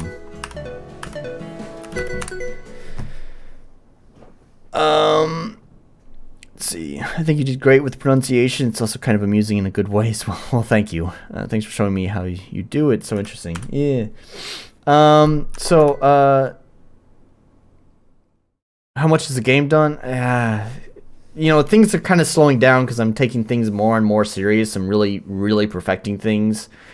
I don't know. I originally, it's funny. Every time I get asked, it's like a long time ago I was saying, oh, it'd get done in summer 2022. Summer 2022 passed, and I was like, oh, it'll be done in spring 2023. Spring 2023 is here, and I'm not anywhere near close to that. Now it's kind of like, well, maybe it might be done in summer 2023, but I don't know. It probably won't. So I don't know. It'll be done when it's done. Anyway, so I had this QTE thing that I had shown off previously. So with some volume, you kind of hear there's a lot of sound work I've done.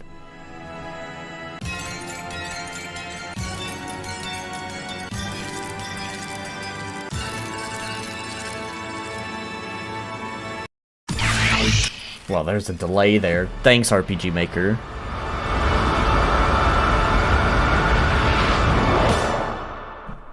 So it looks a little bit... This is just my sandbox where I test stuff out. It looks a little bit better in-game. But yeah, that was that. So I create these little mini games. So the new one that I've been working on is this. So you have this system here. Hang on. Oh, can totally understand that. I have another VX Ace project that is way more serious than the Herald Jam project that I'm taking a long hiatus from. Any sound not done for Dungeon Rummage is not valid. It's not valid. Okay. So everything I've done is not valid for this game. Anyways, so you have this whole thing. So you have this menu. So you can use use the direction keys to movement keys to select which option. This is all created through eventing, by the way. This whole menu that I've created is through eventing. So that's why I'm proud of it. So you have just a bunch of show picture commands and stuff that creates this behavior. So it's not finished yet. I'm still working on it. But basically there's also it's also impossible. Honestly, by the way, I was going to mention this. First of all, for you, Mr. Orc, I was considering just making like a, like on my Google Drive, kind of creating like a publicly shareable link that you could just access. But one of the things I do want to do with my game, seriously, is that whenever it's finished, I want to release a lot of the assets that I've made for it, including the sound effects. I've made a ton of the sound effects for my game. The entire sound effects library has basically been created by me, and I'm pretty proud of my sound design work. Yeah, I'm not a plugin guy at all. So this is all through eventing. So you basically have a bunch of show picture commands that are creating this show picture and move picture. And basically the point is there's a balancing problem here, so it's impossible to win in the current state. But you want to raise both the attention points and this is your confidence points to the max, all 5 stages. But you only have everything reduces or pluses by 1 except for mull it over down here, which is +2. So the idea is you build up some confidence, like that, and then you can use shout. So this is in the sandbox. So a lot of the story stuff is totally missing. Also, this is not finished, like I already said. So there would be other stuff that goes on, but then you use shout, and you can see the little icons go and then subtract or add to the bars. So I'm pretty proud of this. This is pretty cool. So yeah, that's how that works. So anyways, I've been working on this this past week, plus this other video thing that I have going on. So the problem is right now, you can get it almost there, but you're gonna be one bar away from maxing it out, and that's because it can't exceed 5. I had another project before this. It's not super great. I'm not gonna lie. So I don't want you to go in there thinking that it's gonna be like a mind-blowing project. But I had Fidel and the Maker's Trial here, which is pretty RTP, kind of standard stuff, which was my project before. And actually, before this, I had another really cheap game, which was like when I first bought RPG Maker, I opened it up and just like made a 3-map game just for myself to kind of test things out with the engine. And obviously, I never published that one. And then I made this game to just a small step up in learning the engine. This game was about making something longer than my simple 3-map game that I made before, but without using plugins. Although after some updates, I did add in some like basic quality of life plugins, like your basic Yawnfly plugins, just to make things a little bit smoother. But the main intention behind this game was to not use plugins, just use, vanilla RPG Maker stuff. The playtime is, it's maybe between 1 and 2 hours. It's relatively short. It's basically 2 levels plus an epilogue map. The epilogue map is pretty short. So it's not too long. There's some secrets in there too. I don't know. I still like it, but I realize it's a very RTP kind of game, so I understand people not particularly liking it. Again, this is also something that I have linked down in the description, so if you really want to check it out, then feel free to go down in the description and download it. Obviously, I've continued to patch it and update it, so... after I made this game, before I started developing my current game, I did switch over to Unity for a little bit, but I'm too dumb to wrap my head around Unity, so I made a dumb little maze game in Unity. This is mostly following a tutorial. It was a tutorial from a textbook, not like a YouTube video, and the textbook required you to download some assets, so it had a short link that you just type into your browser to download, and those assets are no longer available, so I kind of had to make substitutions for those assets. Anyways, this game is buggy as fuck, so don't play it, but it's only like 5 minutes, so if you wanted to play it, you can experience my buggy as fuck Unity game that I couldn't wrap my head around. So because I couldn't wrap my head around Unity, I went back to RPG Maker, and I was gonna make just kind of a tech demo for some like broad ideas for this magnum opus game that I hope to one day make.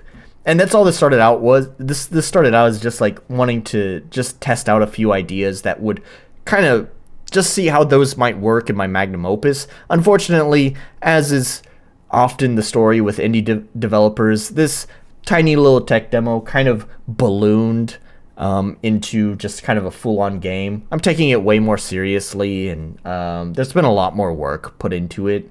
And obviously money too, because Somon has developed. I guess it's kind of developed. Somon has drawn a lot of art for me as well that I paid money for. So, and there was money that I had paid for a developer to write a plugin for me that unfortunately backed out.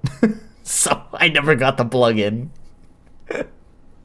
So, there's that. So, but anyways, there's been money put into this project now to hopefully one day become a full-fledged game that hopefully some people might enjoy. So, Mr. Orc actually got to play the beta for it, and a lot of people had a lot of problems with the beta. Particularly this map here, which decides that it's going to take this JRPG and make it in somewhat like a roguelike, but not quite roguelike, but a little bit roguelike. And now suddenly with the somewhat roguelike game, people are like, well, I came here for a JRPG, not a roguelike. I hate this shit.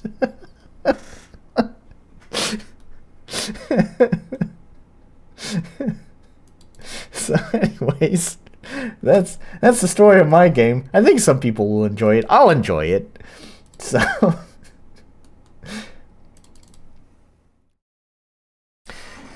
all right, anyways,